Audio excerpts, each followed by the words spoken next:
Good evening again. We're now reconvening from the Torrance City Council meeting of March 14th, as we have been in a joint meeting with the Torrance Youth Council. We extend our thanks for the invitation to meet collectively with them tonight.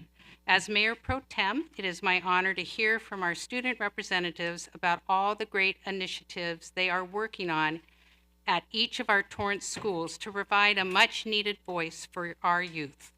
I'd like to welcome everyone joining us in the city chambers, along with everyone watching remotely.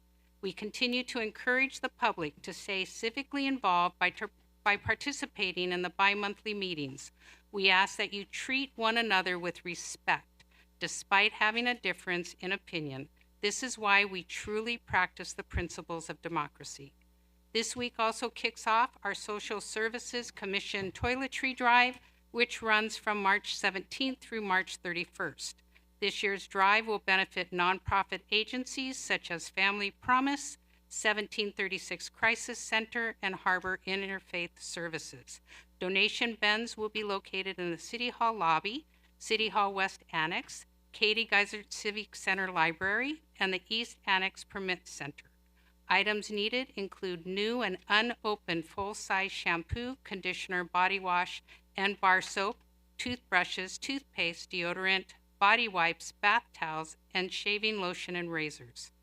As we move into the regular business of the agenda, it is important to us that we have an opportunity to voice your comments. Public emails have a deadline of 5:30 p.m. on Monday before the council meeting if you wish to comment. Thank you for those of you who met today's deadline. They have been forwarded to council as supplemental material and will be entered into public record. Any emails submitted after the deadline prior to adjournment will still be added to the public record. For all of you in attendance this evening, in just a few minutes, we will accept oral communications or public comments on items not on agenda or consent items. Speaker cards are accepted before the start of the meeting, and they're entered into the speaker list. Those submitted after the meeting starts are not. You will still be able to speak once the list has been exhausted. You will have up to 1 minute per speaker for a period of up to 15 minutes. The public may comment on administrative matters as they are considered, allowing up to 1 minute per speaker. Comments on public hearing allow up to 2 minutes per speaker. The speaker clock starts as soon as you step up to the microphone. Time limits will be strictly enforced to ensure equal opportunity. We request, please, that speakers keep their remarks brief and limited to the topic of discussion. At the end of the meeting, we will have up to another 15 minutes for oral communication number 2, which will also allow up to 1 minute per speaker. Remember, you can only participate under oral communications once during this meeting. We will now be moving on to item 2, the flag salute and invocation. Is there anyone here in the audience who is a military veteran or currently in the military serving? Please stand or raise your hand so that we may recognize you.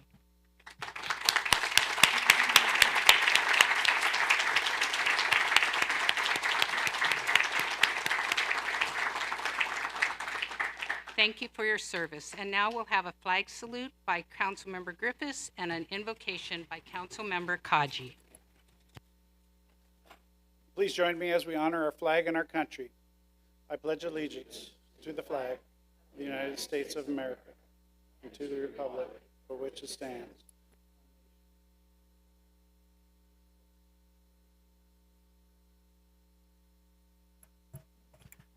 Dear Lord, thank you for bringing us together tonight as residents of the city of Torrance. We want to thank you for the efforts of our employees, who are the ones who provide services that keep our city running. Thank you also for the time and effort of our elected officials, who spend a lot of time pondering over all the issues that come before our city council. And especially for our residents and our business people here, thank you for providing them with their thoughts, their support, and also giving them a chance to speak up and provide guidance as we attempt to guide the city in the right course. Thank you very much. In your name we pray, amen.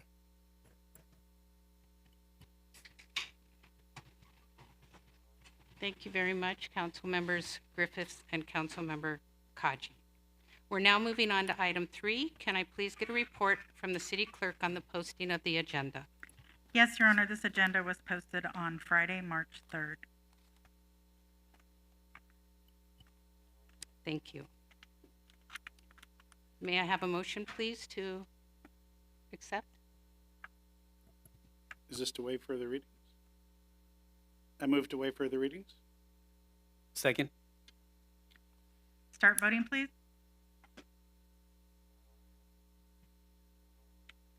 Your Honor, that motion carries with Mayor Chen absent.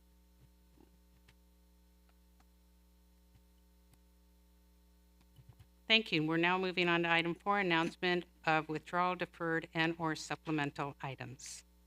Thank you, Your Honor. Adam Troyan, City Manager. We have supplemental materials for item 7, oral communications. 80 from City Treasurer, accept and file investment report for the month of December 2022. 8K from City Manager and Human Resources to approve the proposed job description for Deputy City Manager. Item 9B from City Manager and City Clerk, consider extending vote-by-mail drop box agreement with the Los Angeles County Register Recorder, County Clerk. 9E from Community Development, consider draft guidelines for an outdoor dining program within the public right-of-way in downtown Torrance and adopt resolution approving outdoor dining program guidelines. 9I from City Manager, approve side letter agreements to extend and expand the Torrance Police Department lateral and retention incentives. And lastly, on 10A from Community Development, consider appeal of Planning Commission adoption of Sustainable Communities Environmental Assessment and approval of a conditional use permit and development permit. Thank you. Thank you. We will be adjourning tonight's meeting in honor of Paul Cohen. Councilmember Griffiths? Thank you. I ask that we adjourn tonight's meeting in memory of Paul Cohen, who passed away on February 24th, 2023, just a month shy of his 80th birthday. Paul was a former city commissioner, lifelong volunteer, and a beloved member of the Torrance community. Paul was born on March 29, 1943 in Newark, New Jersey. After graduating from high school, he attended Rutgers University of New Jersey and then served in the National Guard. While Paul started his professional career as a teacher, he later became involved in real estate with New York Life, which would eventually bring him to California, where he lived most of his life. After leaving New York Life, Paul established his own commercial real estate firm. He also served as a Rutgers University ambassador for California, helping to recruit students to attend his alma mater. Paul was an active member of the Torrance community. Over a span of nearly 2 decades, he and his wife, Kathy, served on several Torrance commissions, including the Parks and Recreation Committee, Human Resources Commission, and the Commission on Aging. He was dedicated to public service and the commitment to make a difference in people's lives. Paul loved the city and participated in programs like Partners in Policing through the Torrance Police Department. He was also a facilitator for People First, a self-advocacy organization and international, national, and statewide movement of people with developmental disabilities. He loved the arts and supported events at the Torrance Art Museum, Torrance Theater Company, and the James Armstrong Theater. He and his wife were also ambassadors for the Torrance Memorial Medical Center. Known as the Commish, Paul was smart, funny, kind, and caring. He enjoyed traveling with his wife to many fascinating places, spending time with family, talking politics, and sharing laughter with friends at monthly poker games. Paul is survived by his beloved wife, Kathy Lindberg, brother Arnold Cohen, daughter Jennifer Fury, stepson Mark Lindberg, 3 grandchildren, Ryan, Brandon, and Zachary Fury, and many other relatives and friends. Our deepest sympathies go out to the Cohen family and friends. Thank you. Thank you. Councilmember Sheikh? Thank you, Mayor. I'd like to take this opportunity to update my colleagues and the community on ways and means we can help raise awareness of the devastating events that occurred across the globe last month. As you recall, several large-scale earthquakes struck southern and central region of Turkey and the northern and western region of Syria. These earthquakes were so strong, they were felt in neighboring countries of Egypt, Israel, Palestine, Lebanon, and Cyprus. While the city of Torrance may be nearly 7,000 miles away, there are members of our community right here who have family members, relatives, and friends impacted by this devastating earthquake. I want you to know our thoughts and prayers are with you. On an international level, the American Red Cross and Red Crescent movement have deployed more than 9,000 volunteers and staff to provide life-saving care. Staff also research several other charitable nonprofit organizations online that are also supporting these communities overseas. Be sure to check out charitynavigator.org. Based on the East Coast, they help connect people to the best charities that align with their passions and values. There's also a Zakat Foundation of America who will use your donations to support life-saving aid to earthquake survivors, from medical supplies and hygiene kits to food and shelter for families in need. These are just a few of the resources out there and available if you chose to support this cause. I encourage each of you to continue to reach out to your friends, family, and organizations you are actively involved with to see if they are taking donations to any kind, and please share that with our staff in the city. Together, I know we can accomplish great things. At this point, I'd like to get concurrence from my colleagues to allow staff to add some of these fundraising efforts on our city's website. Do I get a concurrence? Thank you. Thank you. Thank you, ma'am. Thank you very much. Councilmember Griffiths? Thank you. Who wants to earn 4,800,000 yen? Then if you're interested, I've got a job for you. The Torrance sister city, Kashiwa, Japan, and our sister city program are looking to hire a English teacher to work in Kashiwa, Japan, our sister city, for a period of minimum of 1-year contract beginning August 1st, 2023 to July 31st, 2024. The person that would be interested in applying must live and work in Torrance, be fluent in written and spoken English, hold a bachelor's degree plus a teaching credential or have demonstrated teaching experience, possess a keen interest in the Japanese language and culture, and represent the Torrance Sister City Association and foster the goals and objectives of the English Teacher Exchange Program.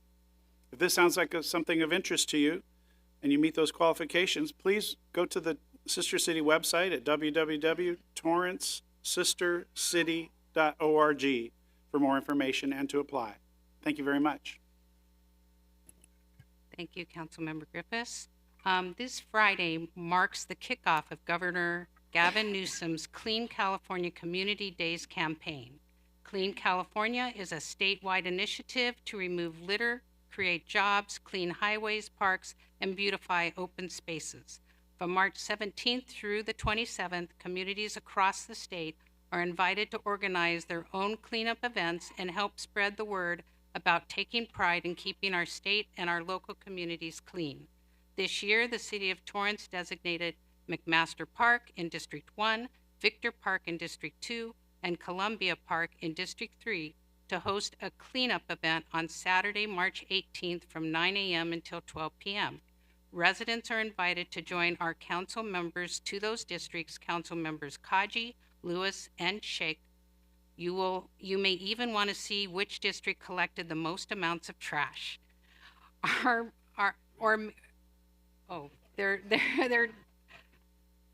They're challenging each other already. Or maybe the least amount of trash.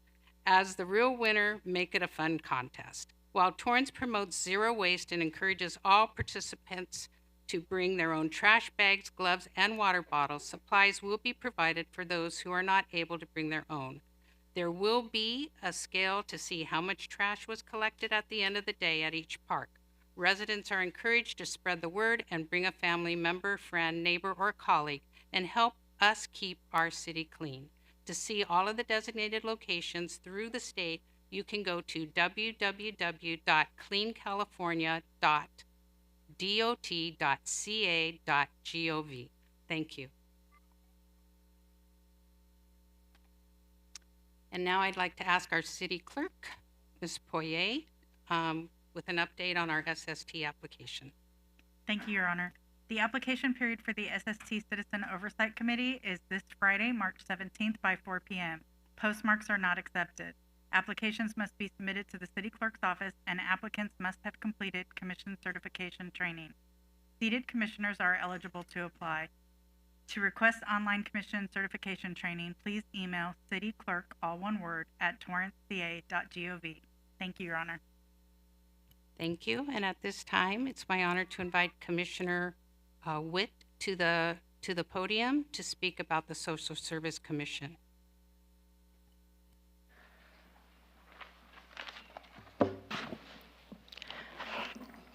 Good evening, Mayor, members of City Council. I'm Novella Witt, and I'm a member of the Social Services Commission.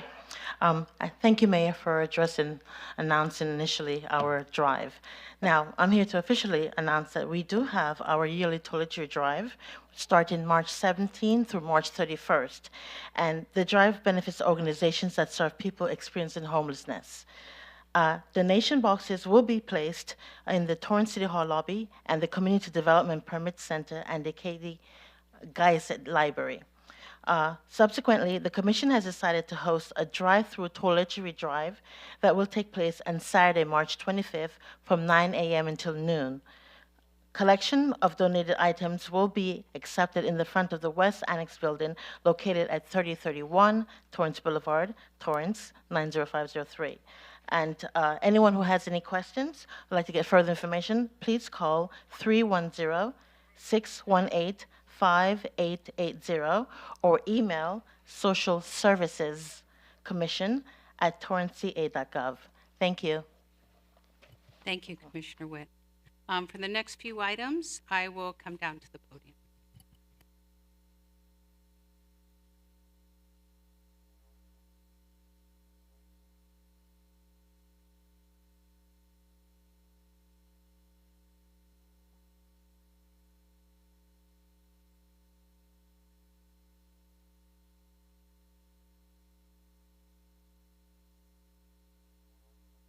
Okay. So item 6A is a proclamation honoring centenarian of Torrance, Mary Edna Campazzi. Councilmember Matucci? Thank you.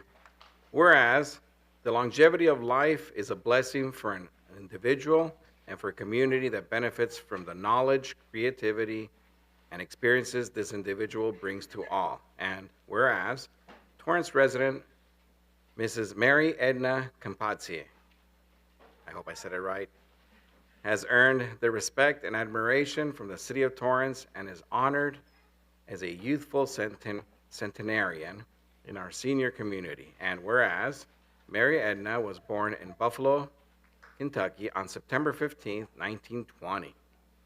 She was one of 3 siblings growing up during the Great Depression, which taught her not to be wasteful and to share with others. And whereas Mary attended Presentation Academy and nursing school in Louisville, Kentucky, before joining the U.S. Army Nurses Corps in 1944. Mary was a second lieutenant and a night shift nurse caring for wounded and paralyzed soldiers during World War II at a U.S. Army base hospital in San Juan, Puerto Rico. And whereas in 1947, Mary married Lieutenant Joseph Campazzi and eventually moved to Los Angeles, California, where she attended UCLA. We won't hold it against her. In 1951, they bought a home in Torrance, where she and her husband raised 7 children. Wow. Mary worked at the Torrance Unified School District for 10 years as a school aide, volunteered at Nativity Catholic School, and has resided in Torrance for over 72 years.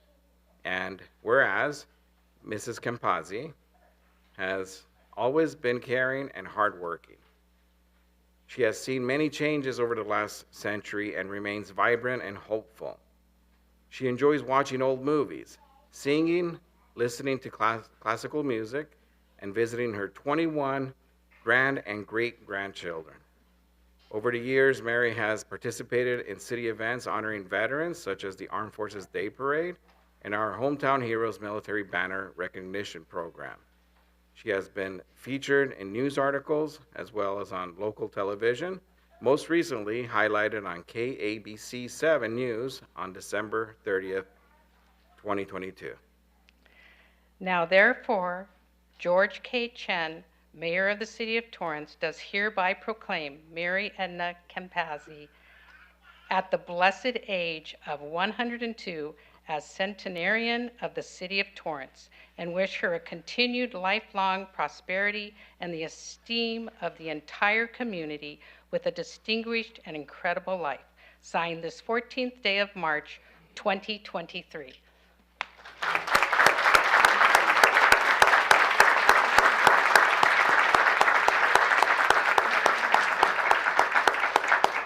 And although she could not be with us tonight, accepting this proclamation is her dear son, Dean Campazzi. Would you like to come up, everyone? Let's bring up the whole family. Let's bring up the whole family. Everybody come up quick. Carl, let's see you. Here, come over here. Boy, come over here.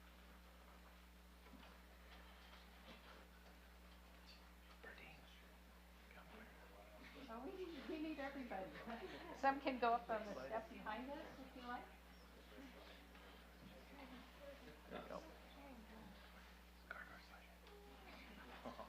She is truly loved. She is.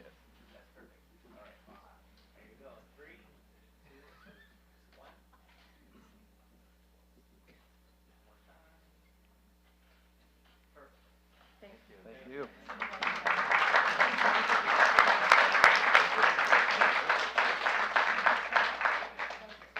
Thank you very much, everybody.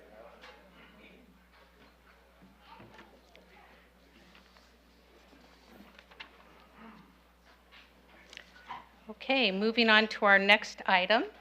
Item 6B, a proclamation declaring March 27th through March 31st, 2023 as Tsunami Awareness Week in the City of Torrance. Councilmember Kaji? Thank you, Your Honor. Whereas the City of Torrance recognizes the importance of emergency preparedness in the event of a tsunami which pose a significant and ongoing threat to the city. Tsunamis can happen anywhere along the coast of the United States.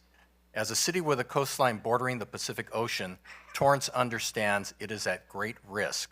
And whereas tsunamis can cause flooding, disrupt transportation, power, communications, and the water supply, tsunamis are a series of enormous ocean waves caused by earthquakes, underwater landslides, volcanic eruptions, or asteroids. A tsunami can kill or injure people and damage or destroy buildings and infrastructure as waves come in and go out. And whereas awareness of a natural tsunami warning signs save lives in areas close to the coastline. The Los Angeles County Department of Beaches and Harbors manages the Beach Emergency Evacuation Light System, or BEALS, at Torrance Beach.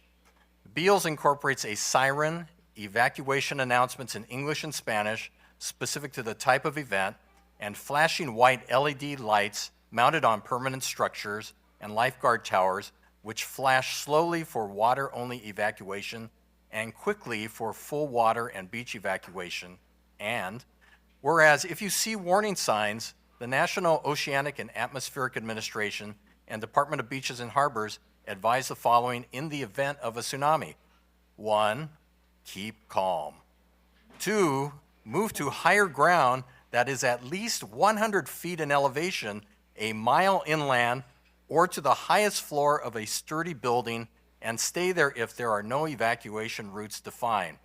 3, immediately move to your local tsunami shelter using defined tsunami evacuation routes. 4, do not move from a safe location until officials advise it is safe. 5, move on foot when possible. Do not drive. Keep roads clear for emergency vehicles.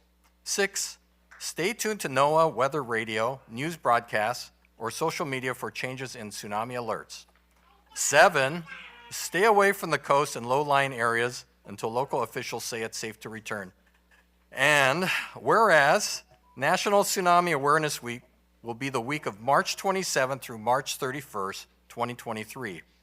By participating in National Tsunami Awareness Week, the City of Torrance can encourage and educate residents on tsunami preparedness by encouraging them to register to participate at, remember this, www.tsunamizone.org/how-to-participate. And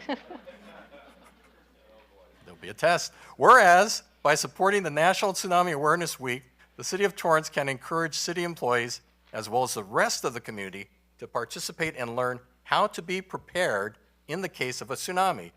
To learn more about staying informed, please register for Torrance Alerts at, remember, www.torranceca.gov/Torrance Alerts. Now, therefore, George K. Chen, as mayor of the city of Torrance, California, does hereby proclaim March 27th through March 31st, 2023 as National Tsunami Awareness Week, and urges residents of the city of Torrance to recognize such a week as an opportunity to learn more about the work of the National Oceanic and Atmospheric Administration and the Los Angeles County Department of Beaches and Harbor, warning for and mitigating the impact of tsunamis by educating citizens about the potential risks of these natural disasters. Signed this 14th day of March, 2023. Accepting this proclamation will be Unique Day, Emergency Services Coordinator, and Alexandra Perez, Management Aide.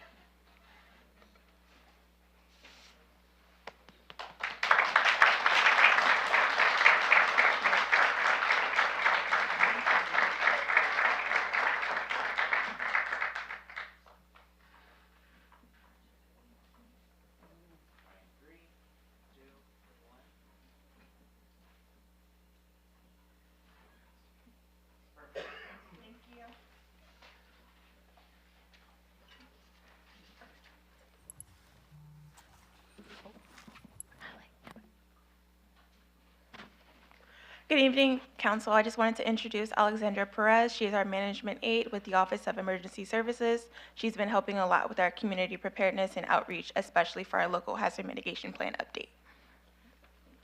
Hi, everyone. It's nice to meet you all. I'm happy to be here. Welcome. Thank you.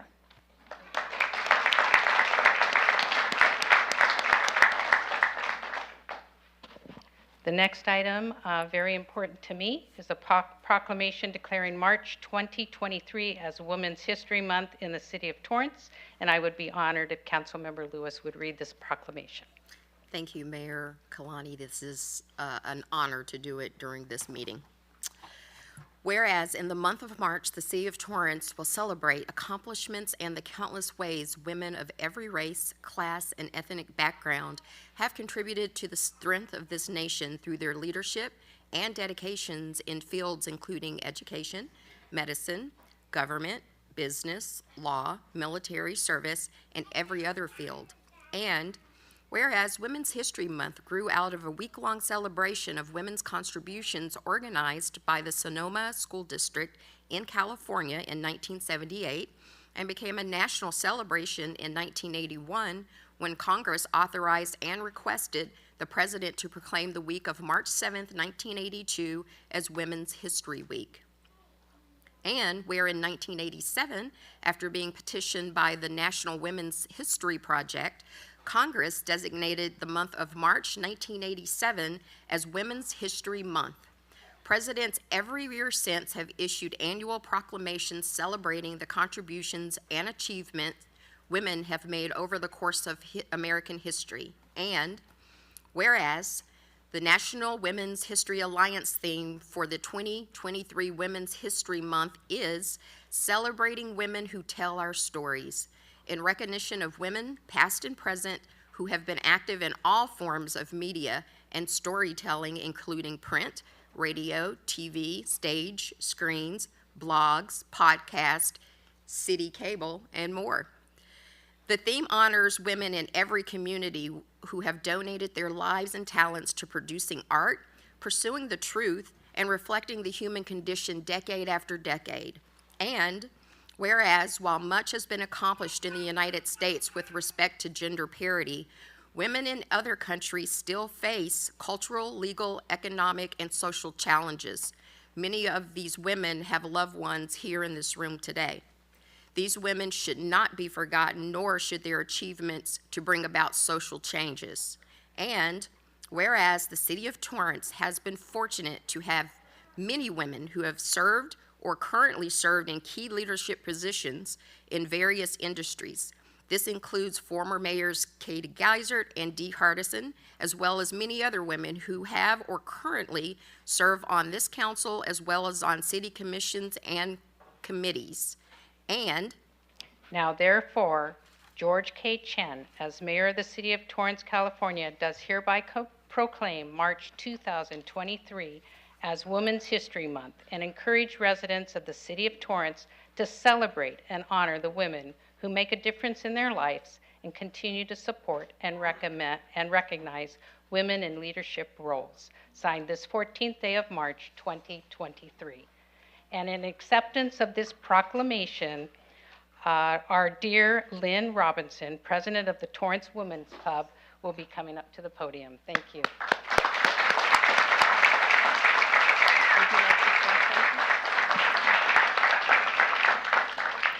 I want to thank the council, the city, and the mayor for recognizing Women's History Month and recognizing all of the women who have helped shape the city of Torrance and the South Bay. Thank you.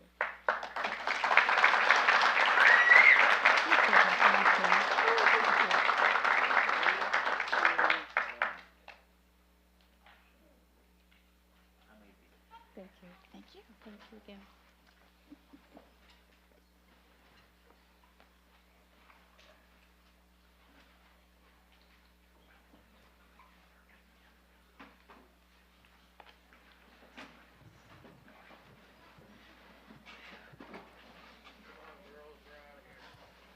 Mayor.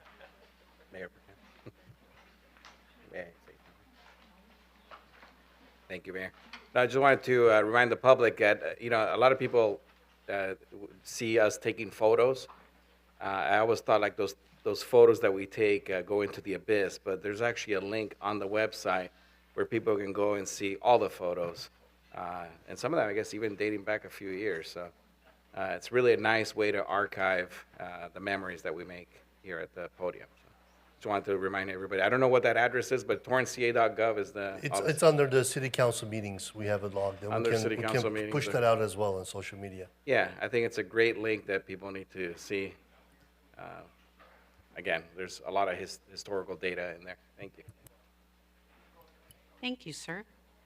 We'll be moving on now to item number 7, oral communications number 1. This portion of the meeting is limited to a 15-minute period and reserved for comment on items under the consent calendar or items that are not on the agenda. Under the Ralph M. Brown Act, City Council cannot act on items raised during public comment, but may respond briefly to statements made or questions posed, request clarification, or refer the item to staff. Speakers under oral are limited to either oral communication 1 or oral communication 2, and no longer than 1 minute per speaker. Speakers, please turn off or leave your cell phones when you come to the podium to speak. If presenting handout material to council, please provide 10 copies to the city clerk before speaking. James Henry.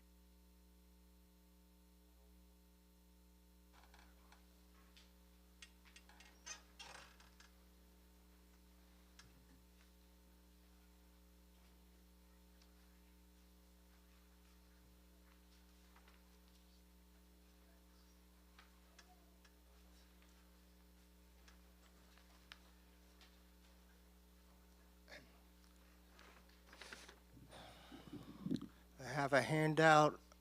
I would like to pull for discussion consent calendar items 8E and 8F, City Treasurer accept and file investment reports for the months of December 2022 and January 2023.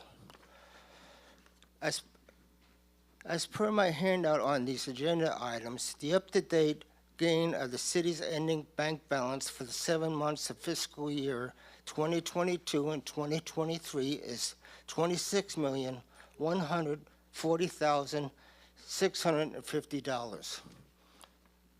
Please make a note of it. Thank you. Next speaker, please, and could we maybe call a few up so they know who's next? Thank you. Yes, Your Honor. Marianne, Michelle, and Sarah.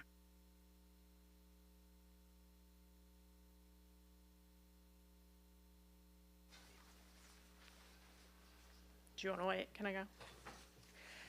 Okay, yeah, I just wanted to again bring up the fact that Torrance Police Department still needs to be held accountable for killing Christopher DeAndre Mitchell, and then also for the horrible racist text messaging scandal that 30 officers were involved in.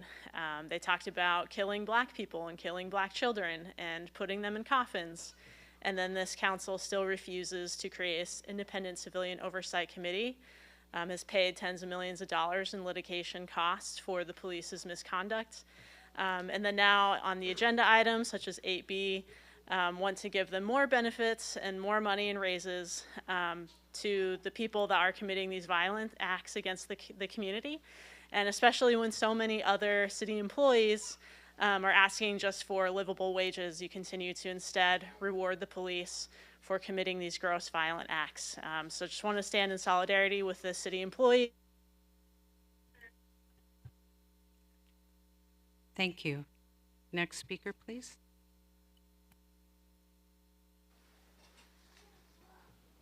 Yeah, solidarity with all working people of the world, including real unions. And as a femme pursuing the truth, as mentioned in your proclamation, I'm here in solidarity with the family of Christopher DeAndre Mitchell to demand that you listen to the families whose loved ones were murdered by Torrance police and establish an independent civilian oversight commission to investigate police misconduct, brutality, and the racist, anti-Semitic, queer-phobic, and toxic culture of the Torrance Police Department. We demand that you fire all the officers involved in the hateful, racist text messaging scandal and prosecute all offending officers for their heinous discrimination and hate crimes. We know that Matthew Concannon, murderer of Christopher DeAndre Mitchell, exchanged texts about lies he told in the deposition he gave about the only shooting he was ever involved in. This disgusting admission confirms his premeditated murder of Christopher, unveiling deep departmental racism and hatred of BIPOC folks. Stop protecting these killer cops. None of us are safe while they're unleashed on our communities. Civilian oversight holds power accountable, and this is a department. Thank you, ma'am. Your time is up.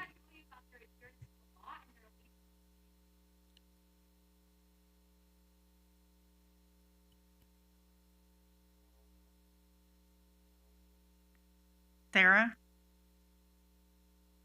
After Sarah, Scott Diekman.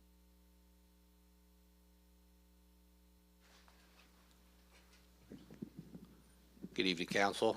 Chief DeMay. I just wanted to share, my name is Scott, member of Torrance Firefighters Association. We have two large fundraising events coming up I wanted to share. The first one's your very own Torrance Fire Pipes and Drums Band holding a fundraiser at Brews Hall Pub on 21770 Del Amo Circle East near the Ralph's and Target over there. And the second, back finally after 3-year hiatus, is our annual Spaghetti Dinner fundraiser taking place right over here at the Ken Miller Rec Center. That will be on the 25th of March, and that will go from 4:30 to 8 p.m., both of which are benefiting the Alyssa Ann Roosh Byrne Foundation, and we'd just like to invite everybody to come out and support. The first one is this Saturday, the 18th, at the Brews Hall to celebrate St. Patrick's Day, and it's a family-friendly event, both of them. So come on out. Hope to see you there. Thank you. Thank you, sir. No one else signed up before the meeting started. Is there anyone else that would like to speak?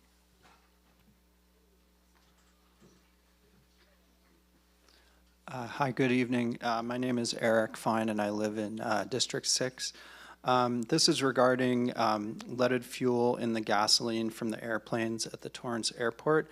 I'd like to request that the council have the city manager request a briefing from the Environmental Protection Agency on the impact of leaded fuel in gasoline, if it hasn't been requested already.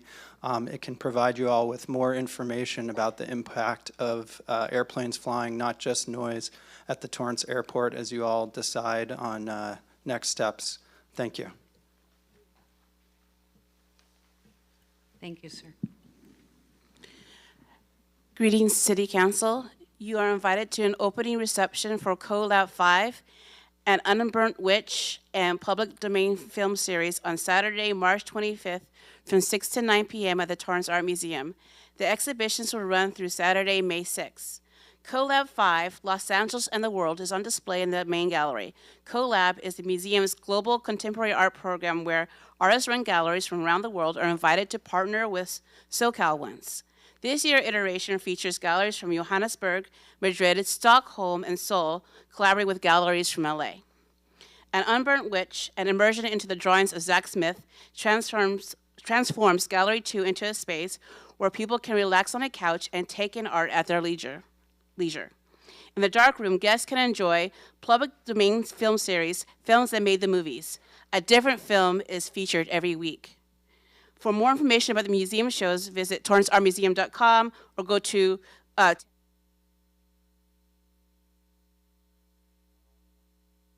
Thank you. Hi there, I'm Tiffany. I'm very concerned about, just like my husband, with the leaded fuel that is being dumped pretty much every day onto all of our properties. So he had contacted Ted Lieu's office, and they had mentioned that it was better that the city council that requests from the EPA that report. Also, when we had that meeting with the Sling Airport, they had mentioned that they use unleaded fuel. However, I found out that it is only Sling that uses unleaded fuel, and everyone else uses leaded fuel. Sling makes up only 18% of the planes. They even said it multiple times that meeting.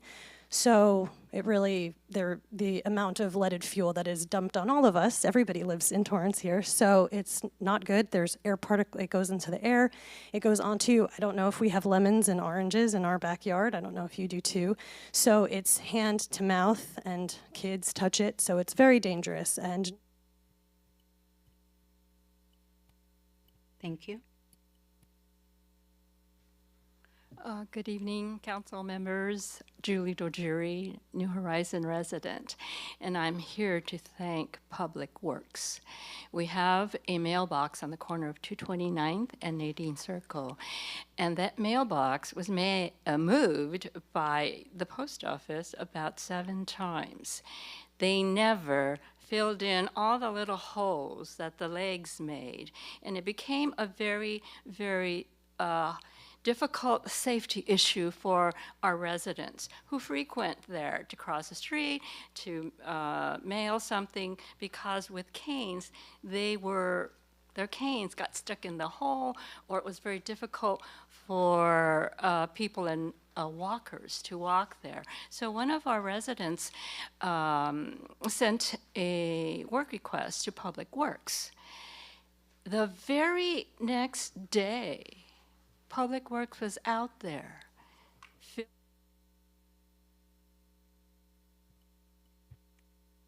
Thank you.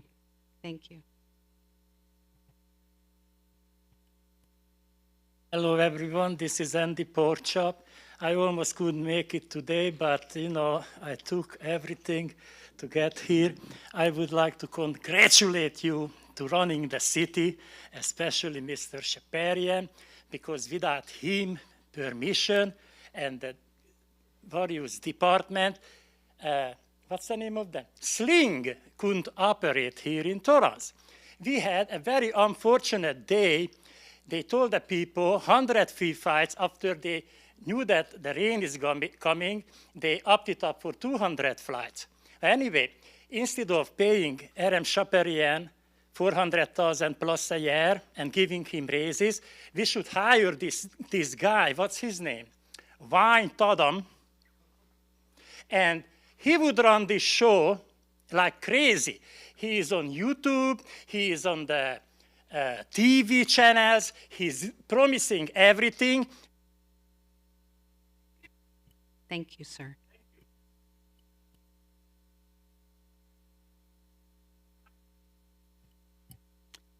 Is there anyone else? Okay, we'll go ahead and move on to item number 8, the consent calendar. We've already had a request to pull items 8E and 8F. Does any council member wish to pull any other items? Councilmember Griffiths? Yeah, I'd like to talk about 8C, please.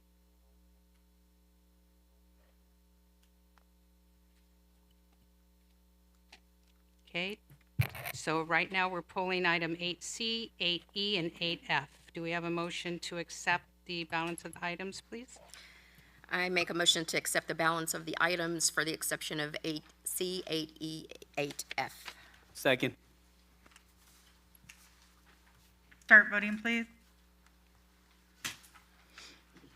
Your Honor, that motion carried with Mayor Chen absent. Thank you, and we'll start with item 8C. Councilmember Griffiths. Thank you, Mayor. On item 8C, this is a request for a subsidy. The council gets a small sum of $10,000 per year to grant to various causes of charities and so forth in our community. And not that I have anything against the American Cancer Society. I think they do a tremendous job in what they do. And normally the money that we have for this budget is intended for charities that are local to our city. And American Cancer Society, even though they work through our city, they're certainly not a local organization.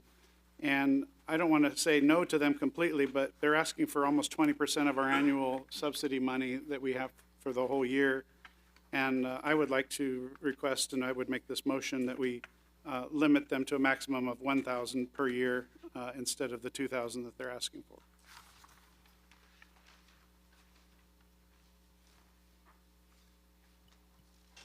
If there's no other comments, that will be the motion that I would make.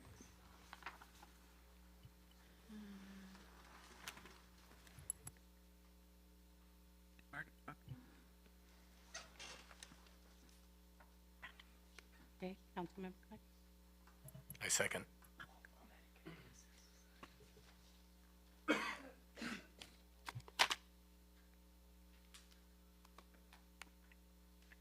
Okay.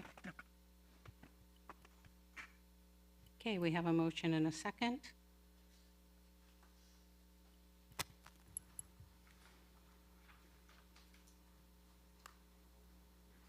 Question?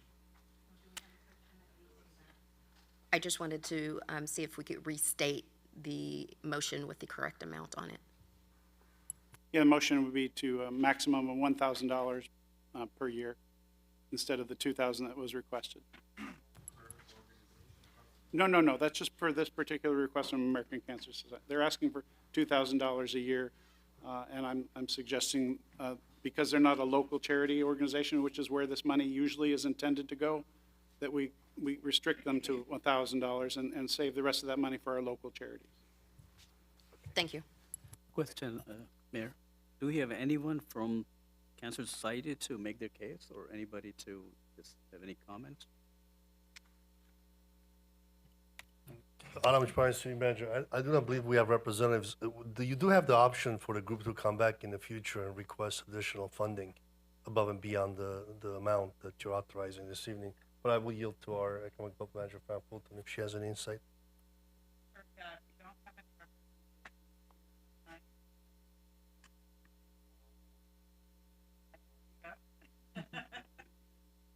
But yes, the request was for subsidizing the events for this year, but then also asking for the next 5 years, which we have done in the past.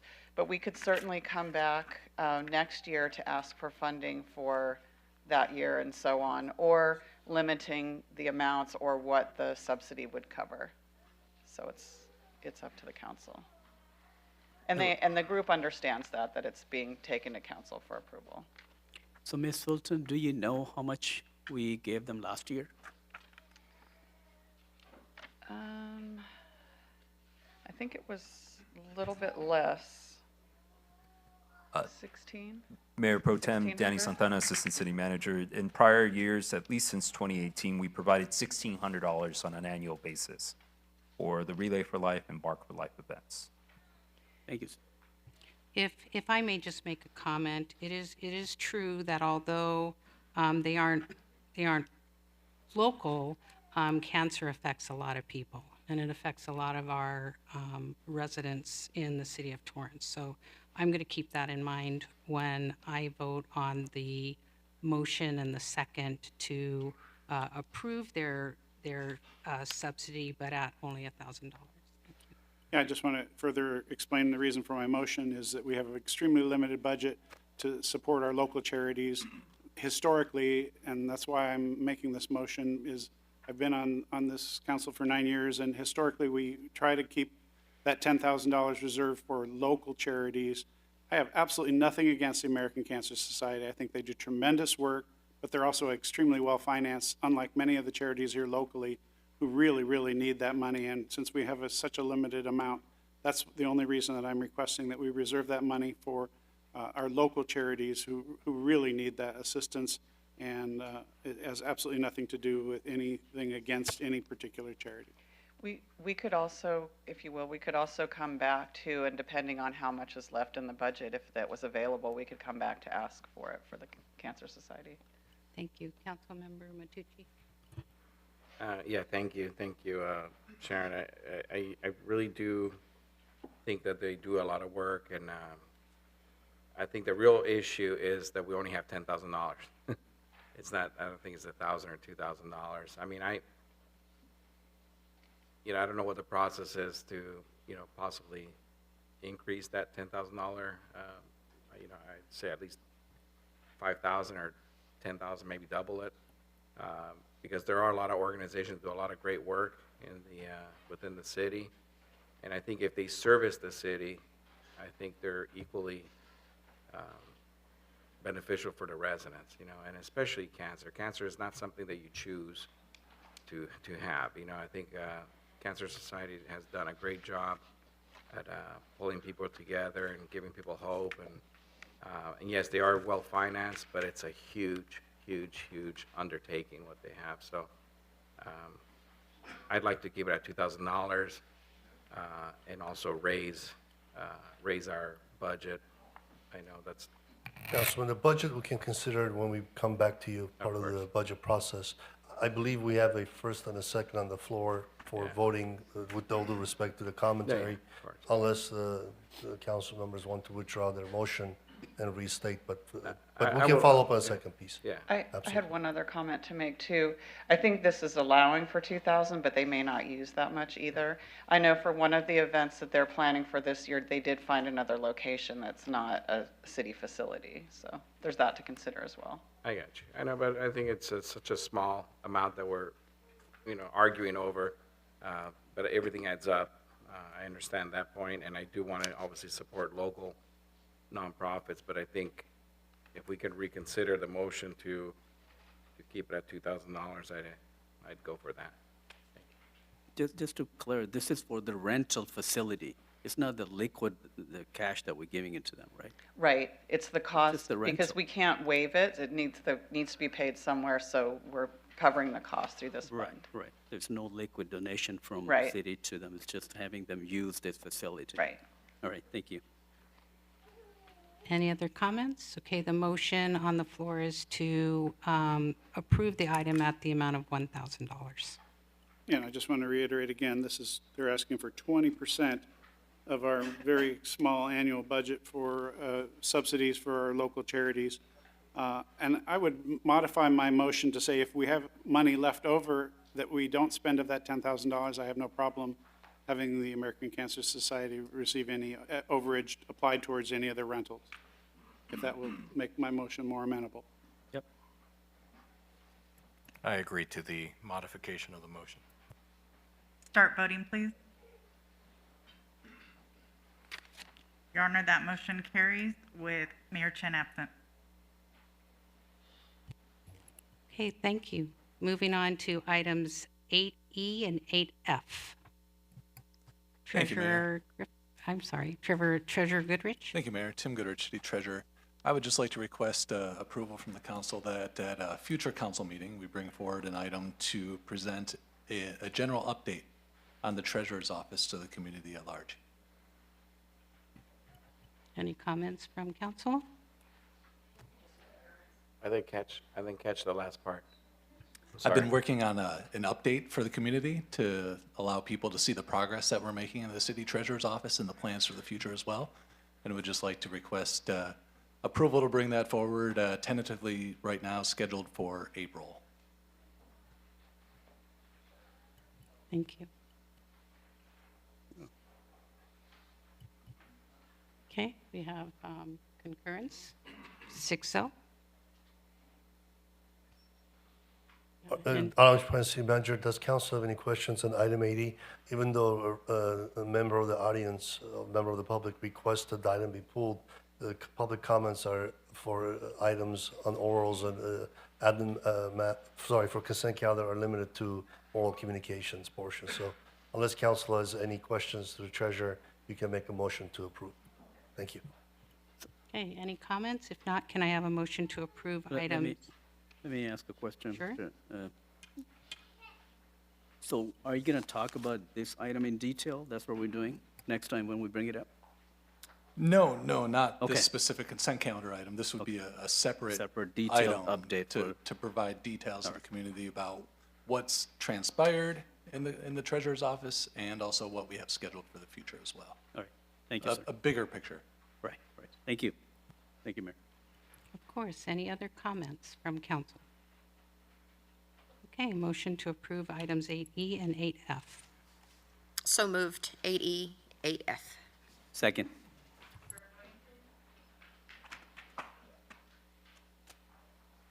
Your Honor, that motion carries with Mayor Chen absent.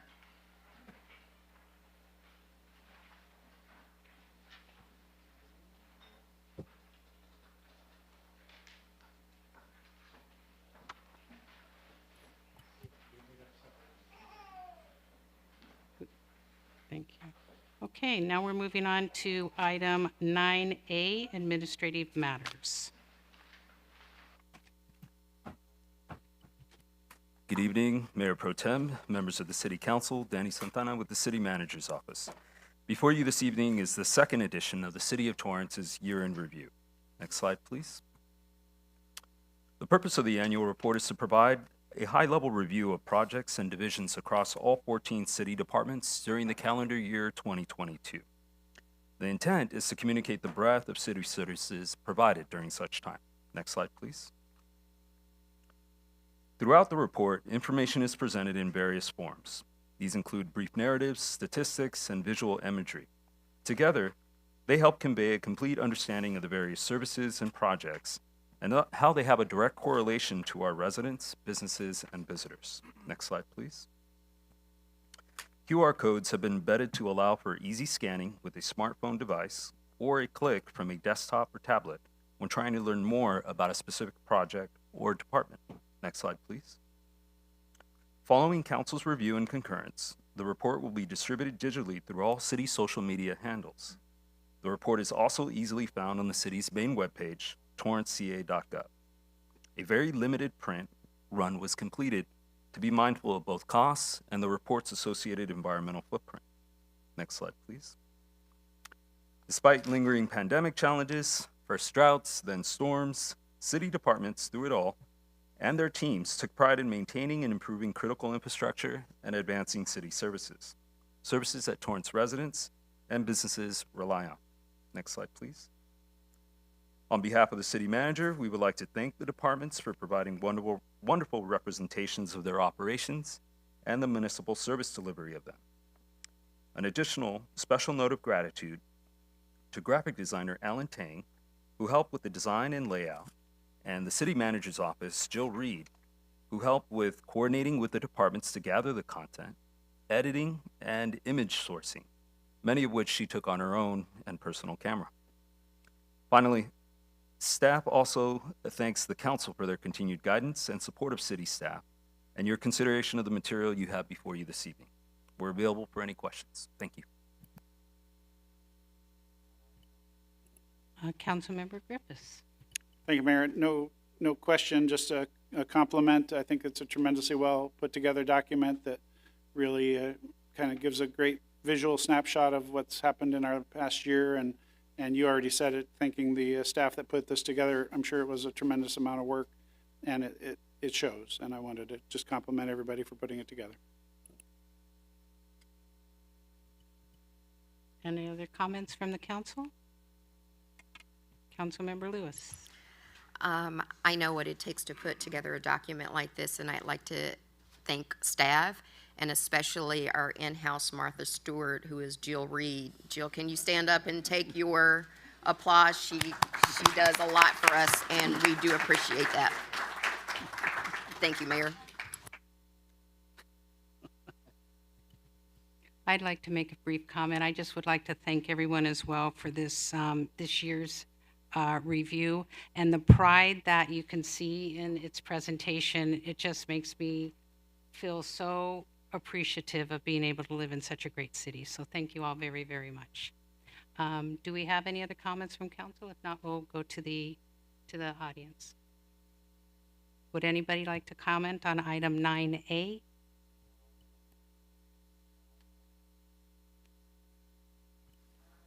I don't see anybody. We have a motion. I make a motion to accept and file the City of Torrance 2022 year in review, item 9A. Second. Start voting, please.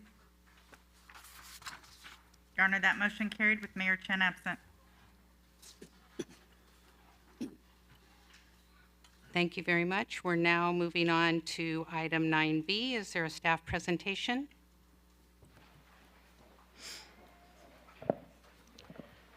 Good evening, Mayor Pro Tem, members of the City Council. My name is Carlos Huizar, Management Associate with the City Manager's Office. Covering this item for Annie Hong with the City Manager's Office. Tonight's item is requesting City Council approval to extend an ongoing or existing agreement with the city and the Los Angeles County Registrar Recorder's County Clerk Office to basically allow for an additional 5 years for the vote by mail ballot box that's located between the Katie Gersher Library and the Human Resources Building. The LA County has reached out to the city as we're approaching the expiration of our current agreement with interest of extending the agreement for 5 years. For tonight's options, we have 3 options. We can either, 1, extend the agreement for 1 additional year. We can extend the current agreement for 5 additional years, or no action, essentially allow the agreement to expire. For this item, there was supplemental material provided. We received a request from a council member asking for the breakdown in costs for the elections, starting with the earliest years of 2016. That cost ran around $204,000, and then it kind of increased incrementally. For the 2022 election year, the city paid about $566,309.72. And my understanding that also includes any postage that was received for the mail-in box. Staff is available for any questions. Thank you. Councilmember Matucci? Yeah, thank you, Mayor Pro Tem. I was here when we had this discussion a few years back, and I think it's a very, very important discussion to have. And I really do feel that we'd better serve the public if we had a full council here. Therefore, I'd like to move that we table this until next meeting, if that's agreeable.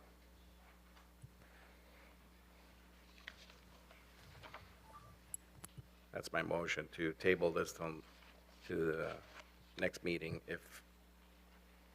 if time permits, City Clerk. Do we have a second to that motion? I second.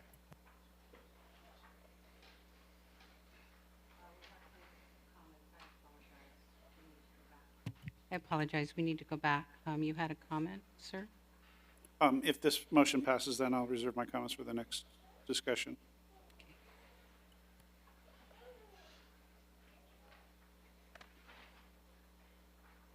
We have a motion and a second. You need to ask if the public has any comment. Thank you. Do we have members of the public that want to comment?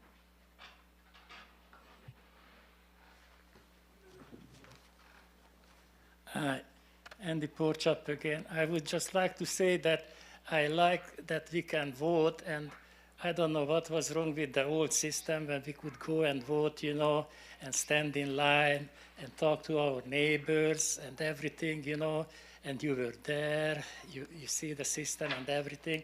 Now it's become just, dropping in something in a box, and, it's not as it used to be, you know what I mean? But probably this is cheaper and it really doesn't matter, you know what I mean? So I think I'm not even gonna vote anymore because, look what's going on here, you know what I mean? And it's not to this thing, but I'm just letting you know, the banks are collapsing in America. Big boo-boo.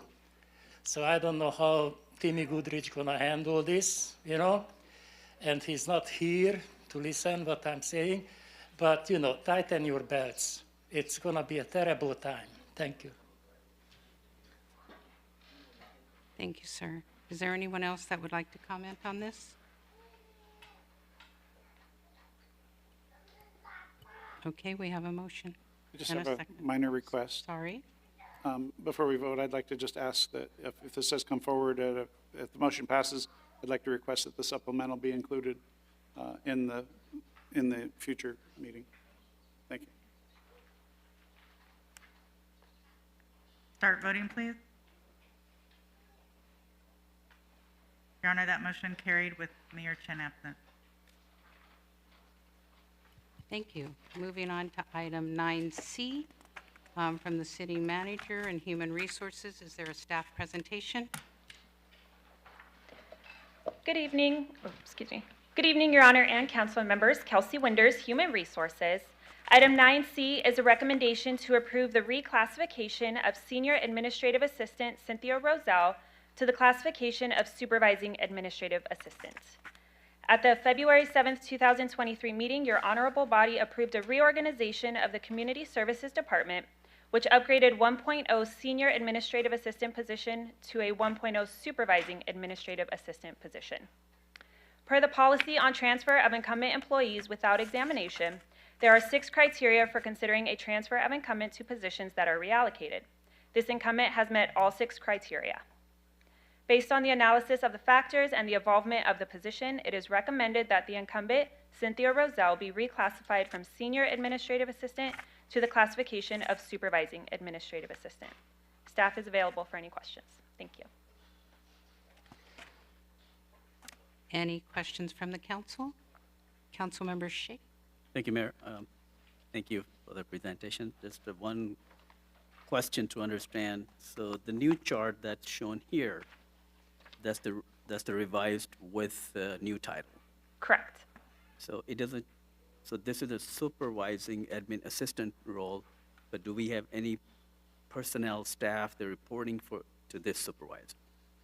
It will be working in conjunction with the managers within the department.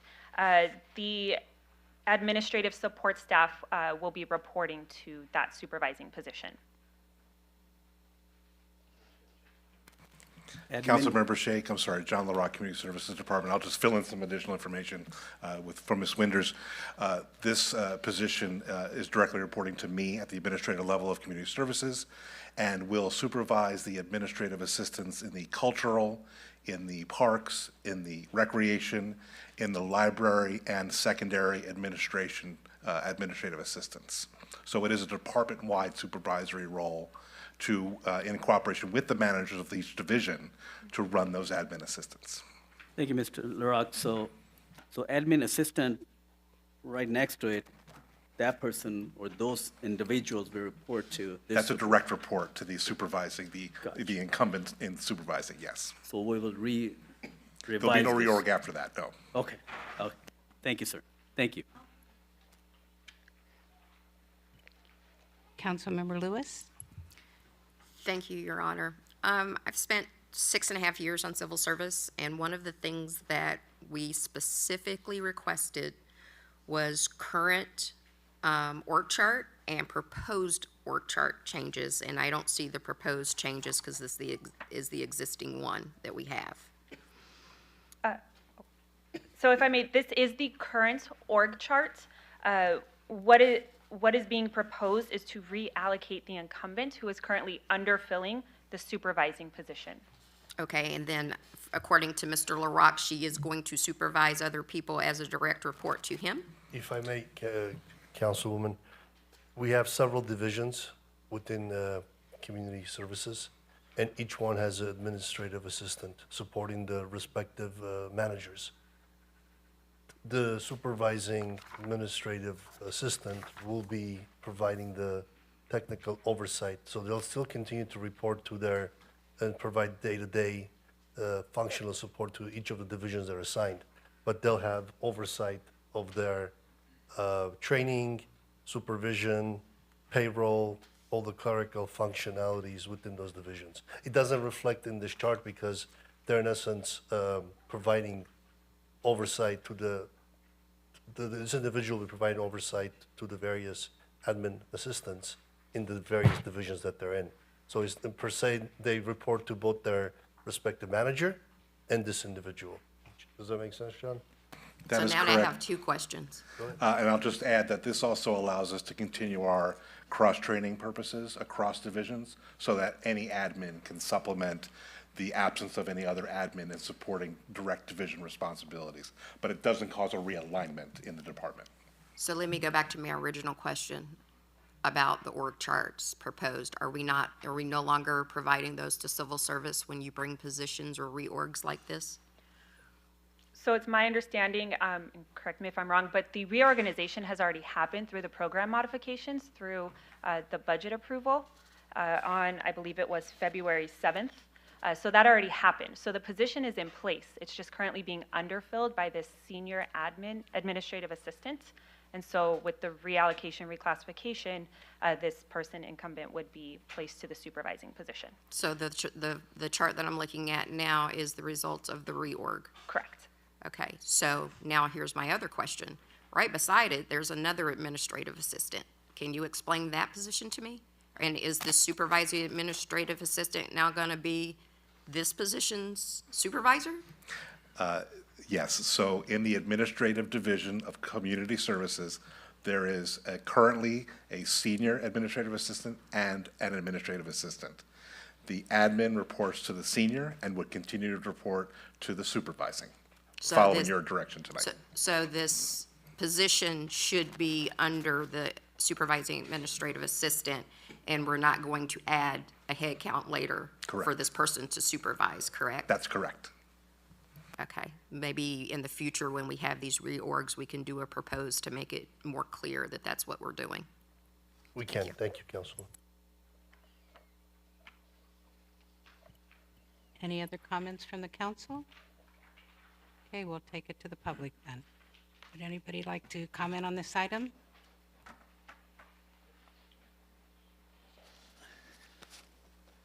Hello, this is Andy Porchop again. I would just like to add to this.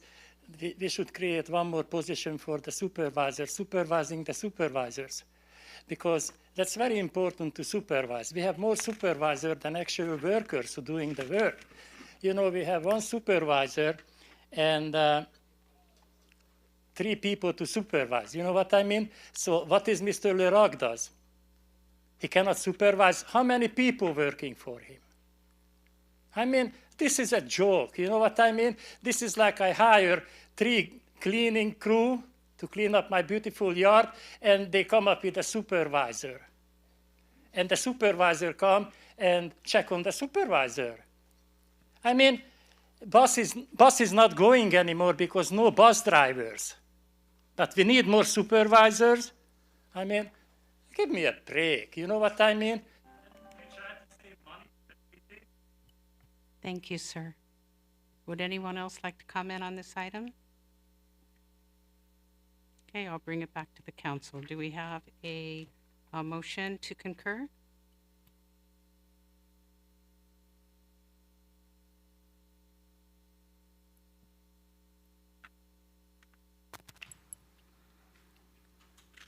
I'll make a motion to concur with the recommendation of the Civil Service Commissioner and the City Manager. Second, I also want to thank you. I just want to thank you for the community service to not adding a position and saving money. Thank you, sir. Second. Start voting, please. Your Honor, that motion carried with Mayor Chen absent. Thank you. Moving on to item 9D from the City Manager and Community Services. Good evening, Honorable Mayor Pro Tem and members of the City Council, John LaRock, Community Services Department. This report is a follow-up to a prior City Council referral regarding special events and ways for the city to attract new special events. The city sponsors a number of special events each year, including the Armed Forces Day weekend, July 4th fireworks, the Turkey Trot, and Heel Bay cleanup, among many others. Independent promoter special events are held in public and private locations, such as athletic tournaments in the parks and the circus in the Del Amo Fashion Center parking lot. Promoter events, when applied, are evaluated for a number of factors before being approved, including public safety, community impact, location capacity, and event details, such as amplified sound and music, concessions, and parking. In order for a promoter to realize a return on investment in renting a city location, it is likely that the location might need to be secured, allowing for fee-based parking and/or ticketed entry. The city can help potential special event holders by organizing our location library according to venue capacities, available amenities, and other site-specific requirements, as well as including information on supporting Torrance businesses, such as hotels, dining, and other entertainment and hospitality-related providers. Tonight, staff is seeking direction from your honorable body to update the city's special event guidelines and plan for online and print materials which promote the city as a special event location option. That concludes my presentation, and Ms. Fulton and I are available for your questions. Thank you. Thank you, Mr. LaRock. Any questions from the council?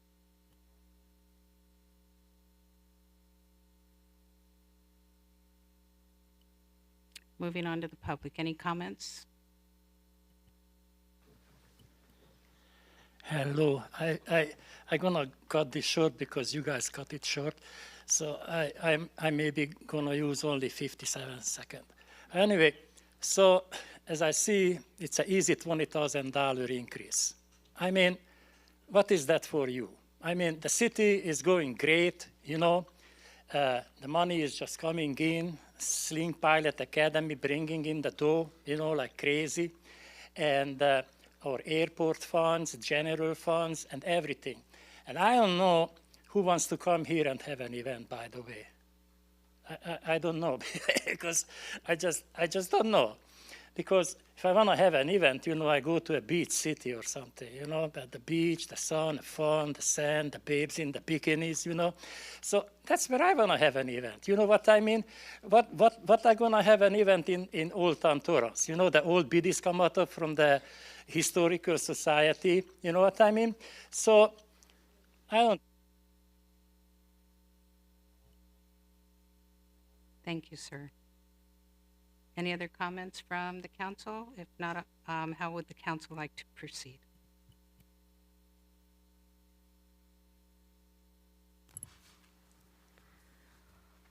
I will make a motion to approve this item. Second.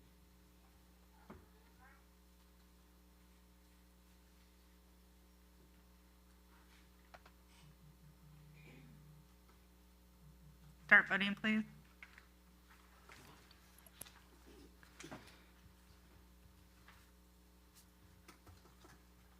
Your Honor, that motion carried with Mayor Chen absent. Thank you. No, we're now moving on to item 9E from Community Development. Is there a staff presentation?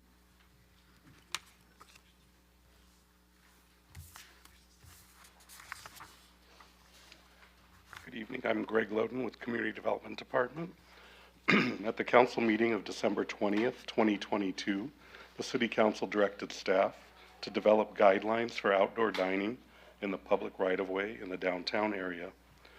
The draft guidelines before you tonight have been developed in coordination with Public Works, Fire, and Building and Safety. They require the processing of an administrative permit which would allow the use of existing sidewalk areas for outdoor dining. They also establish the ability for an applicant to seek approval to extend the sidewalk by removing a limited number of parking stalls to facilitate an outdoor dining area. Each applicant application would be routed to all departments involved in project review, which would allow for specific conditions to be applied if necessary based on each individual application. The standards include provisions for maintaining pedestrian and ADA access, limits to the size of the dining space, as well as providing requirements for the enclosure and the maintenance of the space, including the furnishings and landscaping.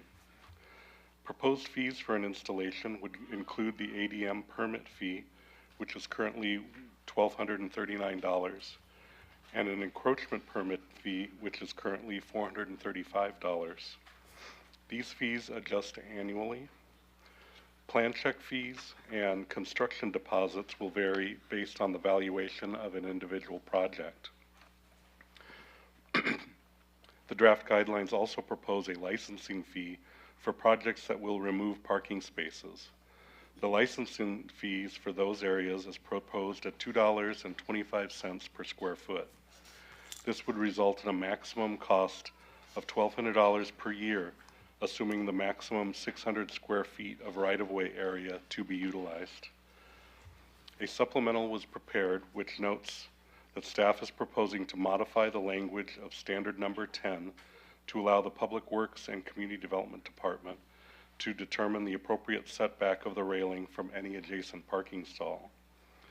The supplemental also provides photos of existing outdoor dining installations in the downtown area, as well as a list of the 7 restaurants in the downtown area with existing planning permits and encroachment permits. These existing sites are considered to be grandfathered and would not be subject to the new licensing fee. Correspondence supporting the dining program was submitted by the operator of the local kitchen and is also attached to the supplemental.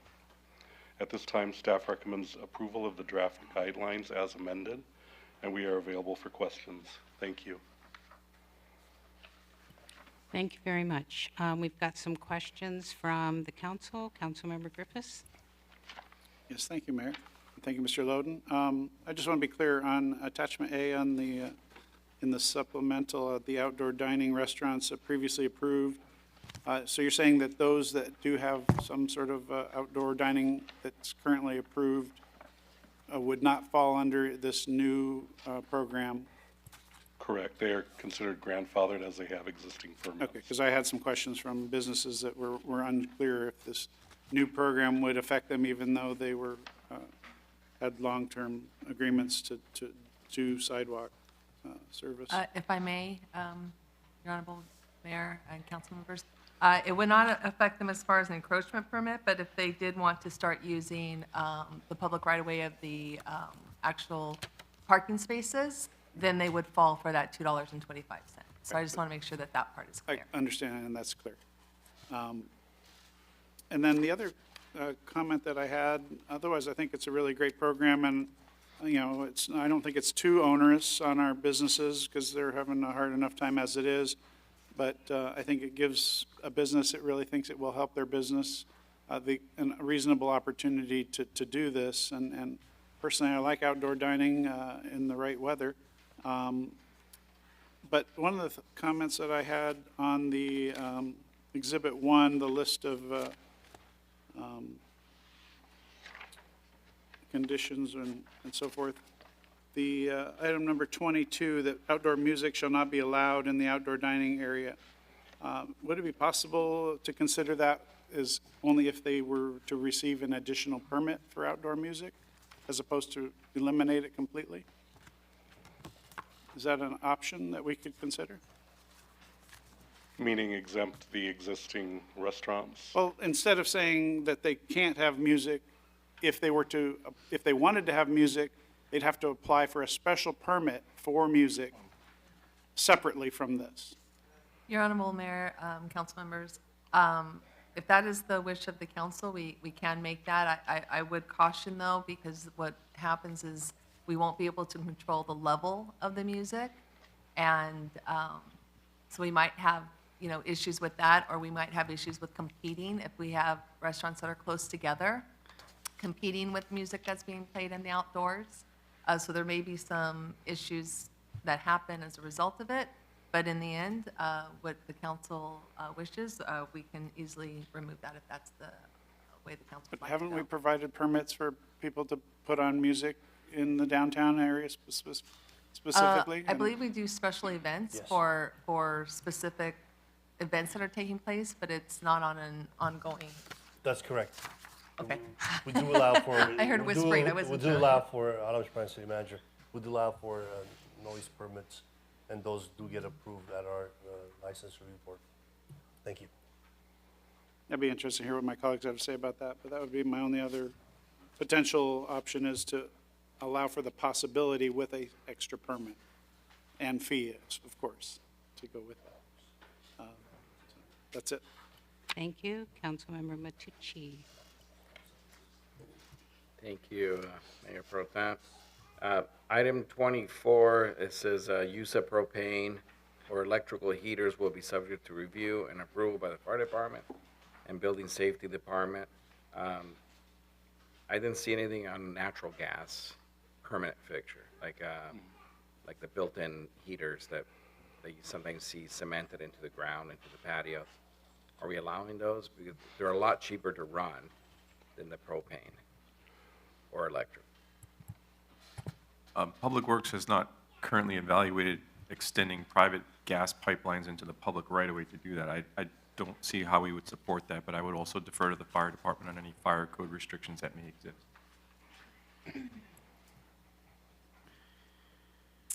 Yes, council members, David Dumais, Fire Chief.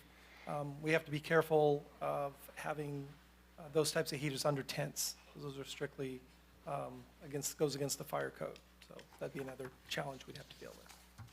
What about like open air? But I think the question would be, are we able to run gas lines that are connected to a building underneath the sidewalk into a patio that's in the parking lot?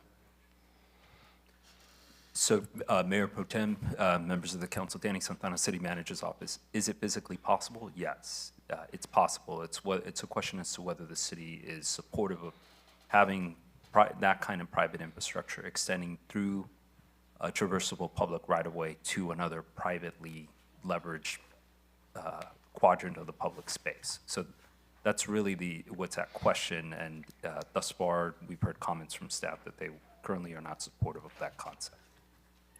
But it is possible. I'd like to add one comment as well. Typically, when there is a potential for excavation in the public right-of-way, there is a request for USA Underground Services alert, big alert type of thing.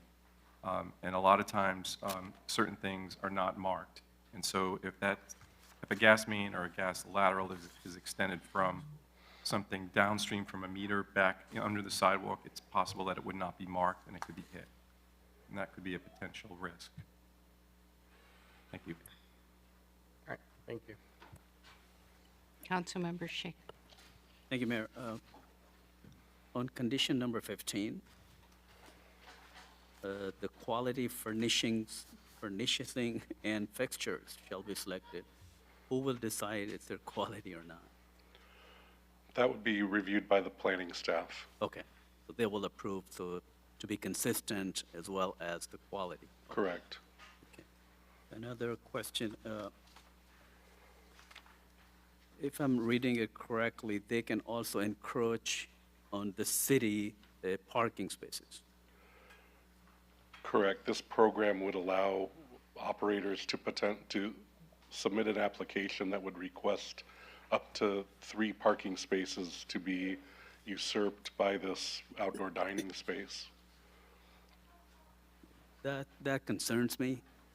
I think we already have issues in our downtown Torrance with the parking and reducing those. That is a major concern for me, and I'd like to express that. Also, how many of the business restaurants they're really asking for this request in total in our? We've heard from 2 that have some level of interest. 1 has very strong interest. It's only 3 of them out of 14,000 more plus businesses. Am I correct? Well, Well, this is focused only on the downtown. Only on the downtown. And Okay. we've kind of communicated with those businesses that had outdoor dining permits during the pandemic. And I would say there was maybe 10 to 12 businesses down there. And again, 7 businesses already have existing permits, and then we have the 2 that have interest in long-term permanent solutions. Thank you, Mr. Logan. I just have concerns on this one little issue that I will not support to have this on public right of way. That can cause a little issue. Besides that, I'm okay with that. So can I request concurrence from my colleagues to have this without encroaching on the street? I make a motion to have. Councilmember Lewis is requesting. Oh, I'm sorry, to speak. I apologize. Go ahead. I just had a quick question that had nothing to do with the encroachment. Well, maybe. Hold on. On the one-time fees that's listed on page 6 of the report, am I understanding correctly that this would be retro back to July 1st, 2022? Or did we mean 2023? The meaning is that as of July 20, we reset our fees on July 1st of every year. Correct. So currently the fee is $12.39. Mhm. At July 1st, 2023, there would be an adjustment based on the cost of living increase. Right, so we're not suggesting that we do a prorated amount between now and. No, okay. it just I just says wanted to when make that fee was clear. established. Okay, Right. just so we don't give the interested parties a heart attack that we're gonna come back and bill them a little bit later, so I appreciate that.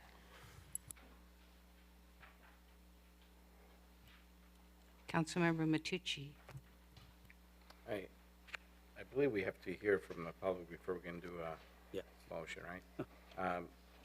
You were say that, right? Yeah, thank you. No, yeah, and I just wanted to make sure. And, but I would like to, express my feelings about the parking spaces. I'm also concerned about the lack of parking in the downtown area, but I do realize a necessity to revitalize and, make that whole area a lot more attractive. And there are great restaurants that don't really have a patio area in the front, and really the only way is to take up a couple parking spaces, 2 or 3 parking spaces. I believe there's also a fee, right, of 2 something, what is it, per foot. So obviously, and also there's the added revenue that could generate, but also attract people to the area because it's in desperate need of revitalization, and I think it's just a great way to for public space to be used in a better way. Of course, parking is a problem. I'd like for us to continuously seek ways of expanding parking in the downtown area, including possibly purchasing some of the non-historical buildings and possibly putting up some more parking, public parking spaces. But I would definitely support it just the way it is. But I am concerned about the parking, the lack of. But in some cases that I can think of, is, that there's really no other options but to take up some parking spaces. So that's why I would support it, because there is no plan B for some restaurants that are down there. So to keep it fair, I would like to support it the way it is. Thank you. Thank you. Councilmember Kaji. Thank you. I echo the comments raised by my colleagues when it comes to parking. I think for any successful downtown revitalization, and looking, for example, at old downtown Pasadena or some of the other downtowns, you've seen a significant increase in the inventory of parking, public parking. And I think long-term, I support this particular motion, but I think we as a council and as a city need to take a step back and look at how we can really help to reposition downtown. And unfortunately, because we're in LA and Southern California, the car is going to be around, whether it's an e-vehicle or hydrogen or gas-powered vehicle. So I think we'll have to look at long-term planning. But 3 spaces right now, given the severely restricted inventory of parking in downtown, I feel for those retailers, those businesses who are trying to generate more sales, but are severely restricted by the lack of parking. And I believe that many who would like to visit downtown simply drive away if they can't find a place to park. So I just wanted to register that thought. Thank you. Thank you. Councilmember Griffiths? Yes, thank you. Additional comments on the parking. I don't have a problem with the sporadic use of a couple of parking spaces to improve the quality and attractiveness of a restaurant, which I think will make the whole area more appealing. And I think that one of the issues that has been a contributor to the problem with parking is the complete lack of enforcement of the 2-hour parking. And I've been talking about this issue for many, many years. And I've pulled statistics from the police department, and there's been literally no enforcement of the 2-hour parking in many years I've been on the council. And that would solve a great deal of problem, because I know many of the business owners have told me directly that their employees or their other neighboring businesses' employees park in those streets, and there's no reason for them not to, because there's no enforcement. And that would take care of a lot of the problem right away if there was. And why do we put up the signs if we're not going to enforce it? So that would take care of a big part of a lot of the problem. But obviously, if we're going to grow the downtown and try to push for the revitalization, parking is an issue still that would need to be addressed even beyond enforcement. But I wanted to take the opportunity to push for enforcement of the 2-hour. Thank you. And I was going to request that as well. So thank you for bringing that up.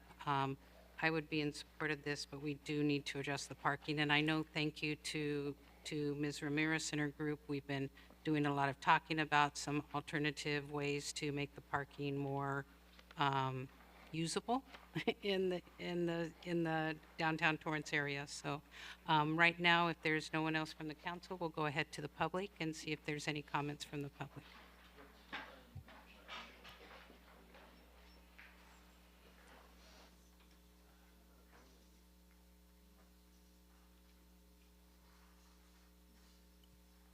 No comments from, oh, here we go.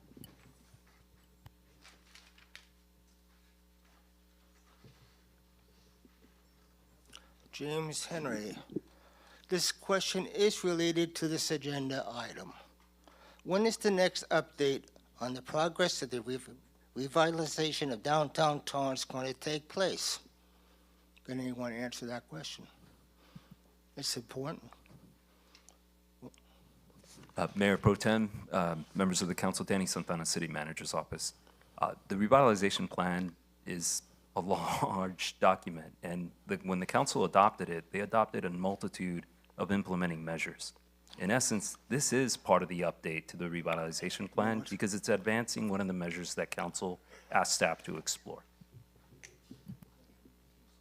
Thank you, sir.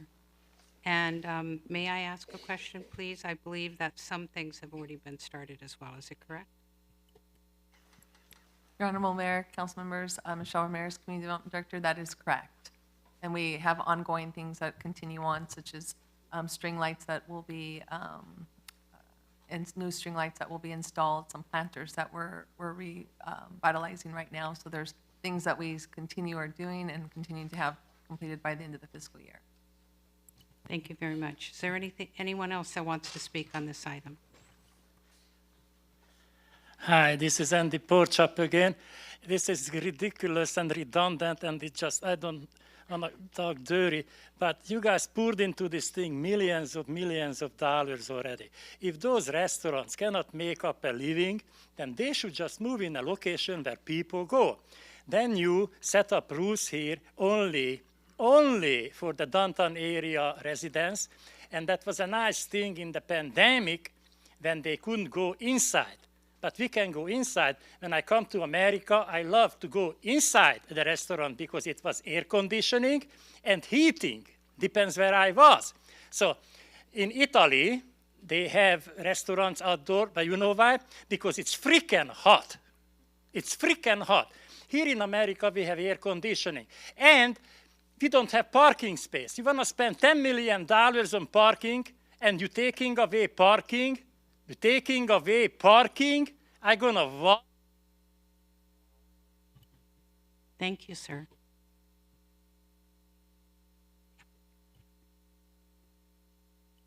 Okay, I don't see anyone else stepping up to speak. We'll bring it back to the council.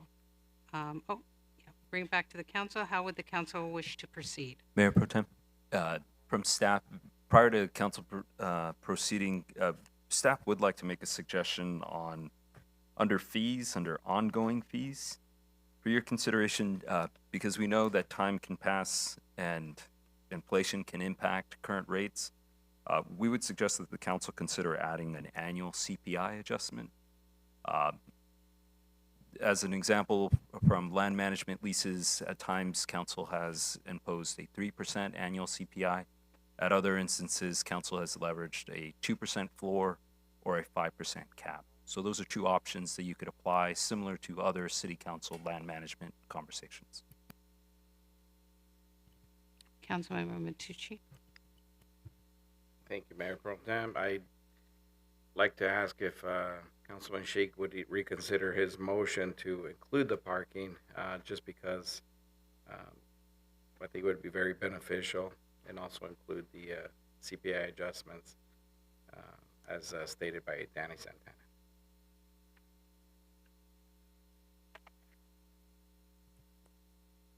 I think we have comment from Councilman Griffiths before we start the motion. Councilmember Lewis has another request to speak. Oh, okay. Not a request, just a clarification. I just want to make sure that I am understanding this correctly.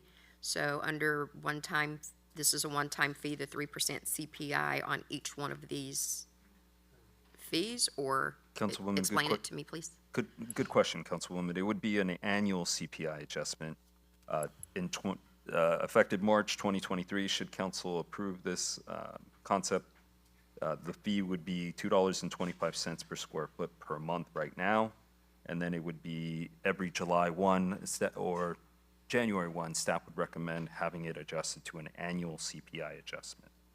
Okay, perfect, for the ongoing fees. Correct. Okay. If council could specify whether they would like that to be July 1 or January 1, it would be helpful as we send advance notices to whoever has subsequent approvals. Would July 1 not align with all of our other charges? Honestly, we have agreements that vary. Our fees are typically set to adjust on July 1 from a permit standpoint, but from a rental standpoint, they have started at different times, so they adjust at different times. Okay, so the 3% would be on the $2.25 per square foot. That's correct, ma'am. Adjustment, hopefully July 1st, and that would align properly. Okay, thank you. Councilmember Griffiths. Yeah, thank you. On that same issue on the CPI, aren't business licenses normally collected in January? Because it says that They are. that this fee, the ongoing fee, would be collected with the city business license. So wouldn't it make sense then to make that January 1? My thinking. Thank you. Councilmember Kaji. Thank you, Your Honor. Could Councilman Sheikh restate the motion? Sure. Thank you. Thank you. Thank you, Councilman Matucci and Kaji, for allowing me the update. So I'd like to consider this draft guidelines for an outdoor dining program within the public right-of-way in downtown Torrance, with the exception of encroachment on the public street. And with the adjustment of this annual adjustment CPI based on 2% to the cap of 5% starting from January. So I'm a bit confused. I'm going to ask for some clarification from Ms. Ramirez. If I may, real quick, Your Honorable Mayor, council members, Michelle Ramirez, Community Development Director. The reason this was actually put in place was to have it in the public right of way within the street. If you're going to exclude that, then you no longer actually need this, because the encroachment permit that we already allowed our businesses to apply for, they can continue to do so without having this, and all these different conditions already apply to that. So the only reason this is coming forward is to have the ability to be able to actually use the parking spaces. That clarifies. So in that case, I make a motion to not concur with staff. Sorry. Okay, is there a second to not concur?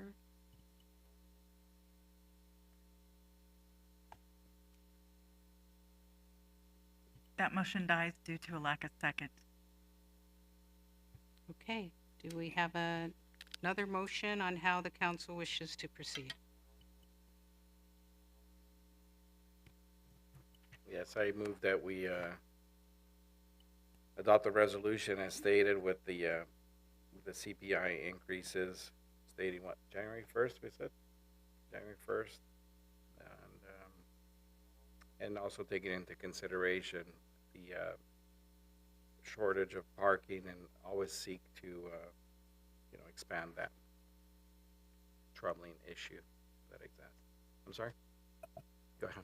3% CPI increase? Oh, yeah, with the 3% CPI increase, annual increase. I'm sorry, what was the parking portion of it that you put at the end? We didn't address the parking portion. It's as stated in the item. I second. Can I suggest some clarification to possibly add, if possible, enforcement of the parking as well? Councilman, you don't have to, Alabama City Manager, you don't have to add that provision. We are working, we're exploring bringing in some additional support. We've had struggles with our staffing, as you all know, but I've been working with the Community Development Director and the Police Chief to bring in additional parking enforcement officers, not only for downtown, but also for street sweeping enforcement as well. Okay. Thank you very much. So I've heard you loud and clear. Okay, so we've got a motion and a second to approve the item with a CPA of 3%, effective, going into effect on January 1. That's how I understand it. And adopt the resolution. And we need, adopt the resolution, and we need a number and title, please. Your Honor, this is resolution number 2023-20, a resolution of the City Council of the City of Torrance, California, establishing outdoor dining guidelines for the use of the public rights-of-way. You want me to repeat that or to adopt the resolution 2023-20 with the amendments to with the 3% annual CPI increase? I second. Start voting, please. Your Honor, that motion carries with Councilmember Shake voting no and Mayor Chen absent.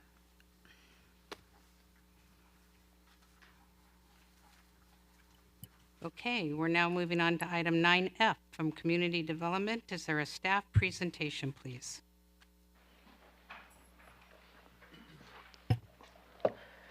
Good evening, Honorable Mayor and member of the City Council.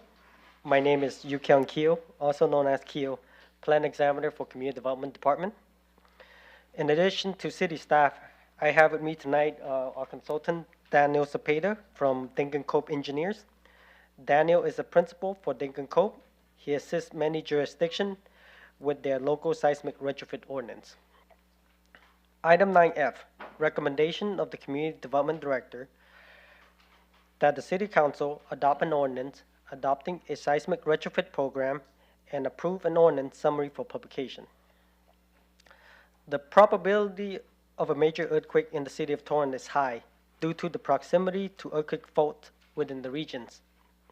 Proactive measures taken today will reduce the risk of life safety associated to future earthquake incident. Therefore, developing a seismic retrofit ordinance to begin to secure this at-risk building, it's advisable to reduce the loss of life, injury, and substantial property damage. Next slide. On May 15, 2018, an informational item was taken before the City Council to seek direction on the creation of a seismic retrofit ordinance. The focus of the retrofit ordinance would be existing building with structural system which have been identified as posing a high risk due to structural failure during a seismic event. As a result of that informational item and other that were presented after, the City Council provide direction to staff to proceed in creating a seismic retrofit ordinance. Council also directs staff to gather additional information and complete certain tasks prior to return with the seismic retrofit ordinance for their consideration. Those tasks include complete a survey of all at-risk buildings, engage in public outreach, create a seismic retrofit ordinance, information on possible approaches to implement the retrofit ordinance. On February 9, 2021, a consultant service agreement was rewarded to Dingercope Engineers of Los Angeles to assist city staff with additional information requested and the assigned tasks. September 2022, survey of all at-risk buildings were completed. November 2022, public outreach work completed, 3 virtual and 3 in person. March 2023, ordinance and program implementation were completed. From here, I will hand it over to Daniel to explain each building type in detail. Thank you, Keo. Thanks for having me. Excuse me. Next slide, please. So I'm going to be explaining 4 major vulnerable building types that exist in the city. The first one being what we call soft weak or open front wall buildings. The second one being rigid wall with flexible diaphragm buildings, non-ductile concrete buildings, and then the last one being pre-Northridge steel moment frame buildings. They seem like long names, but I'll promise you I'll educate you in a little bit. Next slide.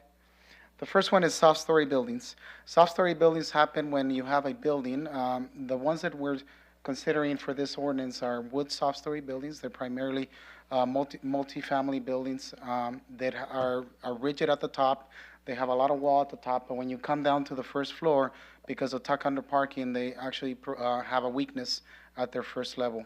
During an earthquake, they tend to break at the bottom. It's like somebody hitting them at the knees, and then the building just comes down. We have observed these types of buildings have failed in many past earthquakes. One of the most common ways of retrofitting these types of buildings is by addressing that visual open line that exists in these types of buildings. We can either add some structural steel, or we can add some wood walls to make up for the lack of strength that happens at that floor level. Depending on, obviously, the characteristics of the building and the usage of the building, and make sure that we account for loss of parking or loss of other types of services that happen at that first level. Next slide. The city hired our firm to conduct a survey to see how many of these potential buildings happen in the city. Overall, we did survey over 2,000 of these buildings. However, in conversations with staff and other technical committees for Southern California Engineering Association, it was determined that perhaps we should draw the line at a certain step that will only give us 980 potential buildings that would be in the scope of the proposed ordinance. If you go to the next slide, the proposed ordinance basically states that buildings that were built prior to 1976 should be part of this ordinance. In 76 is where the code had a significant change in how these buildings were addressed in terms of their strength and their vulnerability. So that's where the drawn is currently drawn. And we also, the staff also suggested that we target the bigger, more critical buildings, the riskier buildings, the heavier buildings, and omit those 3 buildings that have only 3 units or less. And then finally, we would be targeting really just that exposed open line that you often see on buildings that have this tuck under parking. Next slide. The soft story ordinance would be targeting these buildings would have orders that would be sent to these to the owners of these buildings. The orders would be sent out in 3 different priorities. in order for the city staff to manage the amount of work that is happening, and also to provide some of the riskier buildings to come in forward on the first priority, and the less riskier buildings towards the end. Overall, you would have three major priorities, and the overall timeline that's being proposed by city staff is a 5-year plan with multiple milestones in between. The milestones are intended to make sure that the owners make progress throughout the 5 years of the actual program. Next slide. Non-ductile concrete buildings are buildings that are made of concrete. These are buildings that are older in nature, that were built in times where we didn't have a really good understanding of how concrete buildings behaved.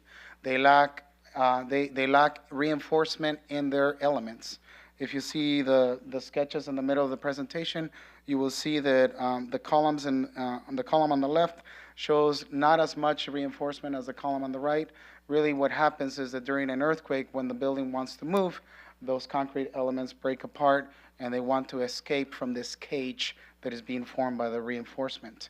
So the new codes really have additional reinforcement and these elements to add some of this ductility. Common ways of retrofitting these buildings are by adding fiber wrap or adding some more strength by either adding concrete or some additional elements in the building that create that additional stiffness, so that that building doesn't have that movement that is going to tear it apart. If you go to the next slide. Pre-Northridge steel moment frames are a second building. I lumped both of these buildings in the same grouping only because it's difficult to tell one from the other by just visually looking at it. You may have a concrete building, you may have a steel building. The other building type that we're targeting is these pre-Northridge steel moment frames. These buildings were identified after the 1994 earthquake that we had in Northridge. They are steel buildings that we used to believe that they were very, very strong and very ductile, meaning that they could move a lot without having any damage, but 1994 taught us something different. Unfortunately, the connections of these buildings tend to break, and thus it's very similar to you breaking your bone when you're playing a sport or having an accident. From the outside, you may not notice that you have something broken inside, but in reality, what happens is that the bones in the structure are broken.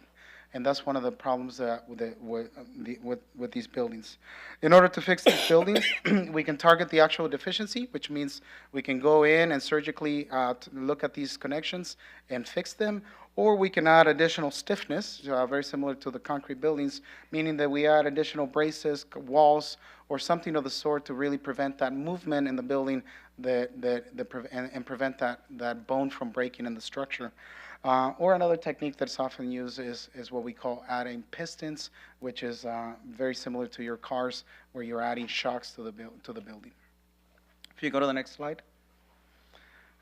So overall, like I said before, it's difficult to tell during a survey what kind of building you have. Our survey was done from the right-of-way and with some limited research of the drawings that the city does have. And we found that approximately 245 buildings of the set of buildings that we surveyed would be affected by the proposed ordinance. If you go to the next slide, the proposed ordinance for non-ductile concrete buildings would target buildings that were built prior to the 1979 Uniform Building Code, which was adopted by the city in 1981. And the reason for that is because during that time is really when the code started to change and asking for that additional reinforcement in those buildings. Things that would not be part of the ordinance are one-story concrete buildings. We feel that those buildings are fairly rigid and fairly stout, unless they possess really slender columns, and that's written in the ordinance. We would target in many cases there are buildings that are wood over concrete podiums, but those concrete podiums would only be targeted if they really possess certain types of deficiencies within them, and that's all outlined within the ordinance itself to make sure that we don't overdo the amount of work that we have to do to those buildings. So it's a really targeted deficiency. On the next slide, we have pre-Northridge steel moment frames. These these are the steel moment frames that were discovered after Northridge, like I mentioned before, and for that reason, we would target buildings that were built prior to the 1997 UBC, and we would exclude moment frames that were used in prior retrofit ordinances, in a prior retrofit ordinance that targeted brick buildings. These brick buildings were already retrofitted by many cities, including Torrance, back in the 80s, and some of them did use these moment frames. So we obviously don't want to target those moment frames. Those performed well in 1994. Next slide. Both the non-ductile concrete ordinance and the pre-Northridge steel moment frame have a much longer time frame that is being asked for, that is being proposed, I should say. It is an overall 20-year milestone, and primarily that's to allow owners to gather the funds to make these retrofits. These retrofits are much larger in nature. They're bigger. They're more expensive. There's also consideration to owners that have that use these buildings for commercial purposes, and they need the time to really work out the leases of the spaces to make sure that they can work it out within the 20-year span. Also, the timeline begins from the time that the owner receives an order, and as mentioned in the slide, there would also be 3 priorities to make sure that the orders are sent out in an order of the riskier buildings go first, and so on and so forth. Next slide. Finally, the city wanted to understand their tilt-up buildings. Tilt-up buildings are these buildings that you often see in manufacturing facilities. They are these big, tall concrete buildings that originally were built. These walls were built on the floor, and then they tilt them up, and then when they tie them to the actual roof, what happens, what we've seen in past earthquakes, unfortunately, is that connection between the roof and the wall is not strong enough, and it tends to break apart. When the wall breaks from its roof, then the roof falls down, and then the wall collapses on top of it. So it's a very, very dangerous situation. The only fortunate thing about these buildings is that the overall building actually behaves pretty well, with the exception of that connection. So that connection is typically what is targeted in an ordinance. If you go to the next slide. After a lot of discussion with staff and also with our engineering partners at the Engineering Association of Southern California, it was decided that perhaps the scope could also include other building types that have similar weight in nature, which are both concrete, which are masonry as well. If you consider those buildings, you would be at least about 500 buildings that would be targeted in the ordinance.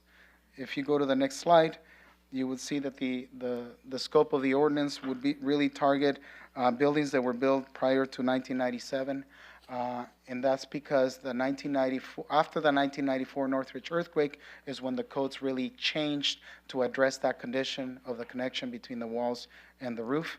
And the reason that we changed the name to now be called rigid wall flexible diaphragm is because we not only want to target those tilt-up buildings, but we also want to target buildings that are made of masonry, which behave in a very, very similar way as the classical tilt-up building. And if you go to the next slide, you will see the proposed timeline is very similar to the soft story ordinance, which is a 5-year plan, and also has a multiple milestones to get to the end. And there's also 3 priorities. The priorities in this case are based on square foot area, and again, the bigger ones coming in first. If you go to the next slide, oftentimes we hear, what's the cost of these buildings? Very difficult to answer that question, especially because there hasn't been a lot of buildings that have been seismically retrofitted under these types of ordinances, with exception of the soft story ordinances. This particular slide actually addresses the soft story ordinance cost. These are buildings that have actually been already permitted by the city of Torrance under a voluntary basis, using a ordinance that from the city of Los Angeles that is very similar in nature to the one that's being proposed for the city of Torrance. And you can see here the cost, the overall cost of the actual projects, and then the cost broken down by units. Oftentimes we hear that that's what owners want to understand, the cost per unit, because that drives them to understand how much is their financial exposure on their buildings. So you can see there on the right side of that table that the cost per unit goes anywhere from 2 to 11,000, with an average of about $5,000 per unit.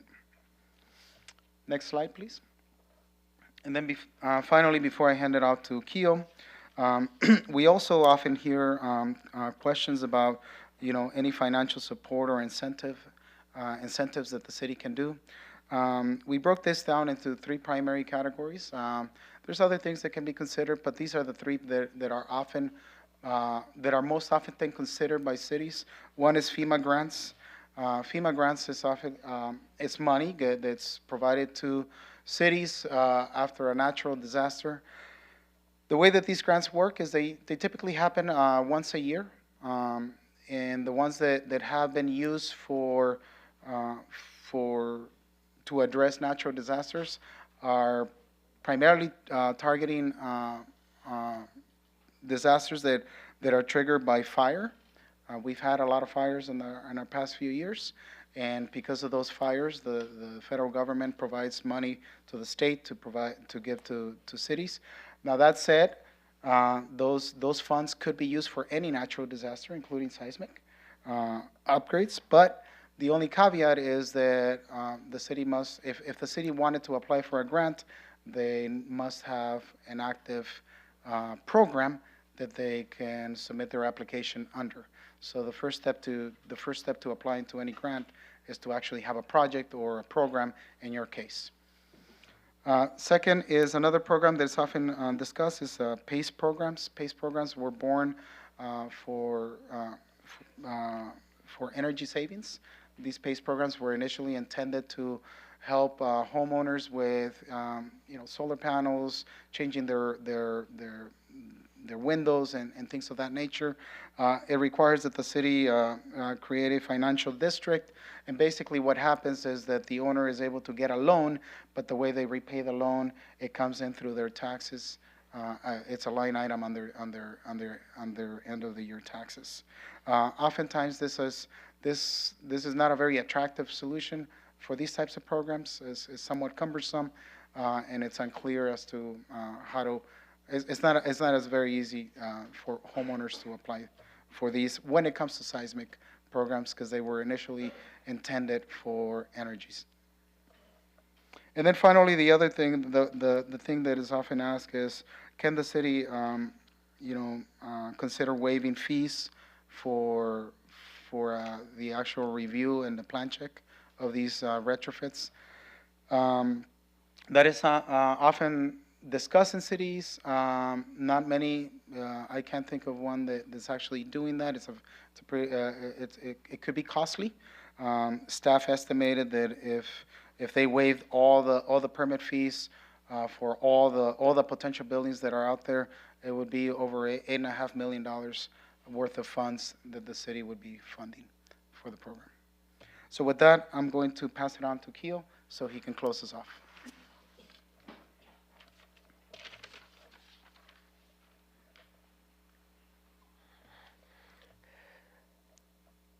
Should the program approved tonight, staff would need additional staff or consultant to assist with plan and technical report review, consultant to assist in complex building analysis. This concludes the presentation. Community development staff and our consultant are available for question. Thank you very much. I'm going to give Councilmember Matucci an opportunity to speak, please. Thank you, Mayor Pro Tem. Before we start discussion, because of the potential conflict of interest or even the perception of a conflict of interest, I'm going to have to recuse myself from further discussion on this item. Thank you, sir.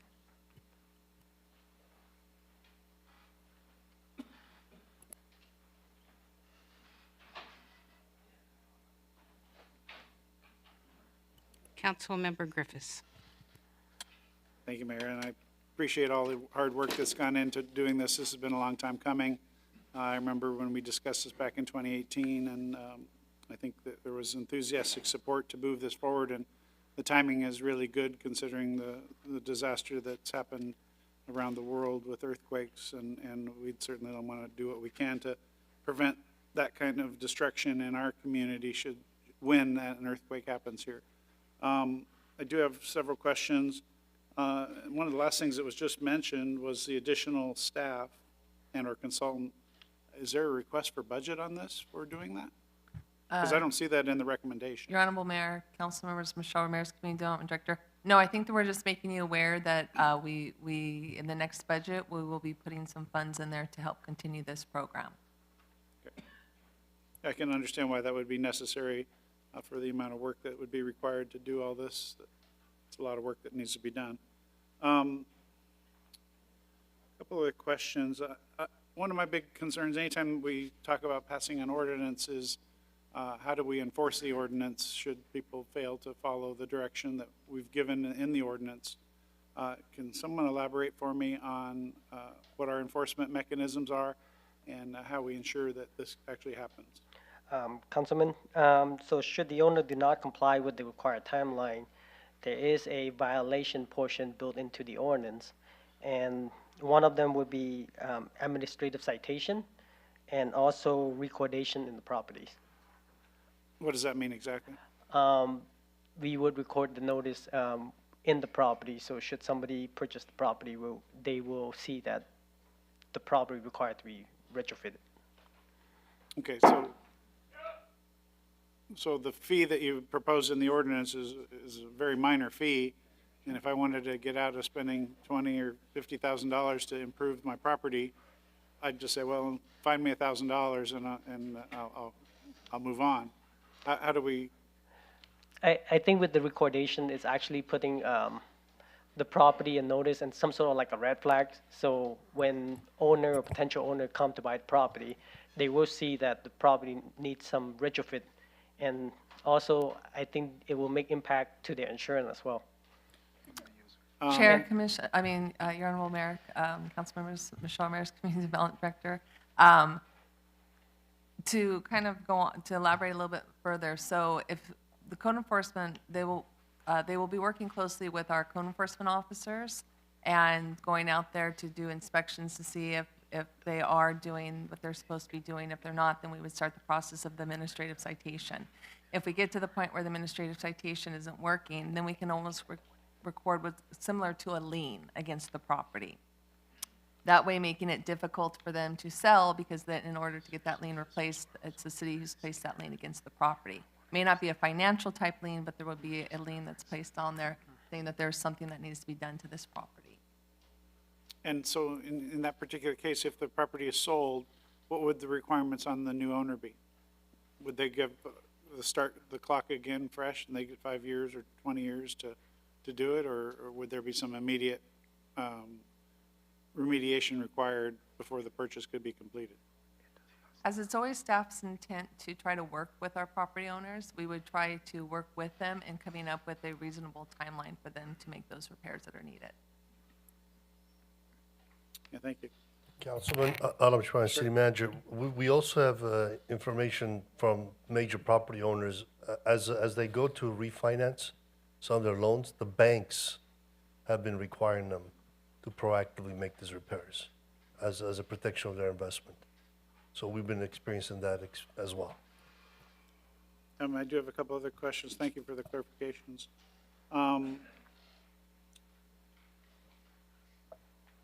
In the list of the survey, there was 82 properties that were undetermined. What's the situation with those? Do those get away from not having to do anything?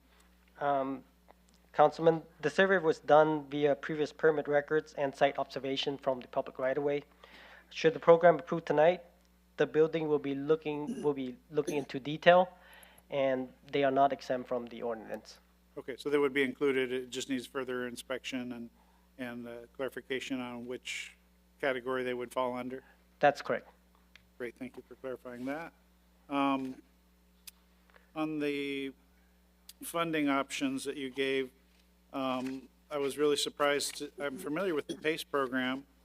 That's something that I think the city, we've already approved PACE programming funding for within the city. Is there anything further that we would need to do as a city to allow PACE funding to happen? So personally, I like that program. It's a great way to finance stuff. Mayor Pro Tem, members of the City Council, Danny Santana, City Manager's Office. The city, Councilman Griffiths is correct. The city is part of a number of PACE programs, and as long as it's a PACE program that has already been approved by City Council, there would be no further action that your honorable body would have to take. If it's a different PACE entity that has not already been approved by council, it's a simple process. A request has to be submitted, staff reviews it, and then we make a formal recommendation to your honorable body for action. Awesome, thank you. My brain is still working. Also on the PACE, though, I do recall, and I think it was mentioned in the presentation, though, that PACE was originally intended for energy and energy conservation type programs. Is there anything that we would need to do to extend that to seismic retrofit? Councilman Danny Santana again. We would have to review the agreements to see if it was specific only to energy retrofit programs. I don't recall that being the case, but if it were, and there were requests to take advantage of a PACE refinancing option, we would simply bring that an amended request to council. Yeah, personally, if I was a property owner and with a property that needed to do the seismic retrofit, the whole fact of financing the work under a PACE program for 20 years, which would be on your property tax and would carry forward to any future owners, relieving you of the responsibility is, I think, a tremendous program and probably highly underutilized, but I certainly want to promote that as an option, assuming that it does work well for seismic projects. I like the fact that you prioritize the different buildings based on, I think, typically the size of the building, and also I think that kind of also goes along with the potential occupancy of the building, because obviously the buildings that have the most impact on the number of people are really where we're concerned, and I think that's part of the reason why we've exempted single-family homes from this, because the impact to just a couple of people is A, not likely in a single-family home, and B, it affects far less people than in a multifamily type of project. Are most of these timelines that we're providing modeled after the LA ordinance? Yes, that's correct. And I think I read that the LA ordinance has been in place since 2015? Yes, around that time. Do we have any sense of how their ordinances what success they've been having? They were having good success until COVID hit, council member. And when COVID hit, they took a pause, and now they're barely getting back into it. It's hard to tell. And also to clarify, the timelines are modeled after not only City of Los Angeles, but also City of West Hollywood. City of Los Angeles does not have a steel moment frame ordinance yet. The City of West Hollywood does. So it's a combination of looking at all the ordinances that have been applied in Southern California and Northern California, and making the best judgment for the city's needs in order to come up with the proposed timelines. Great, thank you. And then my last question, and I'm really happy to see this whole thing coming forward, and I'm anxious to see it actually happen, is obviously the work that's being required is specialized work that I think your general contractor would not be able to do, or would you need a special contractor to do this type of work? First of all, they do need to hire an engineer or registered design professional to evaluate the building and to determine the type of deficiency that needs to be retrofitted. From there, they need to submit for permit application, plan check. Once it's approved, then the contractor could pull the permit for construction and retrofit. Would we be providing as a city any lists of firms for that? No, in general, the city tried to stay away from recommending outside consultant just because of liability issue and other criteria. For example, I knew you were going to say that, but I just had to ask. However, Councilman, our Southern California Engineering Association does provide a service where there is a list of engineers that an owner can go and look them up. And then there's also another website where owners can go and check their licenses, just to make sure that their licenses are active, similar to how they would do for a contractor. Great. No, I think this is fantastic. I can't wait to vote yes, but I wait to hear what the rest of my colleagues and the public have to say. Thank you. Thank you, Councilmember Griffiths. Councilmember Shea. Thank you, Mayor. Thank you, sir, for the great presentation. I think that's a great service to our community to have them understand the nature of this beast, I guess. A couple questions. I believe that we spent about $150,000 grant money that we received for the consulting services to give us these evaluations. My question is, why can't we get grant for the residents to get some of these initiative done? Or if there's anything in the pipeline to request grant from federal or state to help the residents or community? Councilman, grant, it is an option. However, several other jurisdictions have applied for it. The only city that I remember on top of my head that did get some fund is City of West Hollywood for the amount of $10 million. And other cities such as City of Beverly Hills, they did not get the grant. So we are, sorry. I apologize, Mayor Pro Tem, Councilman. There's always a possibility for the City of Torrance to consider this in future legislative advocacy initiatives. It could be listed as a priority project option, and it can be part of the council's future advocacy requests. So in addition to grants, there are also federal appropriations and maybe something through state Cal OES, the Office of Emergency Services, that could be pursued. So do we need to revisit to remind, or how would that come back to us? The first step, Councilman, would be for the council to actually adopt the ordinance. Once an ordinance is in place and further public education initiatives are underway, the city could leverage that public engagement toward advocacy of either a federal appropriation or a grant request. So staff's recommendation would be, should it be your determination to implement this ordinance, engage the public, give them an opportunity, and start building our ground game to solicit funds. Thank you, Mr. Santana. And thank you for the water, too. A couple other clarifying questions. Number one is, but I heard that we will send notification to the residents when we're going to pass this ordinance, so they know that their house or their building structure is impacted because of this ordinance. That's correct. Should the ordinance approve, we would be sending letters to the impacted property. Prior to today's meeting, postcard will mail to impacted property owner to inform about their properties. Email notification was sent out regarding to council meeting and public outreach, city webpage, social media, city cable. We also reach out to the Structural Engineer Association of California for additional feedbacks. So there have been several and many advertisements. And when we will send them the notifications, will we tell them what's the issue and how can they fix it, or what's the extent of our requirements?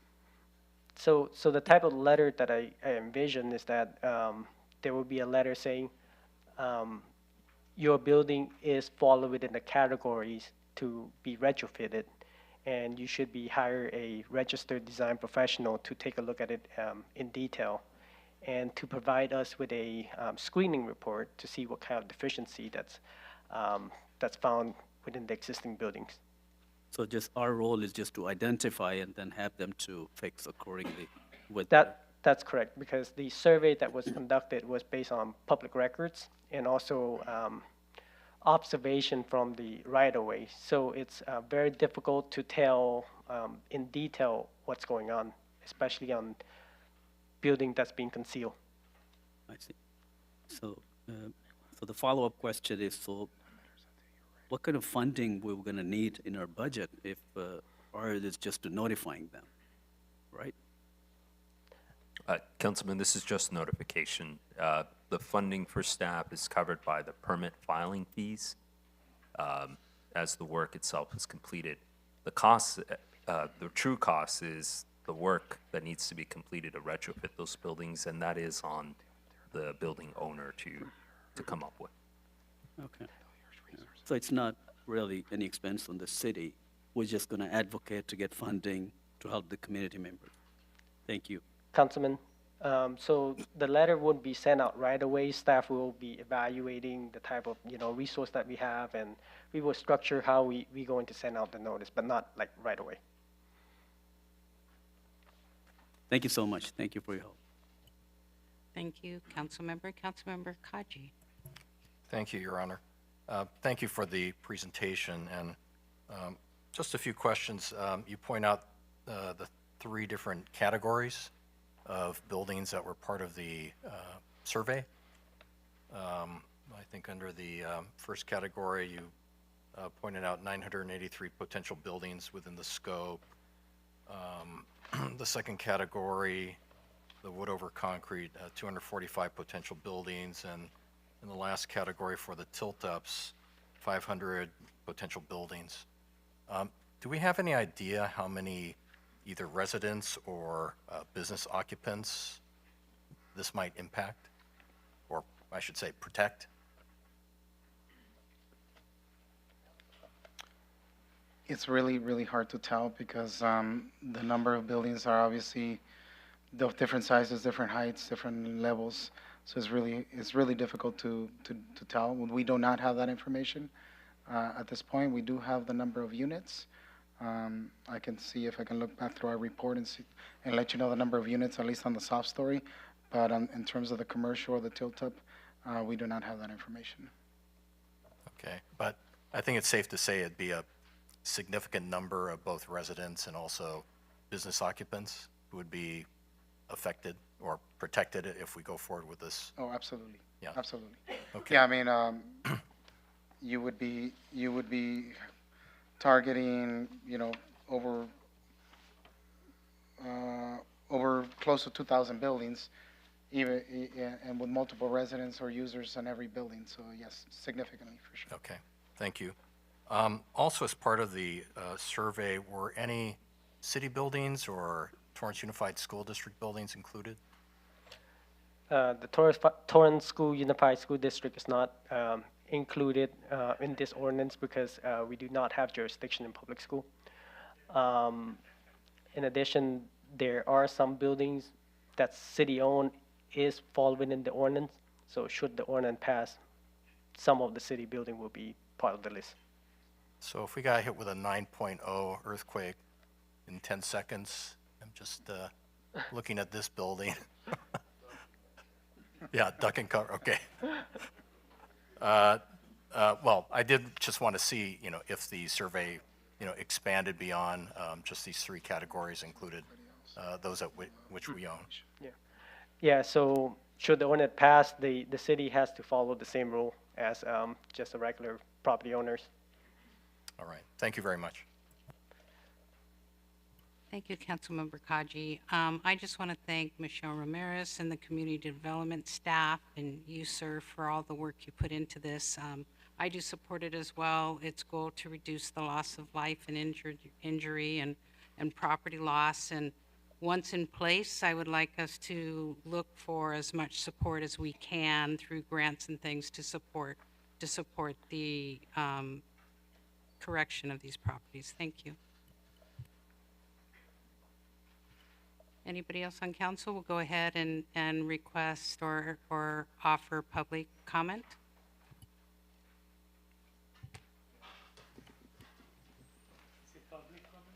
Sir? Yes, sir. You're welcome. This is Andy Porchop again. Sorry to take up your time, but this is very important. And believe it or not, I'm for this issue because public safety is very important. The school does not have to do it because, you know, those are kids in those buildings, and screw the kids, you know, who cares? So if the school does not need to, you know, we still need to do this, and that's a lot of money for the city. You know, just imagine all those permit fees and everything. But you guys stopping a little bit too short. I would put in fire extinguishers, mandatory, like Redondo Beach, even the residential. I would put in electric charging stations. I would put in 24-hour guarding garages where electric cars are charged, you know, because they go set themselves on fire. And, you know, and the metal studs.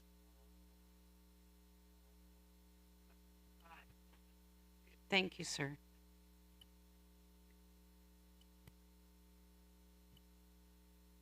Anyone else?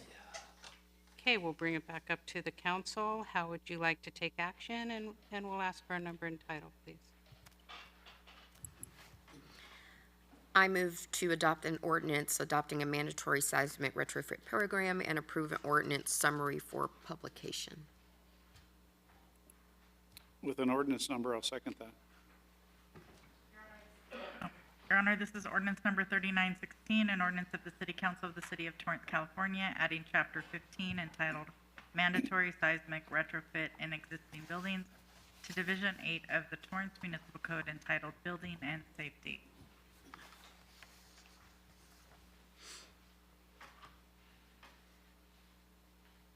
Start voting, please.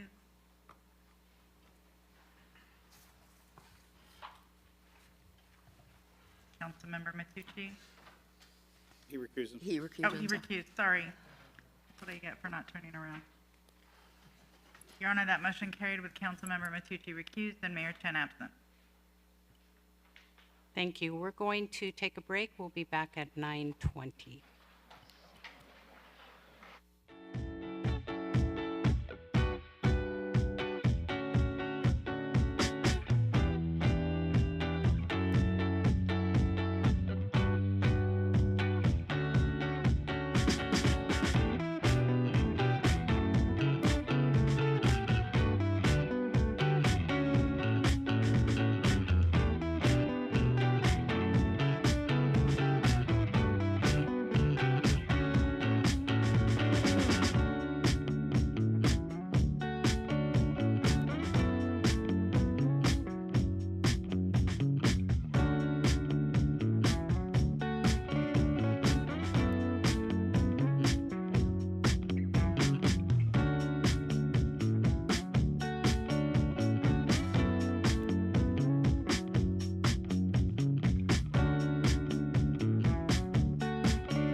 Oops.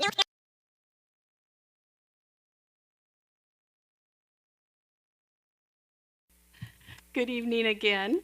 We're now reconvening.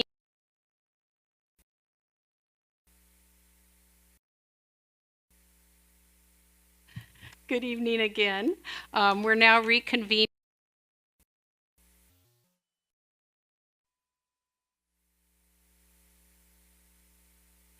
Good evening again. We're now reconvening from the Torrance City Council meeting of March 14th, as we have been.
Thank you and welcome back to the City Council meeting. We're now moving on to item 9G.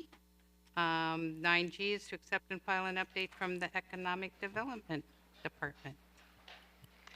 Thank you very much. Good evening, Honorable Mayor Pro Tem and City Council members. I'm Fran Fulton, Economic Development Manager for the City of Torrance. Item 9G is an update from the Office of Economic Development, and more detailed information on this presentation will also be posted on the Economic Development website at torranceca.gov/business. Next slide, please. In September, the Commercial Rehabilitation Rebate Program was launched to assist commercial property owners with exterior property improvements. To date, we have received 7 applications, one small project on Hawthorne Boulevard to replace a window and door for $1,000 has been approved, and another larger project for $20,000 for a facade remodel for a dental office in downtown has also been approved. Staff will be taking before and after photos to show off the program and entice more applicants. As a reminder, this new program can assist with property beautification projects such as facade refreshes, awning replacements, window and door upgrades, lighting, signage, parking lot ceiling and striping, landscaping, and other exterior improvements. Interested commercial property owners can contact the Community Development Department or the Office of Economic Development for more information. Since last update, the Torrance Tech Committee met at IntelliSense, a defense electronics and environmental monitoring development company. The focus of this meeting was on real estate, both the attractiveness and availability of industrial commercial space in Torrance and the continued need for residential to attract and retain employees. The Tech Committee is serving in an advisory capacity to the Office of Economic Development and the city to assist with innovative business attraction and retention. As an offshoot from the Tech Committee, the Economic Development team is looking at additional ways to focus on business attraction and retention. Some new initiatives being developed this year are a business recruiter concept to focus more in an outside sales capacity, possibly on a commission basis, to more aggressively seek out new businesses to come to Torrance. There will be more on this as it is developed. Another two-pronged approach to help retain businesses and support their growth here in Torrance is a Pitch Torrance program whereby Torrance-based businesses have the opportunity to pitch their product or service to the city to meet a need or overcome a challenge the city might be facing. Along with that, efforts are being reinitiated to inform more Torrance businesses about available opportunities and how to do business with the city. Purchasing marketing material is being updated, and events are being planned for later in the year to meet this purpose. Access to broadband continues to be a concern to some businesses and commercial properties, so the city is pursuing additional funding opportunities and partnerships to further efforts to provide more options, better service, and more competitive options for the business community. Next slide, please. Another new economic development project to aid in business attraction is the addition of site selection fillable forms and a hot properties map on the City Economic Development website. One form is for businesses that are interested in locating to Torrance to indicate a few details of what type of property they are seeking.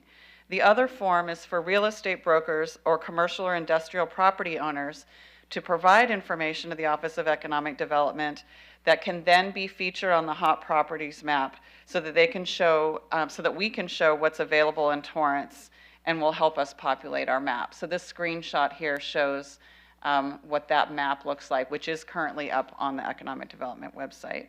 Next slide, please. The number of visitors to Torrance hotels continues to rise, and the rates continue to increase. Visitors to the California Welcome Center at the mall are averaging about 6,000 people a month. Auto sales have been averaging about 1,100 a month, and film permit revenues exceeded $32,000 for last year. Next slide, please. The key recommendation from the Downtown Revitalization Plan that the Office of Economic Development has been spearheading has been the establishment of a business improvement district. After the approval by the larger Downtown Torrance Association and the City Council to proceed with exploring the formation of a business improvement district, a steering committee has been formed made up of downtown businesses and staff from the city. Staff have also interviewed 3 consultants so far to aid in the formation process and believe that we have found one that will be the most beneficial for the group. This consultant will be meeting with the steering committee at their next meeting, which is scheduled on the 27th of this month. And also, I'd like to comment on the discussion that happened earlier about outdoor dining and the downtown revitalization plan. It is our hope, and I believe the businesses that are in downtown, it's their hope as well, that by forming a business improvement district, that will really help us to look at parking, to look at the tenant mix, potentially attracting more restaurants and that type of thing. So we see that all as a positive step of the city and the business community working together to further that downtown revitalization plan.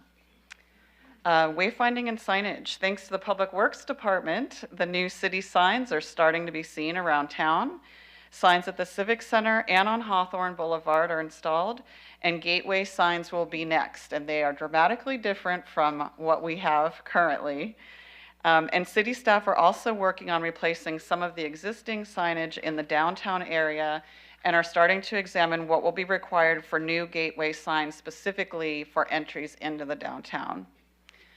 Regarding the Friendship City program, with the approval by City Council of this program, Mayor Chen has signed, as of yesterday, an agreement with Tainan, Taiwan, and he will be meeting in Changhua, Taiwan, while he is on his personal trip there, to sign the agreement with that city as well.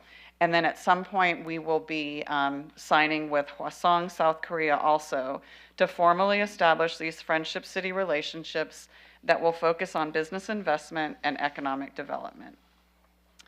The interdepartmental initiative Why Torrance continues to be developed to better market the advantages of doing business in the city of Torrance. A storyboard has been created to better engage viewers with interactive information and to tell the Torrance story more effectively with embedded video testimonials, updated demographics, and streamlined information. This storyboard, if you will, is continually being updated, and we encourage everyone to visit that regularly.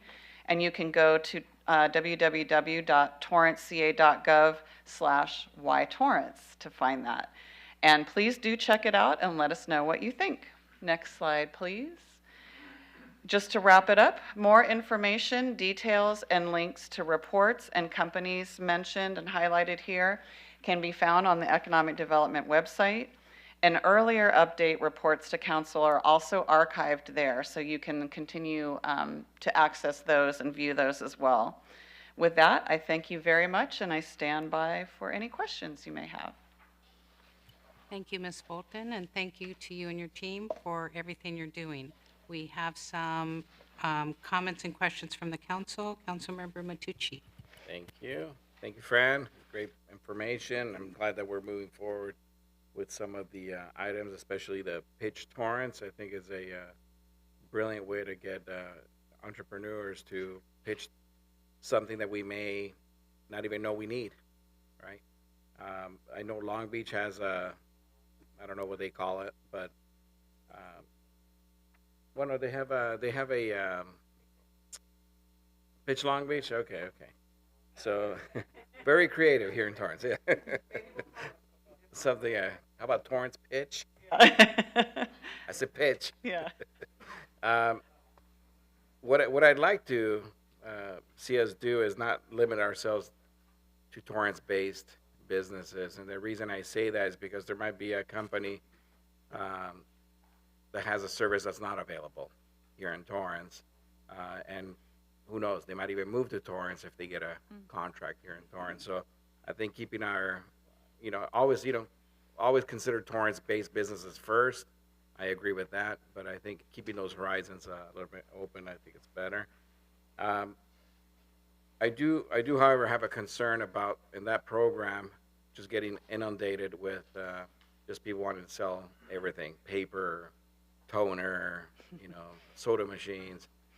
So I think You know, some people might laugh, but I think we should have a system kind of like America's Got Talent, to where we pre-screen people, have some staff pre-screen the companies, and then go to like a kind of like a stage 2. So why don't you send us what you do first? We'll analyze it, and then we'll see if we can get an appointment. Because, like I said, you know, there might, I mean, we might get 50 companies in one day that want to come over. Then what? You know, I think staff is pretty busy with a lot of different stuff. But needless to say, we do want to give everybody an opportunity to be heard. Just kind of organize it, I guess, in a way, so that not everybody can just come in and sell us toner. We'll chat more. Yeah. Well, I mean, when I had my office, I had like every day somebody trying to sell me copier paper. It's like, I don't need any more copier paper, you know. But anyways, then as far as the having a web page where there's available space, I know like through Matrix, which is our MLS system here for realtors, they have kind of like a live update, live feed, so it doesn't have to be managed. You know, I think we want to minimize the amount of people that have to put their hands on it. So Matrix has that. City Feet for commercial is really good, which is owned by LoopNet and CoStar, which is obviously, I would say it's more of a monopoly when it comes to that.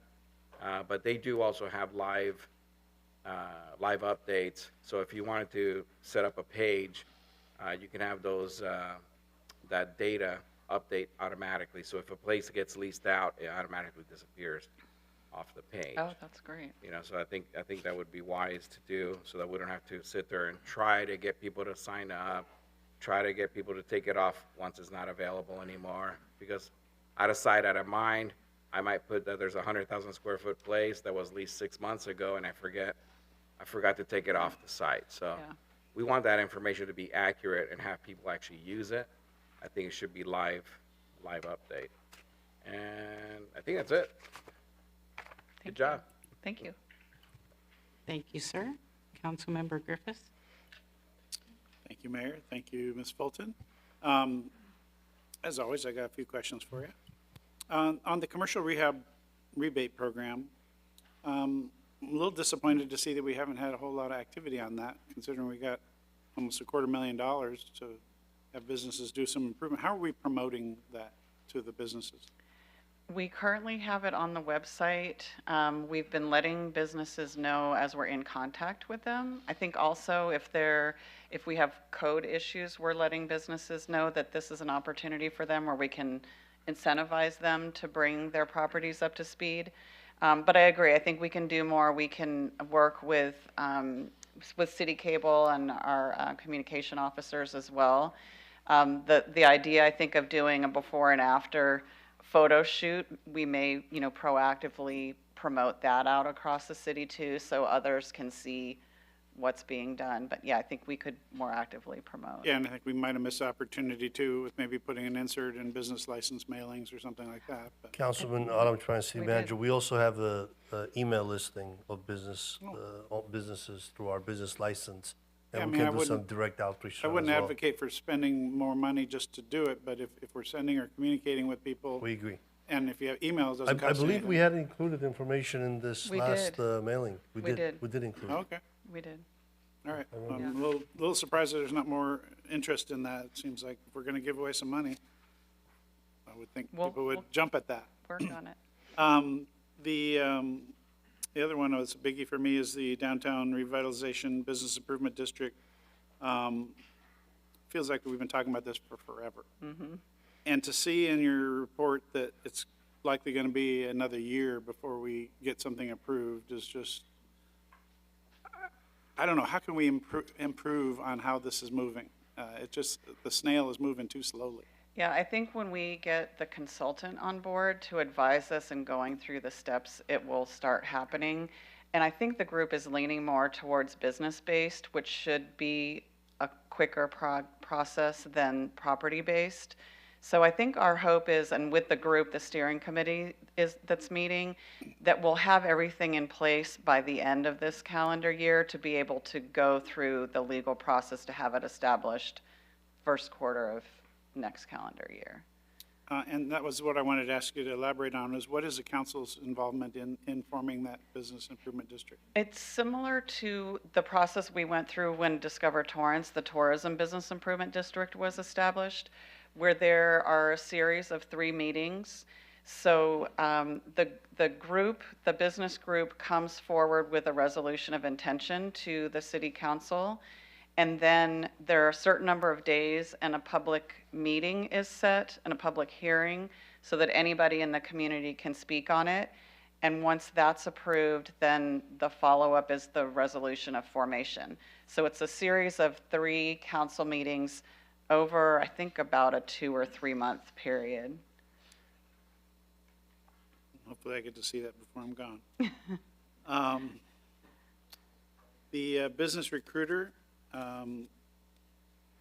tell me a little bit more about that. Is that something that's actively in the works, or is still in a very formative idea stage? The concept went for the budget, was approved to allocate a certain amount of money for that. So the Office of Economic Development will be putting out requests for proposals on that imminently, probably in the next month or so we can see what kind of feedback we get on that. Good, I think I talked to the city manager about that some time ago. I Yeah. thought that would be a great idea to help increase our business activity, because I'm sure there's some really hungry people out there that would potentially work on a commission basis to try to bring in some businesses, and they'd work really hard and be 100% focused on doing that, which I know you're spread very, very thin. Yeah, that'd be great. I think that was it. Otherwise, thank you very much. It's a lot of stuff you're up to. Thank you. Yep. Thank you, sir. Councilmember Kaji. Thank you. Thank you for the presentation on what our city's doing in the area of economic development. I just wanted to focus on the business recruiter portion of the presentation. There's a lot of people who live in Torrance, but who work in different parts of LA County. I think just looking at the traffic at the 405, we know they're either driving on the 405 north, maybe southbound, Harbor Freeway going into downtown. But I know that there's a lot of talent here in the city, and every day when I look at articles about the city of Los Angeles, city of Santa Monica, and some of the surrounding cities, the stories that portray those cities as really being anti-business, being overrun by homeless people, graffiti, crime, I think really sets our city apart. Because what we've created and what we've maintained is stellar. And it really doesn't need to be, it does need to be sold. Mm-hmm. And I really think that we need to go beyond the confines of our city borders, and we need to expand our reach to a lot of these cities where you have major employers or even small and medium-sized employers who have to deal with so many obstacles just to get their employees in and out of the office in a safe way. So here's what I'd like to suggest. Not that I need another job, and not that I'm pitching myself as a business recruiter. However, I do think we need to send teams out to these other cities. I know, speaking with Estela Lopez, who is the director of the Downtown Industrial Business Improvement District, her office is located in the heart of Skid Row. She's surrounded by her business members who are in the seafood business, garment business, toy business, and who are just fed up with the bureaucracy at City Hall, Los Angeles City Hall. So I think it's worth our while, and I'd also like to put the challenge out to the council members too, that we go out on the road. I think Councilmember Shake and myself, early on, we were calling on other cities and talking to mayors and council people.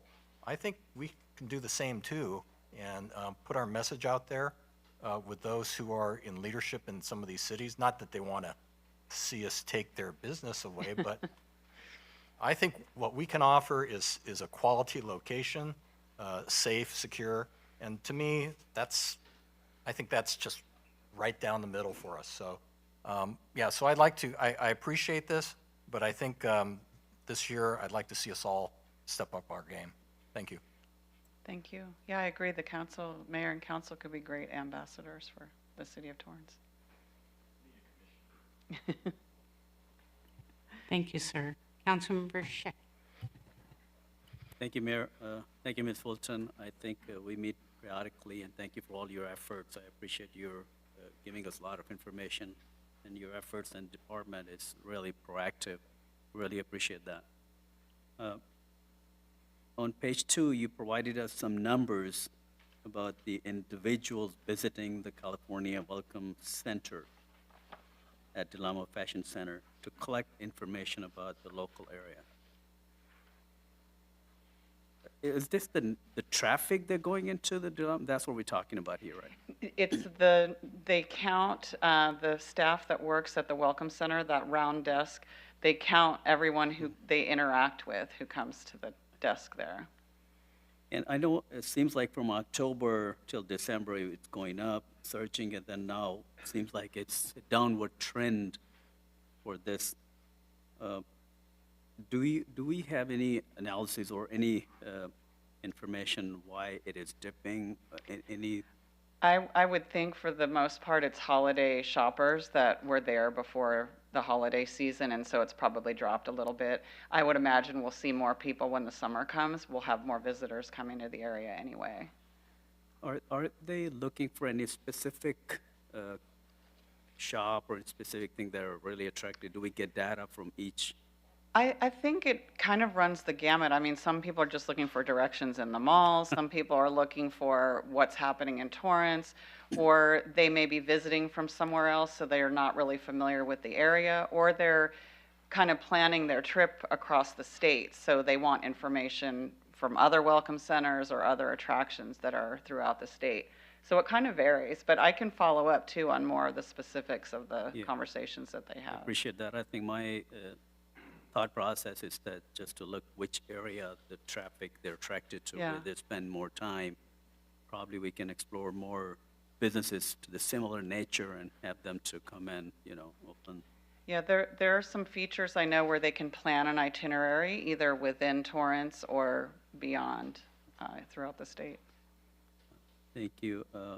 About the business recruiter program for the personnel that we're working on, just to piggyback what Councilman Griffith and other colleagues are saying, are we planning on having one person, or are we going to have it open to anybody who can bring businesses and we give them commission because they're bringing businesses to here? What's the? I think we can look at what the response is. I know an example from another city is they actually work with a commercial real estate company because they're really focused on bringing retail and restaurants to their city. That might not be something we want to focus on specifically. I think there's a lot of desire for restaurant and retail to want to be in Torrance. But if we want to look at the tech businesses or biotech or, kind of focus on an industry, we would look to see, we want to spell that out in our RFP and what we're looking for to get from that advisor or recruiter. I think that's exactly my point. So we look at the niche, what we need, and then we explore that certain area. One of the things that we're doing kind of as part of the tech committee is I'm in the process of requesting a special customized report from the Employment Development Department from the state that will give us data over a period of years for all of the industry codes so we can see which industries are growing or dropping within our city. And I think that will help us sort of identify what we might want to target. Look at the trend, yes. Yeah. Thank you so much. Thank you. You're welcome. Thank you, Mayor. Thank you. Any other comments from the council? Okay, we'll take it to the audience. Anybody who would like to speak on this item?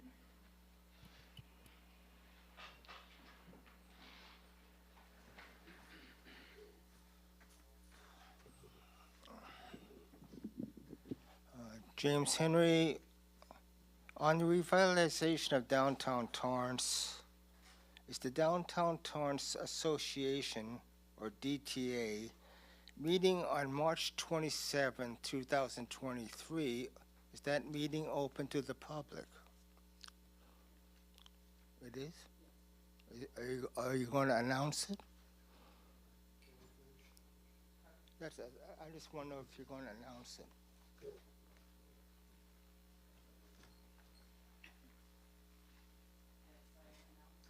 With my presentation here. But yes, the Downtown Torrance Association, the larger group meets monthly, typically on, I believe it's the second Wednesday of the month. And then the steering committee that was formed meets every other Monday at 4 o'clock. The DTA meets at different places, but it's usually announced if you're on, you can get on the DTA email distribution list. It's also posted on social media, I believe on Facebook and Instagram.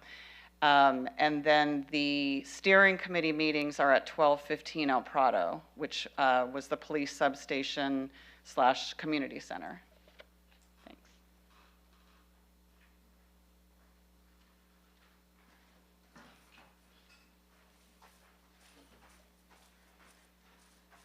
Hello, this is Andy Porchop again. I'm bringing you the solution. You should hire, what's his name? Wine, Tadam. He's Wayne, but he says wine. Anyway, he could come in here, bring all the money in here. You know, you should open a restaurant row between the two landing gears. You know what I mean? Plenty of place. Or bulldoze down downtown Torrance and build the airplane factories, because they're bringing in the airplanes and they need place to put it together, and put top of them the hotels and new restaurants with the retrofitting, and it would be millions of people coming, because Wine, Tadam, he's a very good salesperson. You should hire him. You should pay him. He would bring you in millions. Thank you, sir. Would anyone else like to speak on this item? Okay, we'll bring it back up to the council. How would the council like to? There you go. I move that we accept and file 9G. Second. Start voting, please. Your Honor, that motion carried with Council Mayor Chen absent.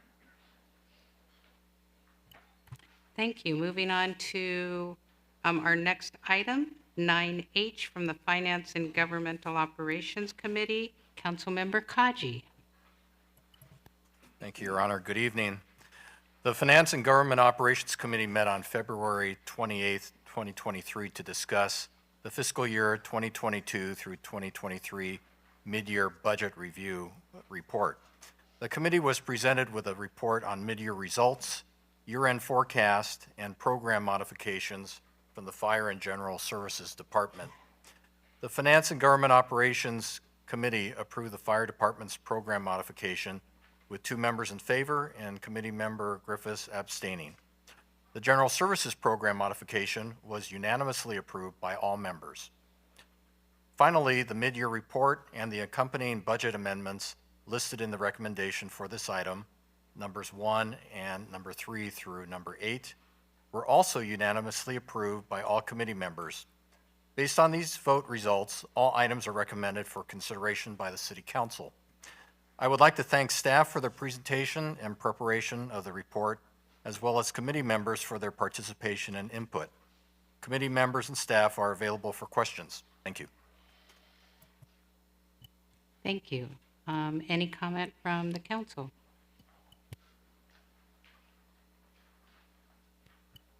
Okay, we'll take it to the public. Anyone from the public wish to speak on this item?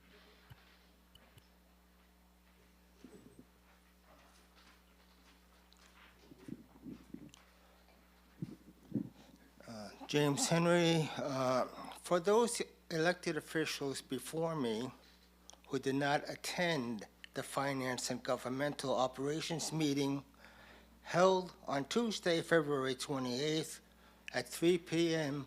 in these City Council chambers, I would like to bring to their attention Attachment B of this agenda item submitted by me.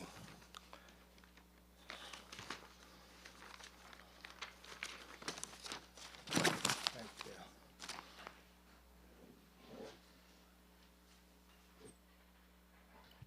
Thank you, sir. Would anyone else like to speak? Hello, this is Porchap again.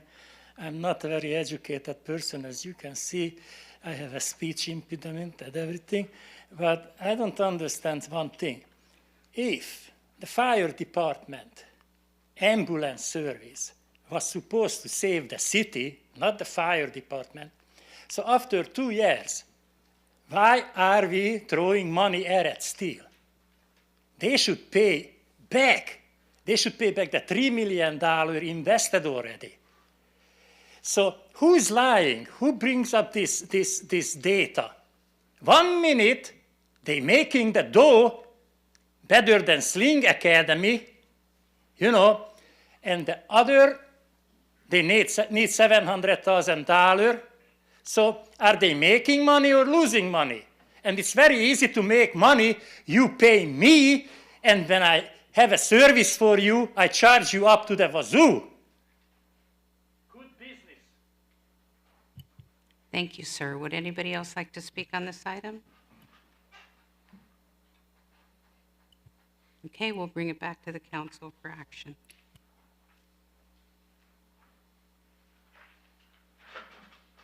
I apologize, Councilmember Griffiths.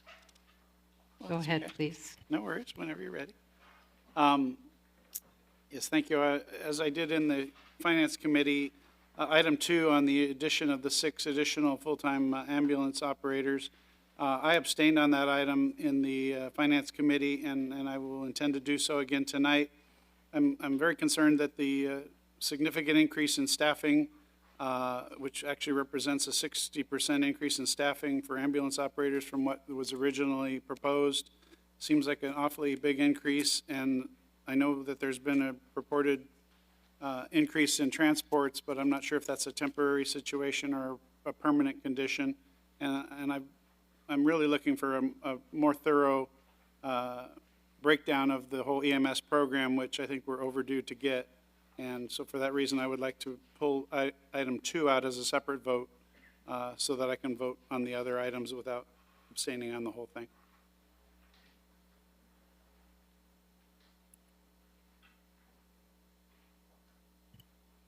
Councilmember Lewis.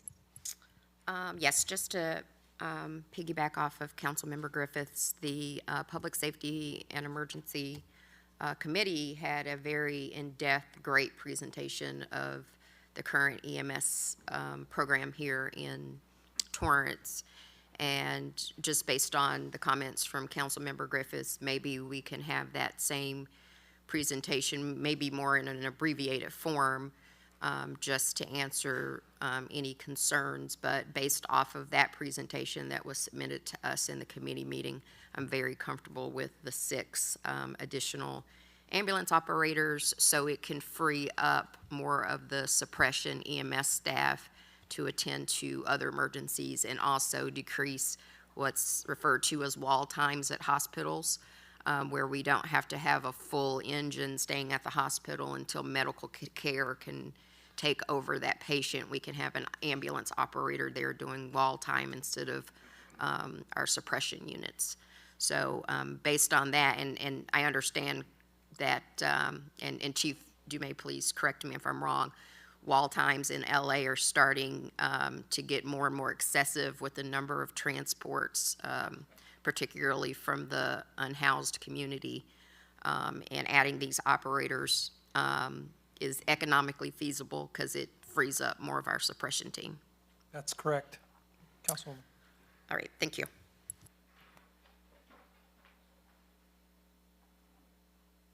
Thank you. Anyone else wish to speak?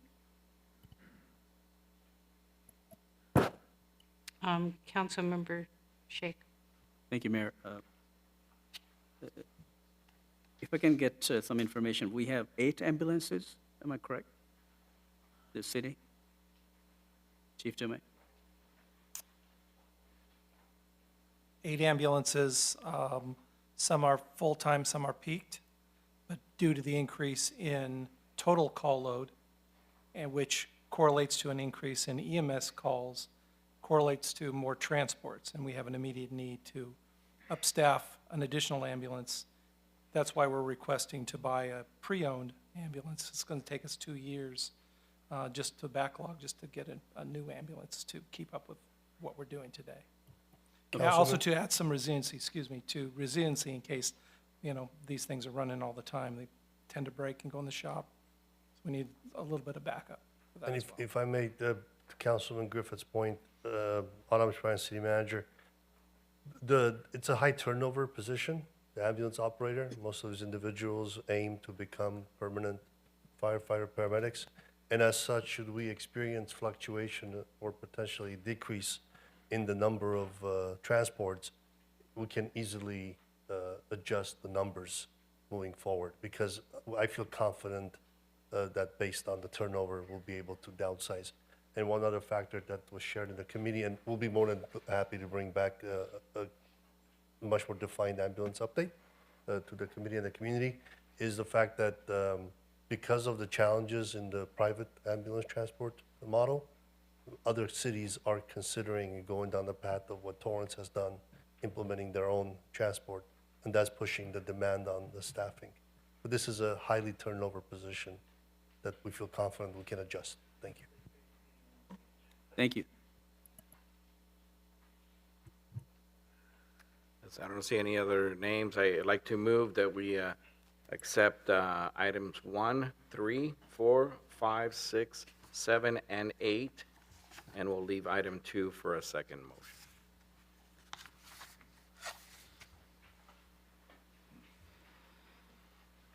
Second.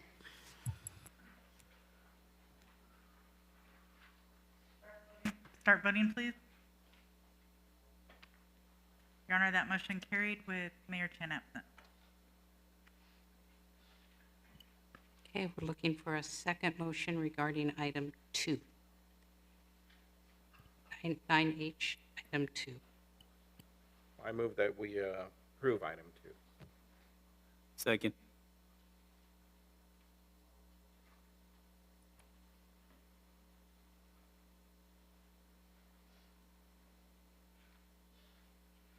Start voting, please.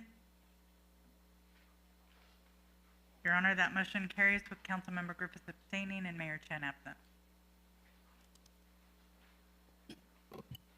Okay, thank you. We're now moving on to item 9I from the city manager. Is there a staff presentation? Yes, Your Honor. Good evening, Honorable Mayor Pro Tem and members of City Council. Viet Huang, City Manager's Office, on behalf of Jamie Lay.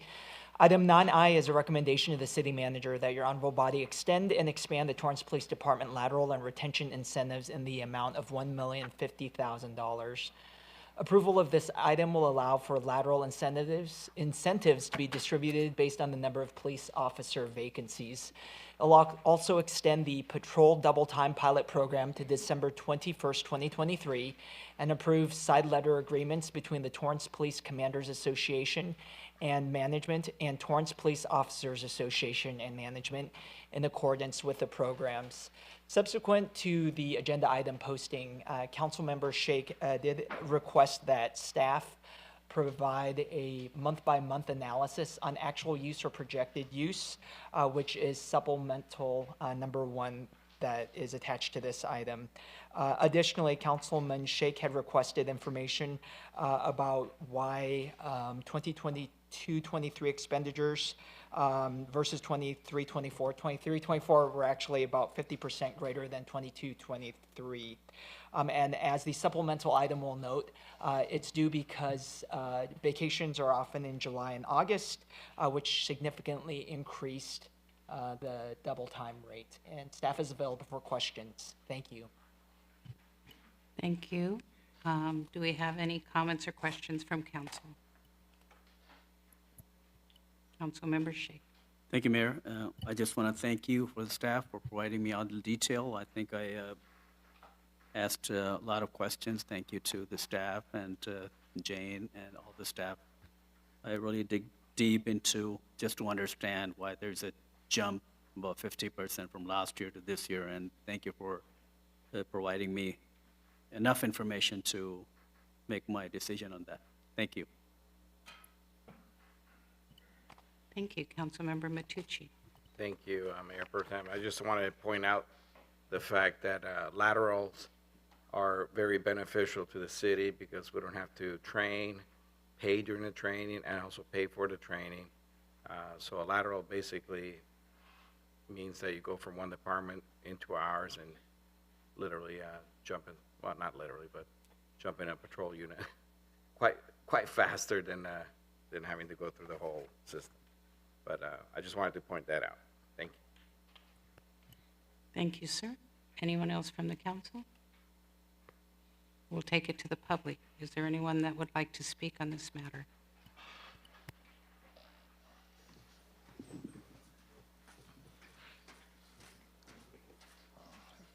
James Henry, I'm looking at the funding on this agenda item, $1,050,000 coming from the general fund. Is there any other way to fund this other than the general fund? Can anybody answer that question? Good evening, Mayor, Council. Sheila Pasang, Finance Director. These incentives are being funded by vacancies in the police department, which I think are regarding around 38 or so. And they're projected to they're projected to save about $7 million from vacancies alone this year, fiscal year. Thank you. Anyone else?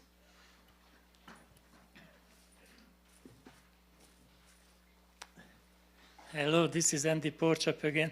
Believe it or not, but I'm for this item because you were begging for extra tax money for safety and police protection, and here we go. You're spending the money on police and protection because we need it. You know, things are getting worse out on the street, especially when you're gonna be forced to travel on the bus, you know, and we need more police officers.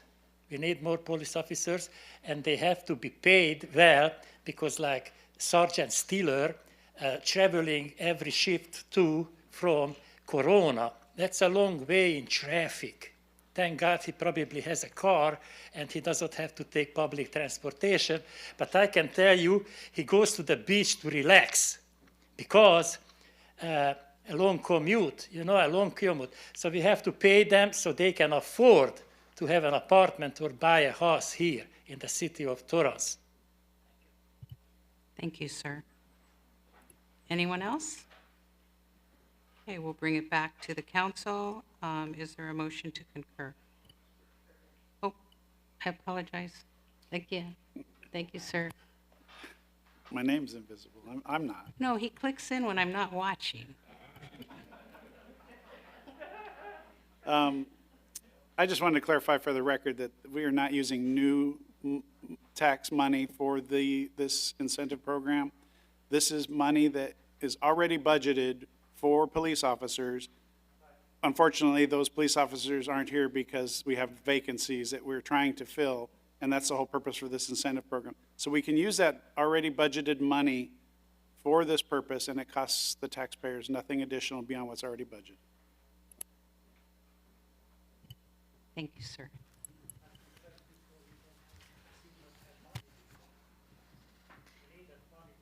Ms. Lewis? That is a fantastic observation, Councilmember Griffiths. I am making a motion to approve item 9A, to approve the 9I, thank you, 9I, to approve the side letter agreements to extend and expand the Torrance Police Department lateral and retention incentives. Second. Start voting, please. Your Honor, that motion carries with Mayor Chen absent.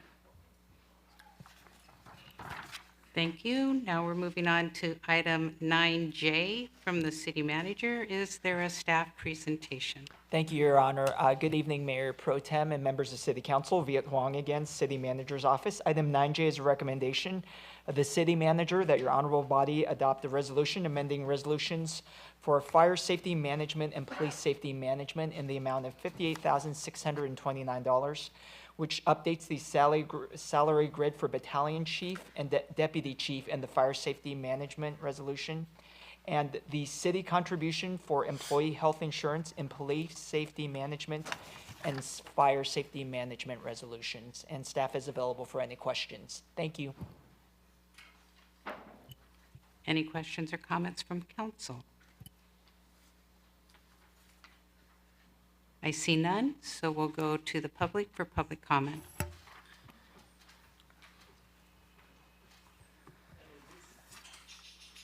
This is pork chop again.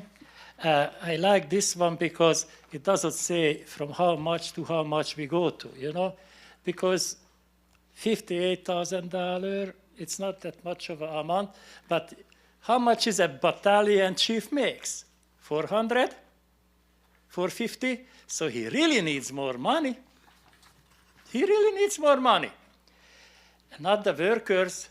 We don't have bus services because we cannot afford to pay more than minimum wages. Huh? What's the story with that?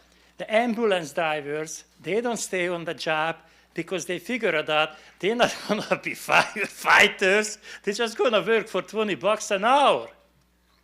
So what is the money top on this? You know, the $58,000 come on top of what? 400, 450? How much?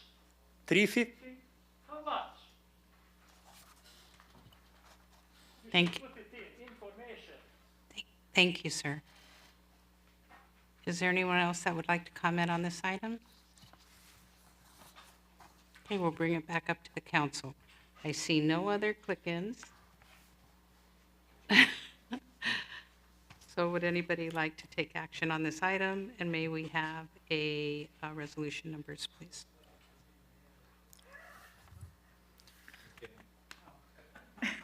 I make a motion to accept 9J after reading the resolution, title and resolution number.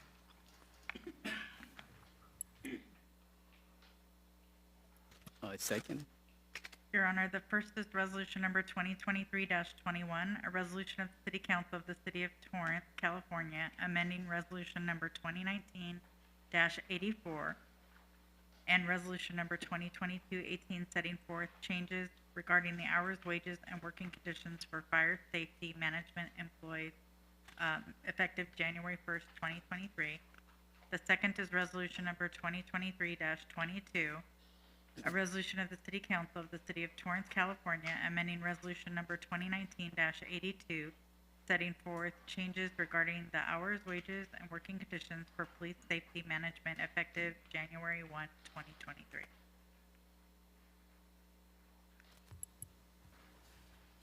Start voting, please.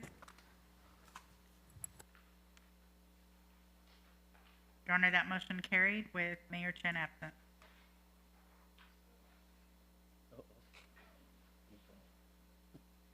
Thank you. We're now moving on to item 9K from the city manager. Is there a staff presentation? Thank you, Your Honor. Good evening. One last time, Viet Huang City Manager's Office for Jamie Lay. Item 9K is a recommendation of the City Manager that City Council adopt a resolution amending resolution number 2022-144, setting forth wages, hours, and working conditions for certain full-time salary and hourly employees in the amount of $115,627, which updates the salary steps for the position of staff assistant and corrects a typo in the employee insurance, which previously came before your honorable body. And staff is available for any questions. Thank you. Thank you, sir. Any questions or comments from the council? I see none, so we'll go to public comment. Would anybody like to speak on this item?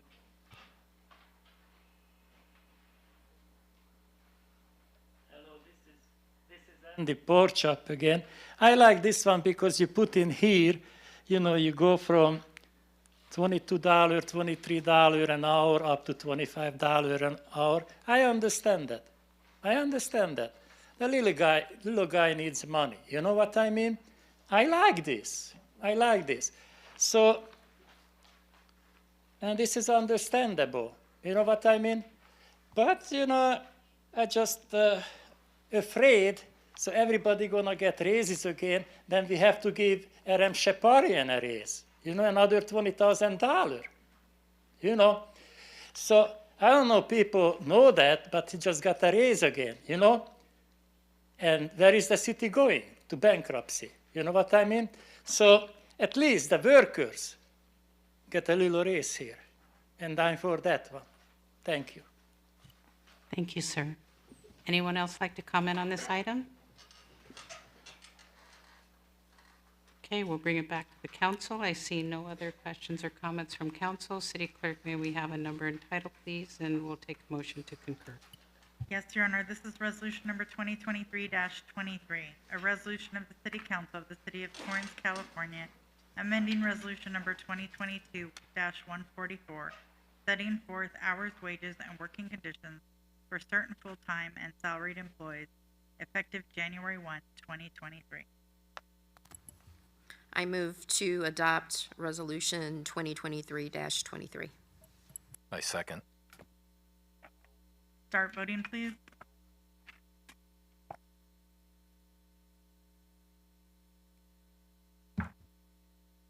Your Honor, that motion carried with Mayor Chen absent. Thank you. Now is the time and place for a public hearing on Agenda Item 10A, a recommendation of the Planning Commission and the Community Development Director that the City Council deny the appeal and adopt a Sustainable Communities Environmental Assessment and approve a conditional use permit and development permit to allow the construction of a 200-unit apartment complex and parking structure in conjunction with the modification of a previously approved precise plan of development, PP 65-38, and a division of lot to merge two parcels into one on properties located in the HDA1 zone at the northeast corner of Carson Street and Del Amo Circle Drive, APNS 7525-023-034 and -035. Has this matter been properly advertised? Yes, Your Honor, it has. Thank you. And is there a staff presentation? Yes, Your Honor. Good evening, Honorable Mayor Pro Tem and members of the City Council. I'm Oscar Martinez with the Community Development Department. Tonight we have a presentation regarding the above referenced project. The applicants request approval for the construction and operation of a 200-unit residential apartment complex with a parking structure and to merge two parcels into one, referenced as the Del Amo Circle Residential Apartments Project. The project is subject to review and approval of the following land use entitlements. A conditional use permit is required to allow the residential developments above 3 stories, having more than 100 units, over 27 units to the acre, and having a gross floor area over 50,000 square feet, and also to exceed a floor area ratio 1.0. The development permit is required because the project proposes new structures within the boundaries of the Hawthorne Boulevard corridor specific plan area. The division of lot is required to allow for lot consolidation purposes, and modification of PP 65-38 is required because the proposed development differs from the original entitlement's intent for more office towers. Slide, please.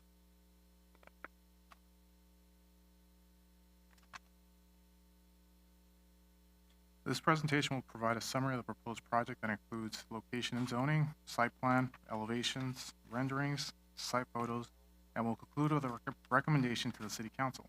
Slide, please. This slide shows the location and zoning. The subject site, highlighted at the center in yellow, is L-shaped, measures 123,473 square feet, or 2.84 acres, and located at the northeast corner of Carson Street and Del Amo Circle Drive. The site is currently developed as a surface-level parking lot that previously serviced a financial center office complex directly to the east. The site is immediately adjacent to commercial properties with residential to the west. Adjacent commercial uses include major shopping centers, hotels, retail, offices, and restaurants. The subject site, as well as those properties shown in blue, are part of the Del Amo subdistricts of the Hawthorne Boulevard corridor specific plan. The properties shown in purple to the west and southwest are zoned R1. Slide, please. This slide shows the site plan. The project proposes a 5-story apartment complex building. The building footprint is L-shaped and complies with the 20-foot setback requirement. The project proposes 234,928 square feet on a 2.84 acre site for an FAR of up to 1.90. The code allows mixed-use developments to exceed that FAR of 1.0 with approval of the conditional use permit. project proposes 200 units across 2.84 acres for a total density of 71 units to the acre. The HDA1 zone allows for unlimited density for residential purposes and mixed-use projects. The project includes a 6.5 level parking structure with rooftop amenity level behind the apartment complex. The structure provides the required 440 parking spaces. Vehicular access is provided via existing driveways on Del Amo Circle Drive and Carson Street. The fire road will be modified to connect the Carson Street driveway. Slide, please. This is the south elevation facing Carson Street. At the street level, the apartment complex appears as approximately 57 feet tall to the parapets and approximately 65 feet tall to the stairs tower. The parking structure behind is approximately 75 feet tall. The HDA1 height limit is 200 feet. For reference, the office complex 12-story building appears approximately 163 feet tall, and the 5-story building appears approximately 64 feet tall, and the incoming senior facility will be approximately 52 feet tall.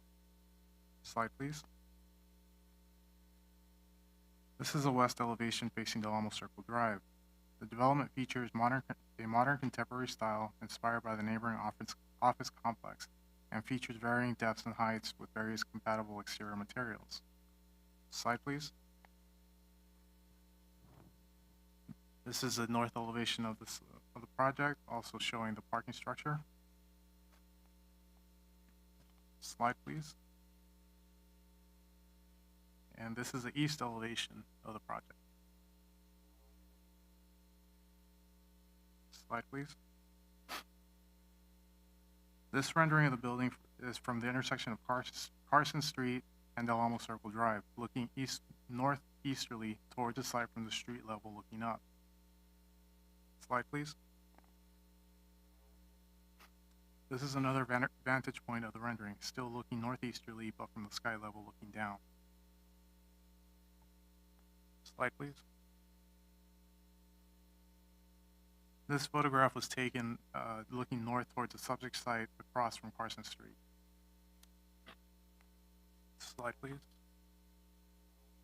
This photograph was taken from the subject property looking south. Slide, please. And this is a street view looking east at the subject site. Slide, please. And this is looking west along Carson Street as well. And slide, please. This photograph was taken looking east toward the subject site from across Del Amo Circle Drive.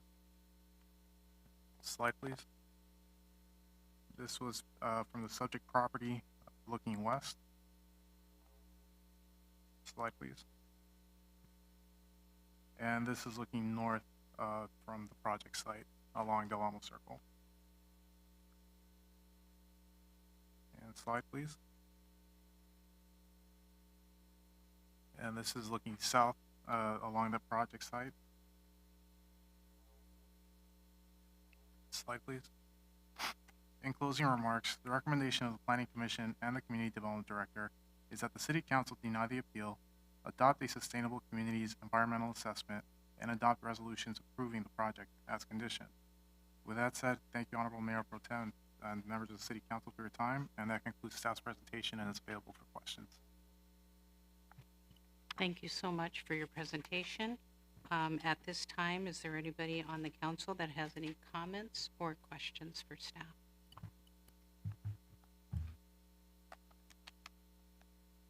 I see none. We'll go ahead and go to the public for public comment, please.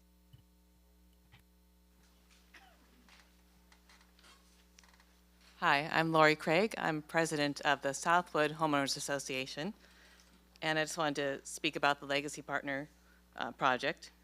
So Legacy Partners, the representatives, have been in contact with the association board since about late 2021, and in addition to participating in meetings with us board members, Legacy has hosted 2 community meetings that were announced in our newsletter, as well as on our social media platforms.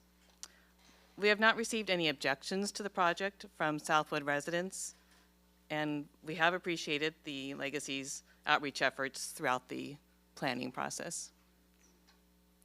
That's it.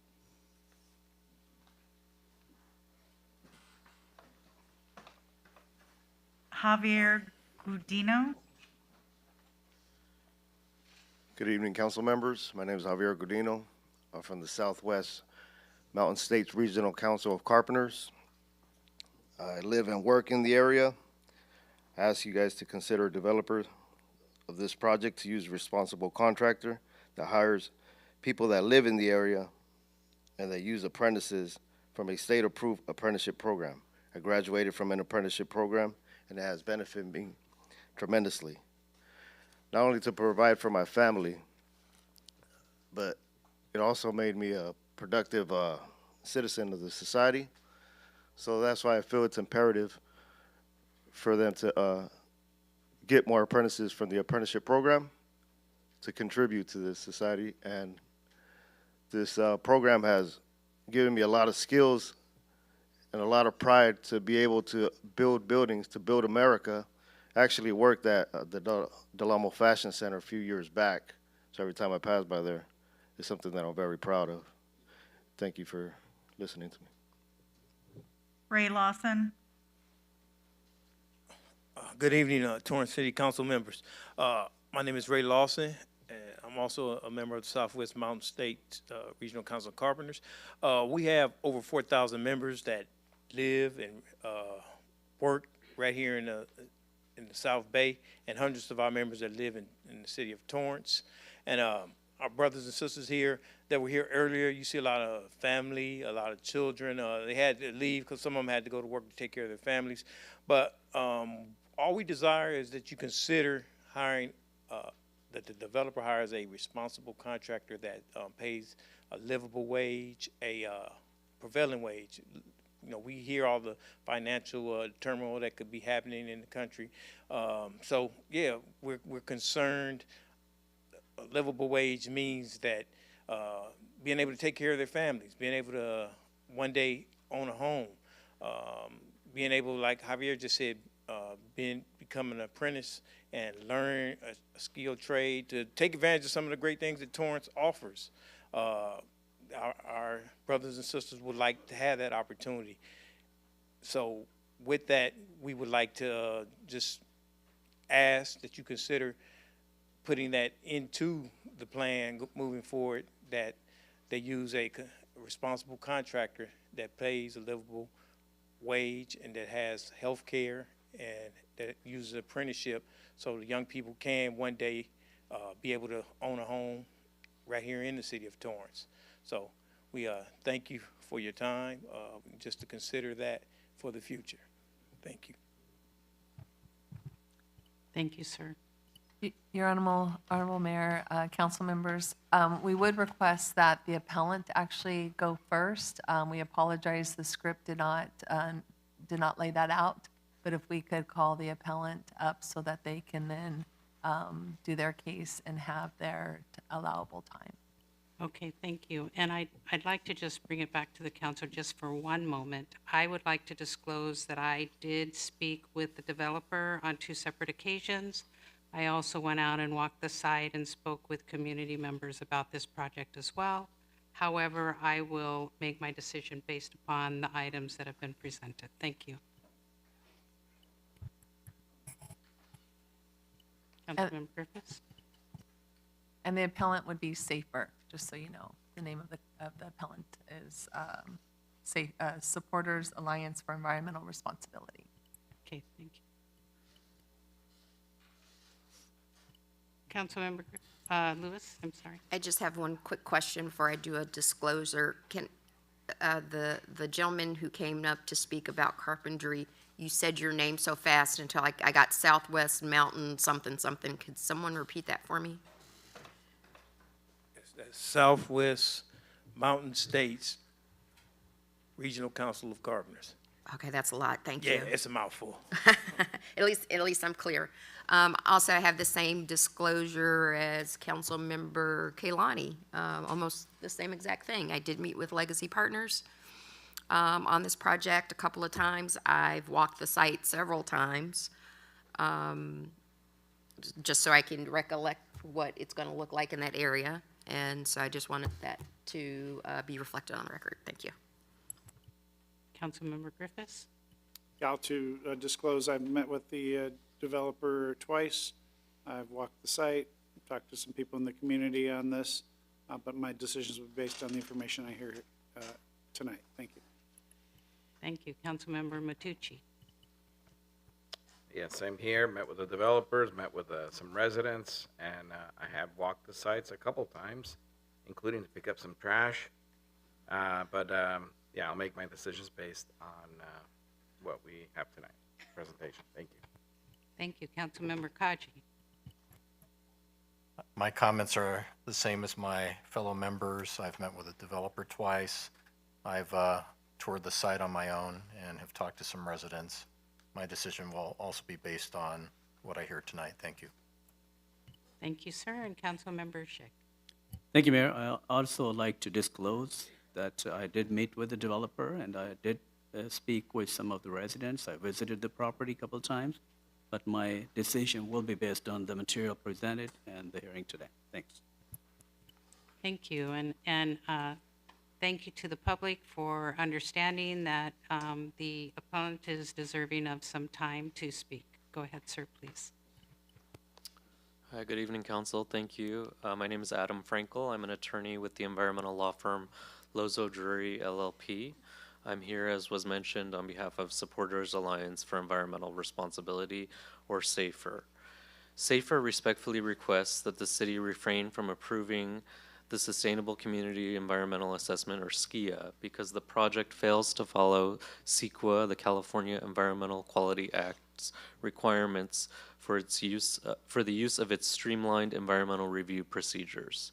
CEQA is clear that a SCEA is only appropriate where, quote, all feasible mitigation measures, performance standards, or criteria set forth in the prior applicable environmental impact reports are applied to the project.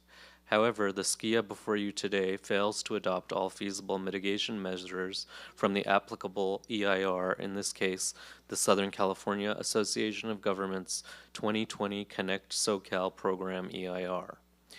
In fact, the SCEA includes only one mitigation measure to reduce air quality impacts, but it fails to implement other feasible mitigation measures included in the 2020 program EIR, which would further reduce the project's air quality impacts.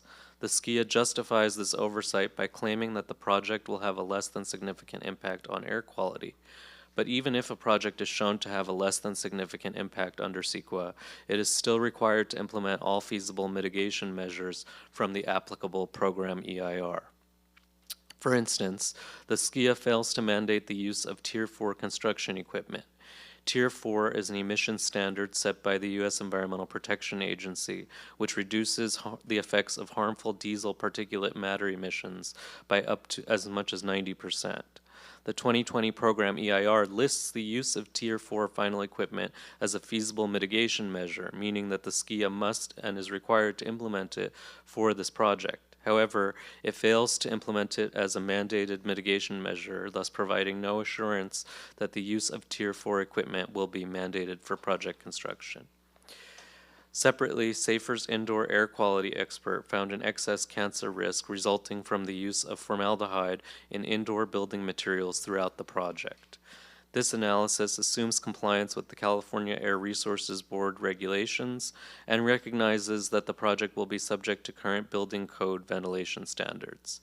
Even with these assumptions, however, SAFER's expert, Mr. Offerman, found that off-gassing of formaldehyde from indoor building materials will result in an excess cancer risk to future residents above the South Coast Air Quality Management District's health risk significance threshold. The city must properly incorporate all feasible mitigation measures from the program EIR and must also further mitigate the significant indoor air quality impact resulting from formaldehyde emissions. Otherwise, the city cannot properly use a SCEA for this project and must instead prepare an initial study to determine the appropriate level of environmental review that is required. Thank you.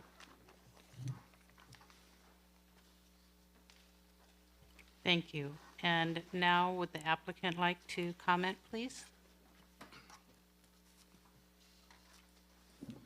Good evening, Mayor Pro Tem Kalani and City Council members. Tim O'Brien with Legacy Partners. First, I'd like to thank Oscar Martinez and the planning staff and city staff for their efforts through this review process. As many of you know, we've been planning this project for over 18 months. This planning effort started with meetings with council, planning staff, and the community prior to any formal submittal to the city. We continued our outreach to both the Southwood Homeowners Association and the Torrance business community throughout our planning review process. And we're pleased to be in front of you with the support of the Southwood community, planning staff, and a unanimous approval from your planning commission. In light of the time and the late hour, I'd like to turn over the mic to Dale Goldsmith, our attorney, who's going to rebut the safer comments. And then if we have time and if you have interest, our architect is here that can do a brief presentation of the project to give you a better feel for how we conceive the project. Thank you. Thank you, Tim. Good evening, honorable council members. My name is Dale Goldsmith. I'm a partner with the law firm of AGD, representing the applicant. I'd like to respond briefly to some of the points raised by the appellant this evening. First, the appellant maintained that the Sustainable Communities Environmental Assessment, or SCIA, had to adopt verbatim each and every mitigation measure in the program EIR for SCAG's RTP SCS. That argument has been thoroughly refuted by Placeworks, who prepared the SCIA, in their response to comment memos dated February 1 and of today's date, which responded to the late letter from the appellants submitted yesterday. SCAG, or the Southern California Association of Governors, prepared and certified the program EIR, but it does not require implementation of each and every mitigation measure, but rather gives the city, as lead agency in this case, the discretion to select those measures that are feasible and appropriate for each individual project. Chapter 4 of the SCIA discusses the SCAG mitigation measures that apply to the project, the applicable regulations that supersede these mitigation measures and then rendering them non-applicable, and where appropriate, where there's a potential project impact, the specific mitigation measures that would apply to reduce that impact. While the SCIA's mitigation measures may not be carbon copies of those mitigation measures in the SCAG EIR, the SCIA incorporates elements of these measures where feasible and appropriate, and the SCIA also includes project-specific measures as necessary to reduce all potential impacts of the project to less than significant. Under CEQA Guidelines Section 15126.4A3, mitigation measures can only be required where a project has a significant impact. There needs to be a nexus. CEQA was very clear on that. The appellant would turn CEQA on its head and say you have to have every single mitigation measure, whether necessary or not. That just isn't the law, and it's never been the law. The SCIA does not require mitigation measures from the program EIR that are not needed to avoid a significant impact. The appellant specifically mentioned the use of Tier 4 equipment during construction. Legacy has always planned to use Tier 4 equipment because it's the right thing to do, not because it's necessary to mitigate an impact. And as set forth in the supplemental staff report issued today, we are volunteering a condition, an additional condition of approval to reflect the use of that equipment. And we would respectfully request that that when you deny the appeal, which we hope you will, that you add that additional condition of approval to ensure that it will be enforceable and it will confirm Legacy's commitment. The appellant also argues that the project will result in a significant health risk to future tenants due to formaldehyde in building materials. This claim, like the other claims, has been thoroughly refuted by qualified experts from Placeworks, who prepared the SCIA, and their response to comment documents dated February 1, February 16, and March 14. The appeal relies on general articles assessing formaldehyde in single-family homes built to comply with the 2008 version of the California Title 24 standards. These findings are simply not applicable to the project, which does not include any single-family homes, and will be built to the most current Title 24 standards, which are much more stringent. For example, the 2019 version of the Title 24 standards include new ventilation requirements that improve air quality and protect residents from air pollution originating from both outdoor and indoor sources. The appeal is also based on flawed assumptions, including an incorrect and inaccurate exposure frequency, which is a technical variable that's necessary to calculate true impacts, and also breathing rates. The faster you breathe, the more likely you would get, you would bring in pollutants. They just got it wrong. The analysis also unrealistically assumes that future tenants will be actually not only live, but will be in their units for 70 years, 24 hours a day. That's simply not realistic. And it also overstates formaldehyde concentrations in units. And therefore, the assessment of the health risks in the appeal are wildly inaccurate and are not credible evidence of a significant impact. In addition, as set forth in the response to comments, there are stringent CARB regulations and state regulations that limit the amount of formaldehyde. All the literature published on that confirms that it's effective in reducing the amount of formaldehyde off-gassing. So therefore, impacts will be less than significant, and the appellant's arguments are without any merit. We would therefore respectfully request that you reject the appeal, uphold the Planning Commission's unanimous approval of the project with that one additional condition of approval. I'm available for any questions you may have. Thank you for your consideration.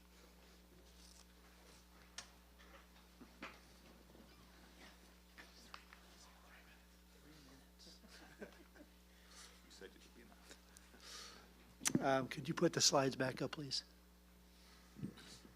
Thank you. Good evening. My name is R.C. Alley. I'm an architect with Architects Orange. Next slide, please. Just to give you a little history, I'll just do a very brief run-through on the project. You can see on the slide up on the left is the Del Amo Financial Center when it was built in 1967. It was a fantastic project then, and it's a fantastic project today. On the right, you can see a current photo of it. It was refurbished recently. It won a BOMA Toby Award for Historic Buildings in 2022. Next, please. Context. Whenever we look at a project, we always look at everything in context to it. So we looked at everything around 5-minute walk, 10-mile drive, and we really looked at everything to really try to understand who our residents would be and what we should be designing the project and how to make it serve our residents best. Next, please. Community. Again, you can see the site. This really shows our site location, shows where we're at in the community, adjacent to, again, to the historic buildings on the Del Amo Circle, Del Amo Crossing project. Next, please. Not sure how long I have left, so I'll just keep talking till you buzz me off. You can see the site in orange. Again, you can see it in proximity to Del Amo Fashion Center. Restaurants, shopping, everything you could possibly want. Office buildings, 1 million square feet of office buildings next door. Next, please. This is our site. I'll just tell you briefly, it is a wrap project. It's a very contemporary way to design an apartment project. It's really, the building is laminated and wrapped around a above-grade parking structure that's encased in the building. So if you live on the 5th floor, you drive up to the 5th floor, you park there, you walk to your unit. It's very convenient. It's been very well accepted. There are hundreds of these projects now built in California. You can see in the center of the roof deck on the parking structure. And the main entrance for the parking structure is down at the lower level. If you've been to the site, you've noticed it's tiered down. And the lower loop road is where our parking structure is entered. Next slide, please. I'm just going to skip this. This is landscape imagery. I'm going to talk about the views. So again, this is just an overview of the project. And what you really see, this is our site looking, sorry, lost my place in my notes here. This is our aerial view looking northeast. The road on the left is Del Amo Circle, and the one on the right is Carson Street. And what you can really see is how we've tried to make the project fit in with everything that's there architecturally. Thank you. Well, you actually have 6 seconds. Okay. Thank you very much. Thank you, sir. I can Thank answer you. any questions. Thank you. We're going to go back to public comment, and then we'll have, there'll be an opportunity for the appellant to come back up to the podium. Is there anyone else from the public that would like to? There's one more on the speaker list, Your Honor. Okay, thank you. Brett Thornton.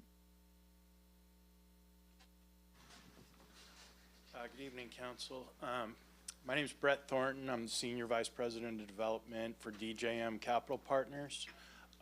We have owned and managed the Village Del Amo Shopping Center adjacent to the site for the last 20 years. We're excited to see this site being built out to its full potential, specifically the additional residential units that are being proposed by Legacy. We've reviewed their plans, and we think that they've done a great job to kind of seamlessly integrate it into what's there right now and what's currently being developed next door. We want to lend our support to the project, and we're looking forward to providing amenities to the new residents. And we think that Legacy would be a great partner and a great neighbor to us. So we urge you to approve this project tonight. Thank you. Thank you, sir.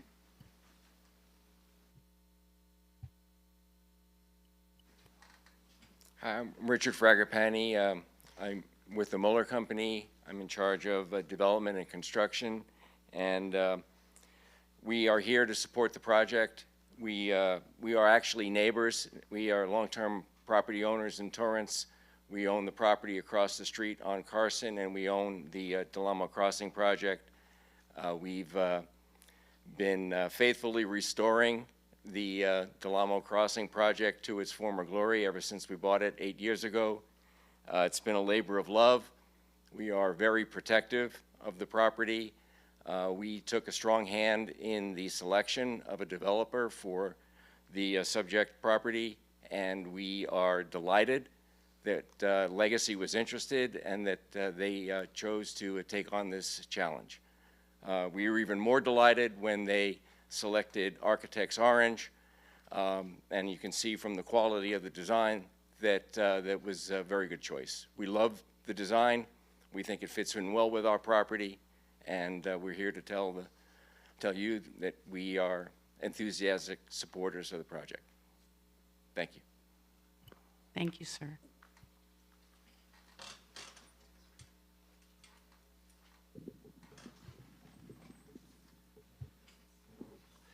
Hello, everyone. This is Andy Porchop. I'm kind of very decided on this one because it's a good thing for the city because it gives them growth. And as you know, the problem with the city, no growth. You know, when the city population's growth slows down, that's when the city dying, just like right now, Torrance. Because, you know, in the 50s, when we got the All America Award, you know, then population was like, whoo, you know, because everybody came here because Torrance was cheap. You know, Torrance was cheap, housing was cheap, and, you know, it was just population growth. So now if we don't build this project, then we don't get the population growth, plus these guys don't have a job. You know what I mean? But if we build a project, that's good for the city because population growth, but, you know, it's bad because the traffic. You know what I mean? We already have very bad traffic. You know what I mean? But this may be good because people could just walk over to the Del Amo, you know, if they like mall, you know, or when it's too hot, you know, they can just walk there and cool off and stuff like that, you know. So it's a very good location. It's a killer location. I don't know why it wasn't developed before. You know, it was like a random property, you know, for a few years back, and somebody picked it up for $40 million.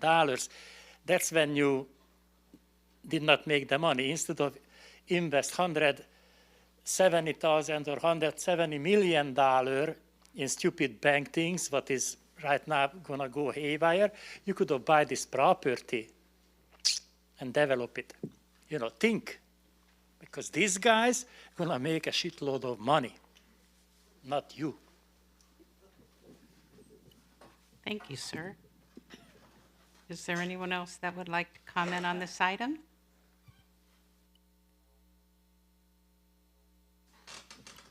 Okay, we would like to give Mr. Franco of Safer an opportunity to speak again, please.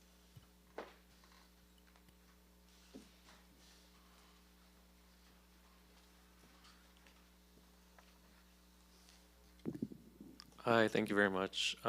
We certainly appreciate the voluntary condition regarding the use of Tier 4 equipment. That's the first I've been informed of that. But I would like to revisit the formaldehyde issue, which still has not been adequately addressed. We did respond. Our expert Bud Offerman, who is a leading expert on indoor formaldehyde emissions and their effect on human health, his comments as well as his CV detailing his decades of expertise and peer-reviewed publications on the subject were included in the comment letter that we provided, which responded in detail to the PlaceWorks rebuttal comment. And he actually reran his modeling and calculations of formaldehyde emissions with the assumptions, with responses to the various assumptions regarding, for instance, accounting for the most current ventilation standards, and found that even with all of those nuances accounted for, the health impact would still be significant and in excess of the South Coast Air District's significance threshold, which is 10 per million. And he also further provides feasible mitigation measures, which the applicant is free to incorporate, as it did with the use of Tier 4 equipment. The only feasible mitigation for off-gassing of formaldehyde emissions is the use of California Air Resources Board approved no added formaldehyde materials. They actually can use other compounds such as soy-based compounds that do not run the risk of off-gassing formaldehyde. Again, this is all detailed in our comment. Thank you very much. Thank you, sir. I'd like to bring this back up to the council. Councilman Sheikh. Thank you, Mayor. I have a couple of questions from the appellant. If you could, please. Thank you.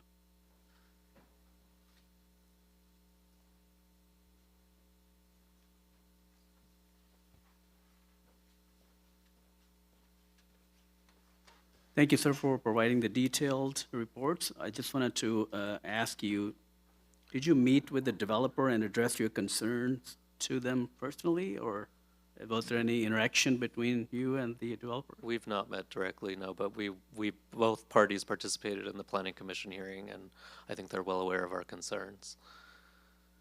We're certainly open to negotiations, but we've not been contacted by the developer. But did you contact them to express your concerns so you get the clarification? Well, the CEQA process is that the city is the lead agency which approves the project. The city is the ultimate decision holder for implementing the CEQA process and reviewing the adequacy of the CEQA document. And so we approach the process by following that and addressing our concerns to the city, which is the jurisdiction that holds that discretion. They proposed some of the mitigation measures just now. So did you hear that? Did you have any comments on that? Yes, like I said, we appreciate and value and applaud the implementation of the Tier 4 equipment voluntary condition, but the concerns regarding formaldehyde have not been addressed. So your concerns remains the same for healthcare, for DPM, for duration of the project, the vehicle trips, all those are still not being mitigated according to your assessment? No, the DPM and health risk assessment were performed by the applicant following our previous comment, and so we actually updated our letter to reflect that. They have responded to various concerns that we've raised, but again, the formaldehyde issue remains. And the material as well, I didn't hear about the material concern. I'm not sure. So you also... The formaldehyde? Yes. The issue is that formaldehyde is a compound. It is off gases from glue materials that are used in flooring and cabinetry and various indoor furnishings. And so Mr. Offerman analyzed and calculated those risks according to his expertise and his various studies that he himself has performed and other peer-reviewed studies. And the issue there is that the California Air Resources Board has what's called a toxics control measure, which is intended to limit the amount of formaldehyde that can be included in those indoor furnishing materials. But Mr. Offerman and others have done studies since 2019 which have shown that even when those materials are manufactured to be compliant with those standards, they still emit an amount of formaldehyde emissions that is in excess of the applicable health significance threshold. And so the mitigation measure that Mr. Offerman has proposed is to use alternative materials that do not have any risk of formaldehyde. So for example, soy-based compounds do not off-gas formaldehyde. Okay, thank you, sir. Thank you. May I have some questions from developers, please? I have some questions from the developers, if you could, please, Mr. Tim O'Brien and Mr. Goldsmith. Yes, sir. Thank you, sir. How many of the meetings, outreach meetings, did you had with the community members about this project? We had 2 community meetings, and we had 2 or 3 board meetings. In addition to that, we participated in business community meetings, as well as just one-off meetings with various businesses throughout the community and hospitals. What was the most common concern that you received or you observed from the meetings, or any feedback from the community members that you want to share? Well, from from a positive standpoint, I would say that they found the design tasteful. They thought it fit in. The business community, they expressed 2 concerns. One, they're concerned about their own space needs. 2, they're concerned about providing housing opportunities for their employees. They have trouble attracting employees to Torrance because of the lack of luxury housing like we're providing. Outside of that, when you're talking to a community in any kind of development like this, probably the biggest concern ever raised is traffic. And our response was that a traffic study was going to be conducted, and that would be part of the review process. In fact, the traffic study found that there was no significant impact, that the traffic follows the logical lines that is going up and down Hawthorne and east on Carson. And so by design, the project was zoned for a project like this and for the nature of this kind of project. So those are the primary concerns and comments. And I think Mr. Goldsmith showed us the monumental design that was refurbished for the city of Torrance. The one that you showed it to us earlier with the old in 70s and now refurbished. And you said that that was rewarded for the beautiful design for that. Do you think, or let me ask you this, do you think the design that you are proposing will also up to the par and may get a reward, something like that in the future? Well, sure. We don't design our projects necessarily to win awards, but what we try to do, legacy partners, we try to design timeless, elegant projects that people enjoy living in, and that the community drives by and sees and sees quality. We think that this is a beautiful project. We think that it's a project that the city will be proud of for years. We'll see it. And just as the Del Amo Crossing, or the old Del Amo Financial Center that's been there since the late 60s, is still a beautiful, iconic building. We think this will be the same. I think that design is time-tested. And so, yeah, absolutely, I do, council member. And in this building, there's no affordable living. This is all luxurious apartment. That's correct.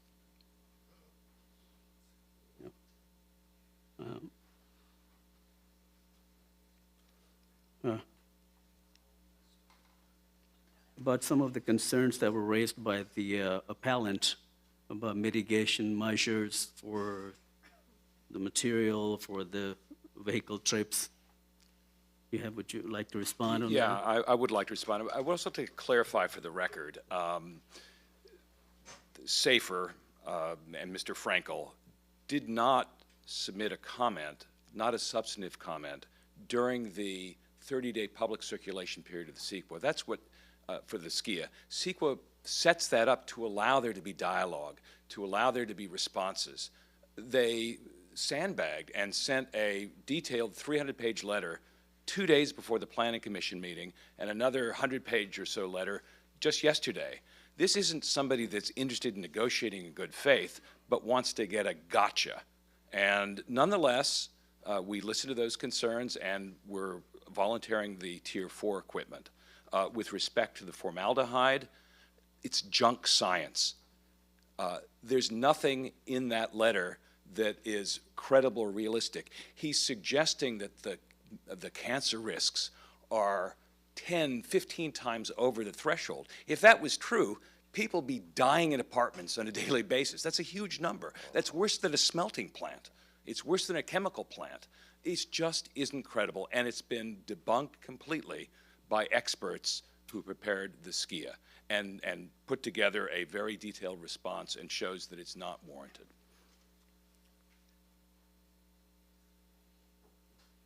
And the duration of the project, you're expecting to be completed within 28 months, or? Correct.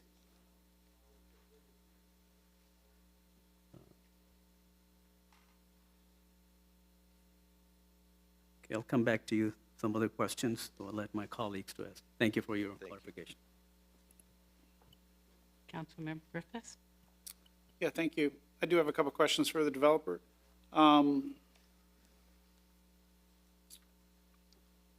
page 3 of the staff slideshow, there's the overhead view and showing the building layout and the landscaping. Is that landscape layout pretty close to what you're envisioning doing for landscaping on the project? Yes.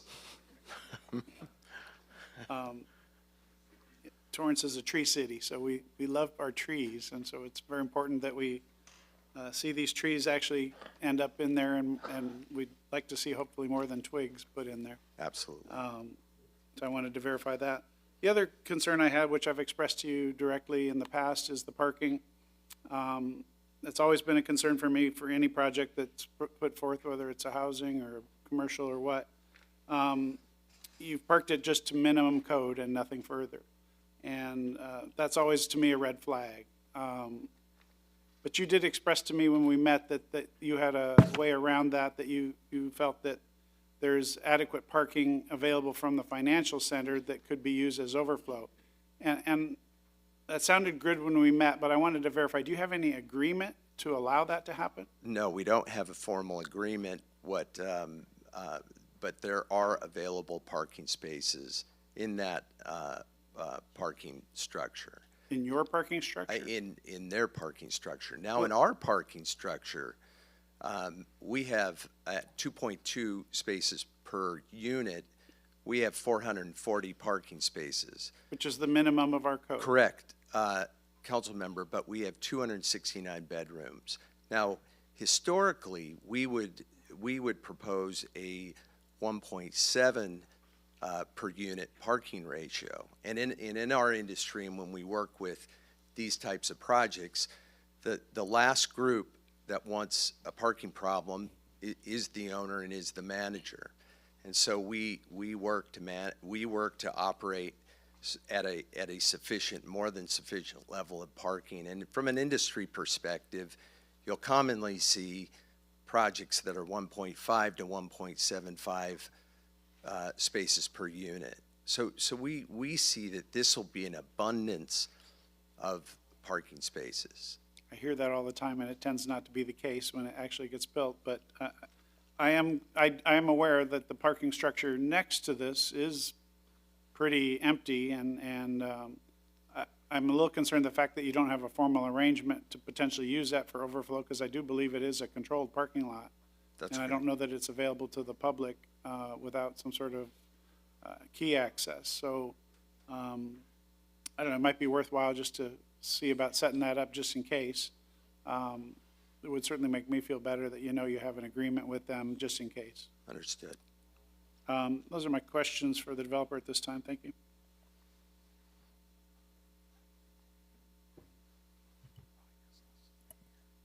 Councilmember Shake. Thank you, sir. A couple more questions, if I may.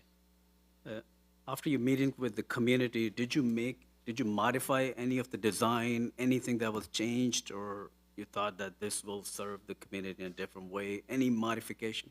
No specific modifications were requested. All right, thank you. Councilmember Kaji. Thank you, Your Honor. I have some questions for the appellant.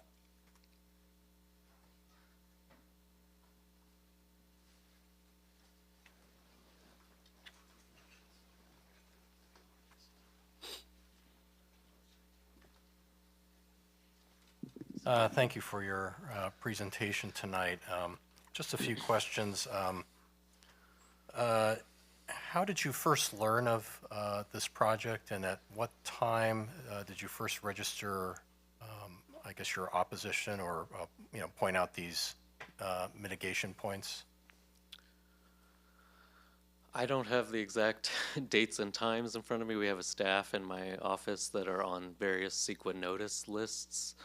And so, for instance, the city of Torrance notifies the public. The staff can detail you to the specific times that that's done, but we're informed of various projects that are going through the CEQA review process. Okay. And to clarify, the SAFER is not opposed to the project, but is saying that the use of the SKIA is not appropriate for the various reasons outlined in the written comments. Okay, help me to understand then, as projects are come before various cities throughout the state of California, and as I would guess your firm receives these notifications.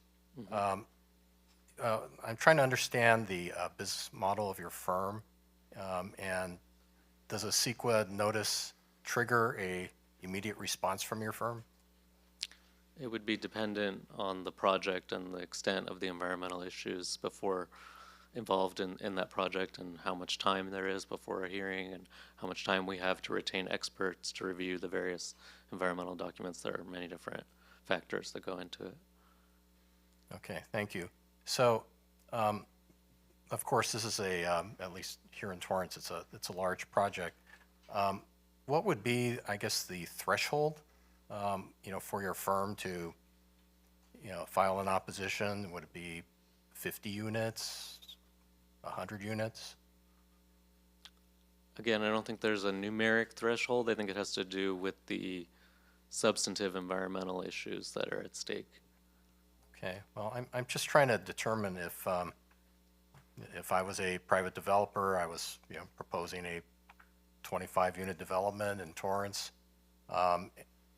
would that rise to the level, where your firm would, suddenly pay attention, and then I, as a developer, would have to lawyer up and, prepare to do battle? I mean, it's difficult for me to hypothesize without having the facts before me of the specific environmental impacts that might be at issue. There could be a smaller development that doesn't mitigate the impacts properly and imposes various health risks. You could have, for instance, we see sometimes residential development next to industrial uses or immediately next to a gas station, which might pose health risks to the residents. So it would really depend on the facts of the particular development. Okay, well, I live near a oil refinery, so maybe we can talk after this, but anyway, I'm sorry. Thank you. I have some questions for the developer.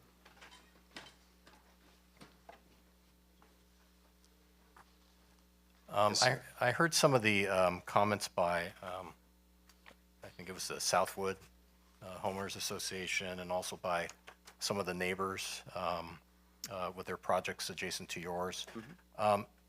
Help me understand the design. I know that, when I look at the overall design, I think you made some comment that you wanted to make sure that it was, it fits the general environment, and maybe this is a question better for the architect.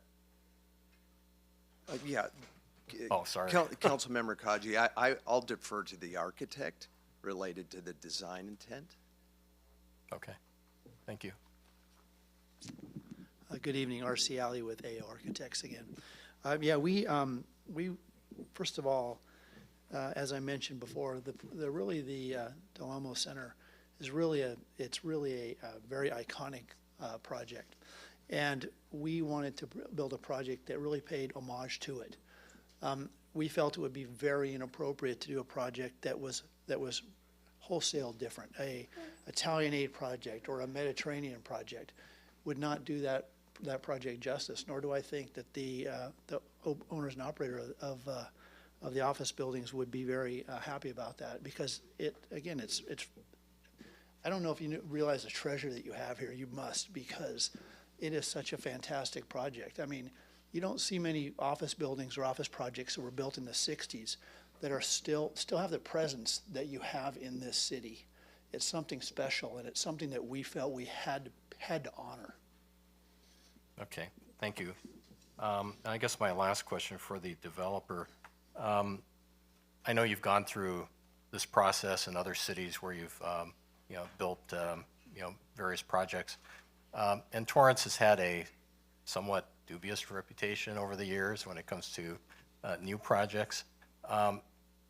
If you had to do this over again, would you approach the community any differently, the neighbors, the business community, or you think that you went about it in the right way and by talking to the homeowners, the businesses?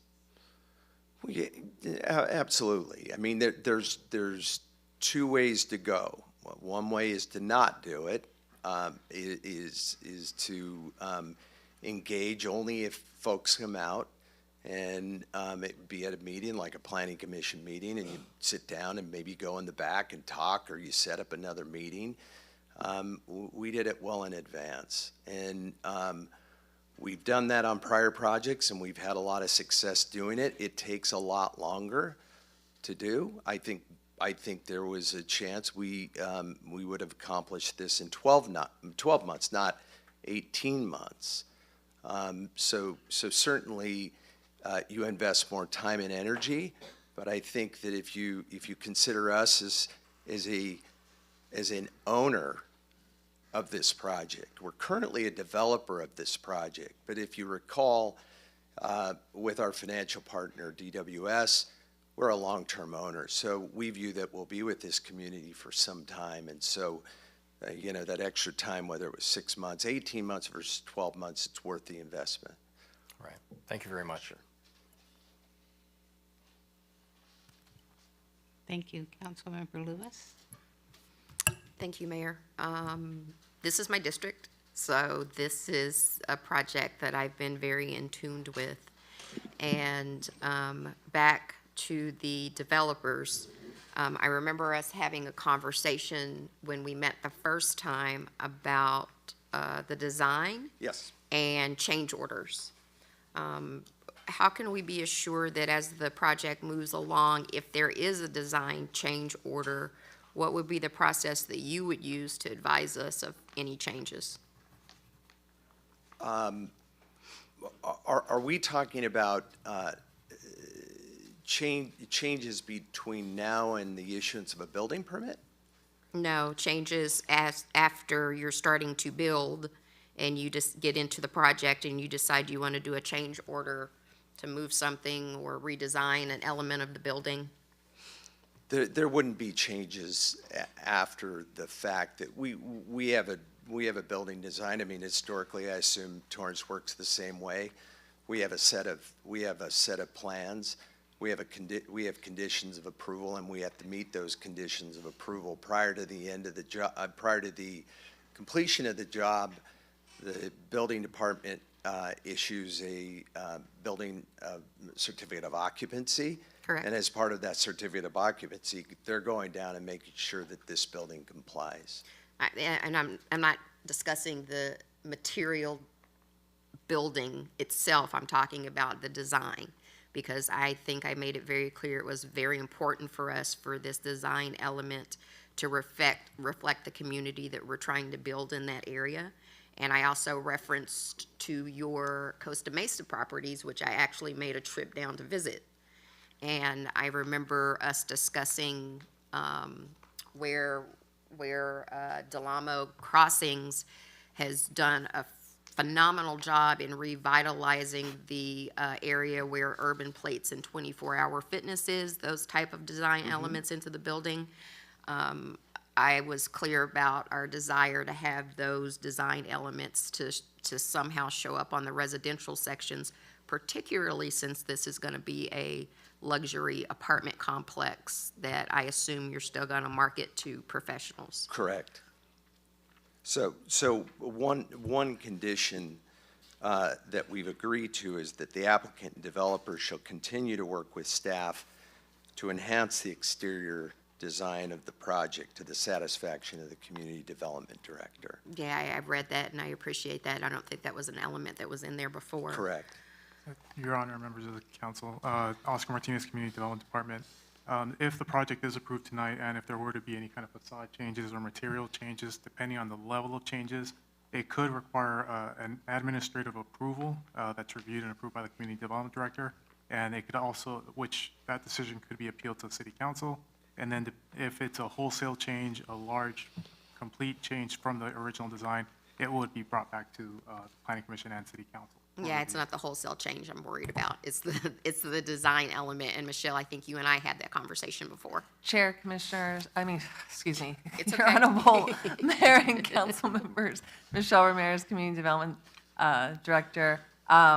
Knowing how strongly the council feels about this, what we can do is if they do have some type of change such as that, I do have the authority to automatically go ahead and move it up to the Planning Commission, and we can do that.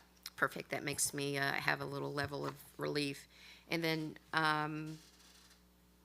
you're saying 24 months, 18 to 24 months to completion? About 28 months. About 28 months? Okay.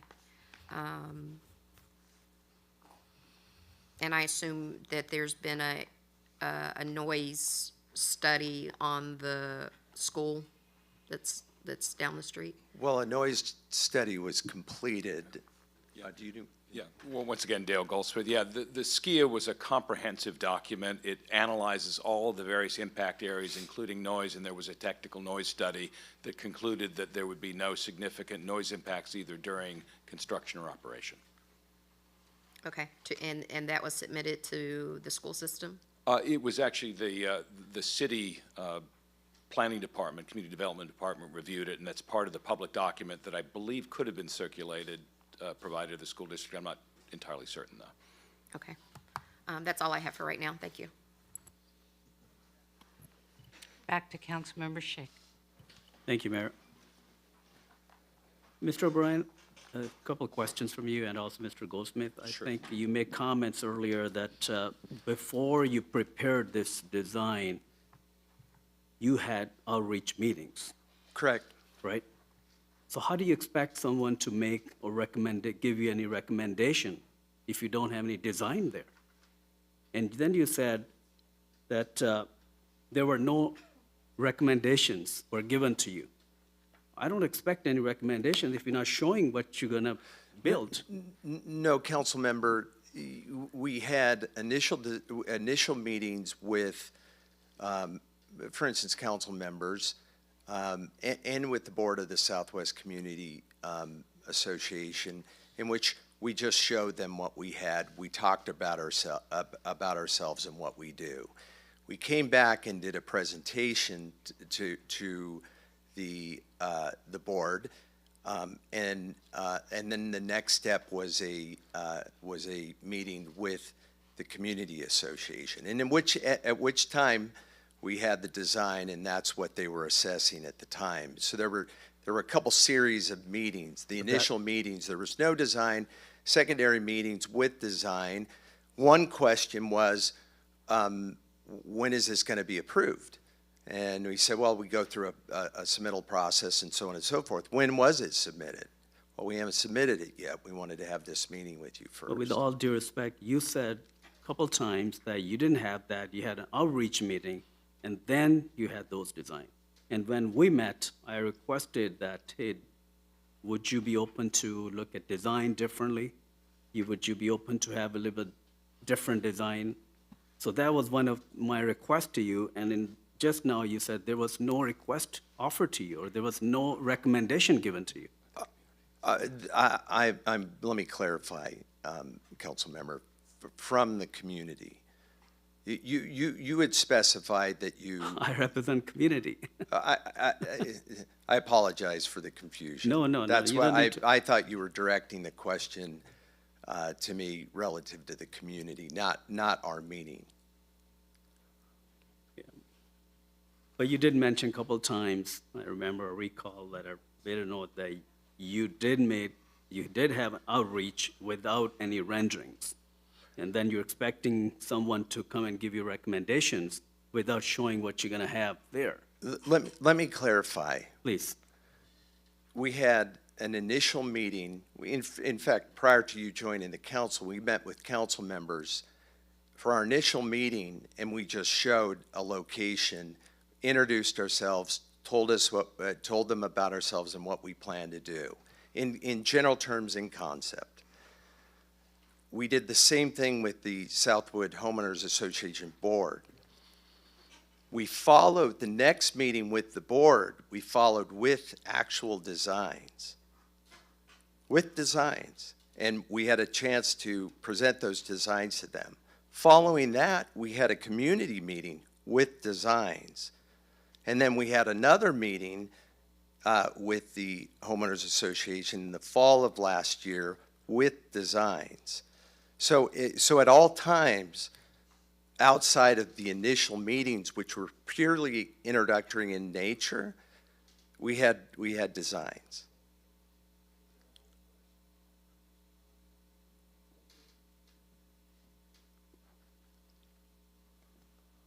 I'm just going to be blunt. I'm going to ask you, do you think there's a wow factor in your design that we feel that fits the theme of Torrance? Because you are taking us, again, I'm not opposed to your project. I want to bring something in Torrance that people look at it and say, wow, who designed that? Right. Right, so this is not a wow factor to me.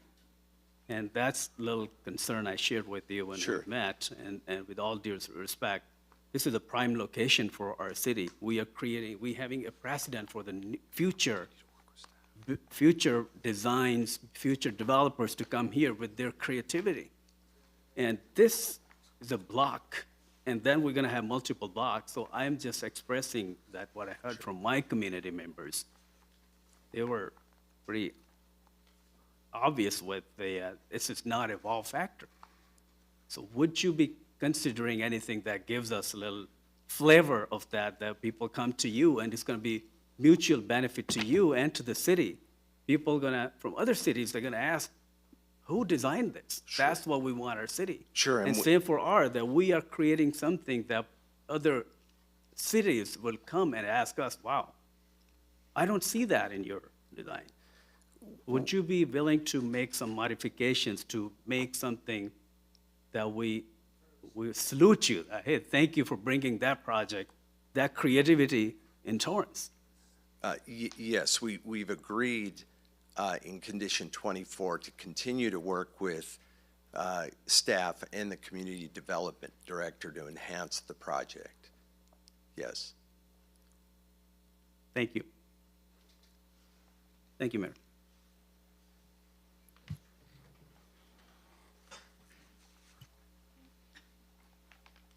Councilmember Lewis? Councilmember Lewis withdraws. Is there anyone else on the council that has any questions? If not, I'll take a motion to close the public hearing. So moved. Second.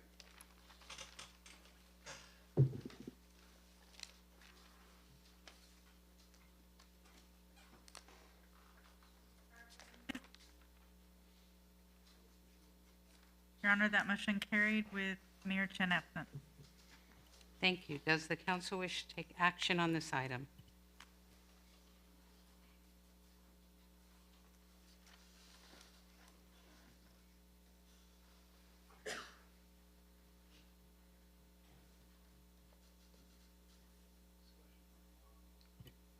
Okay.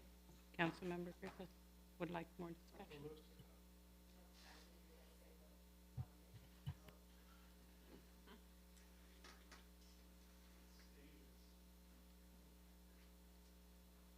All right, I'll start. I've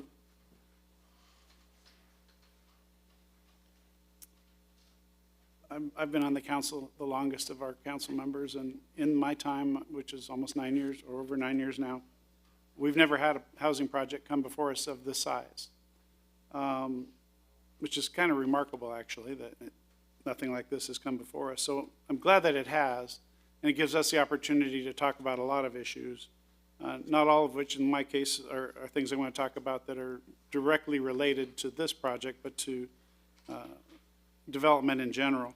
But I do have a few questions for staff, specifically on this project, which would extrapolate to future projects as well.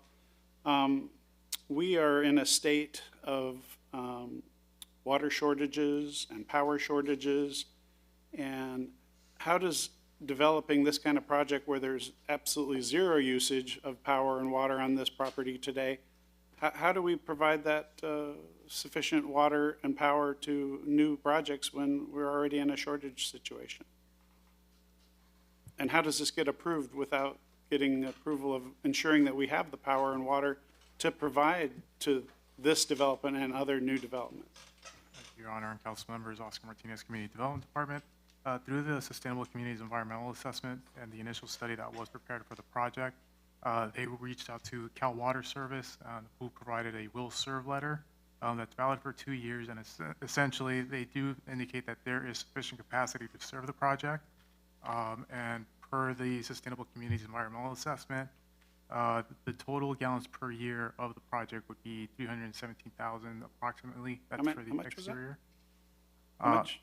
For the exterior, it's 317,000 gallons per year. And then the indoor water demand is 15,389,130 gallons per year. For a total of 15 million? Yeah. So for a total of 15,706,307 gallons per year. I'm going to ask you to convert that to acre feet. 48, No, I won't do that. 48.2 acre feet. So Oh, nice. it was, All right. All right. That man deserves a raise. Let's give him brownie points. That's good. You know, it's easy for any company to say that they can supply it, but this project's going to be here for a long, long time. And I'm just concerned that, okay, we say yes on this project, and if we look at all these little, I'm saying, but this is a big project, but if we look at these projects as they come down the street one at a time, and we keep saying, yeah, we can do this, yeah, we can do this, yeah, we can do this, eventually we get to the point where we say, oh, we don't have any water, we don't have any power. How do we deal with that? And I know it's not necessarily the city's issue, you just have to follow the rules that you're given to do that, but I'm just trying to look in the big picture of the world, and especially the state that we live here in California with water shortages constantly and power shortages on the increase, and the state telling us to build, build, build. How do we balance that? And I know you probably don't have an answer for that, but that's something top of my mind when we're being told to build 5,000 units here in the city of Torrance in the next 7 years. And so you talk about water, and kudos for covering that. What about the power side? Mr.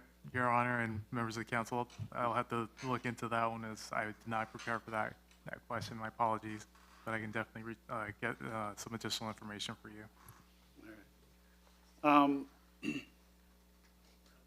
And then that leads me to my other issue that always is raised when we talk about any kind of development, and that's traffic. Everybody talks traffic, traffic, traffic. And as we constantly see on these projects, we come back and say, oh, the traffic study says there's no impact. No significant impact. Yet somehow the traffic keeps getting worse and worse and worse. How is it that we pass all these projects that have traffic studies that say there's no significant impact, and yet traffic continues to get worse? I'd love to hear if anybody has a thought on that, but I'll expand on it if you don't.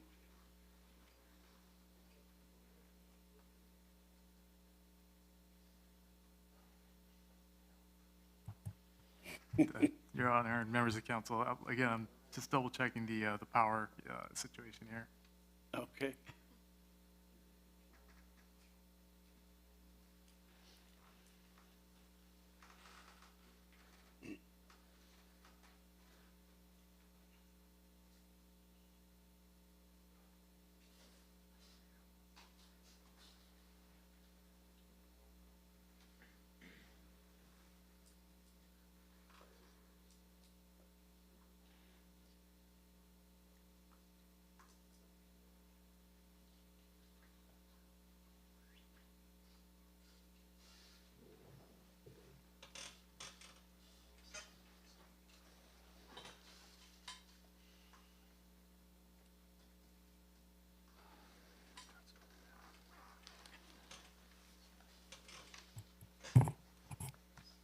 Your Honorable Mayor, council members, Michelle Ramirez, Community Development Director. In regards to the traffic, I do agree that, you know, there is no crystal ball to say how traffic will impact us in the future.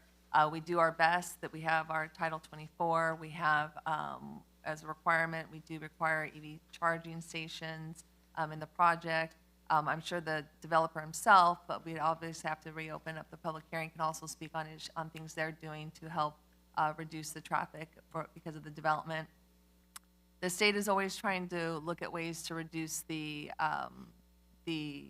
traffic in the entire state of California. You know, they're trying to increase other transportation methods and modes, and so we do incorporate those into our plans. So we do the best we can. If I can interrupt, yet it takes 20 years to improve an intersection in our city that is involving the state. That's just so contrary to trying to help us with these problems, and they drag their feet and make it extremely difficult for us to make improvement. I'm sorry to interrupt.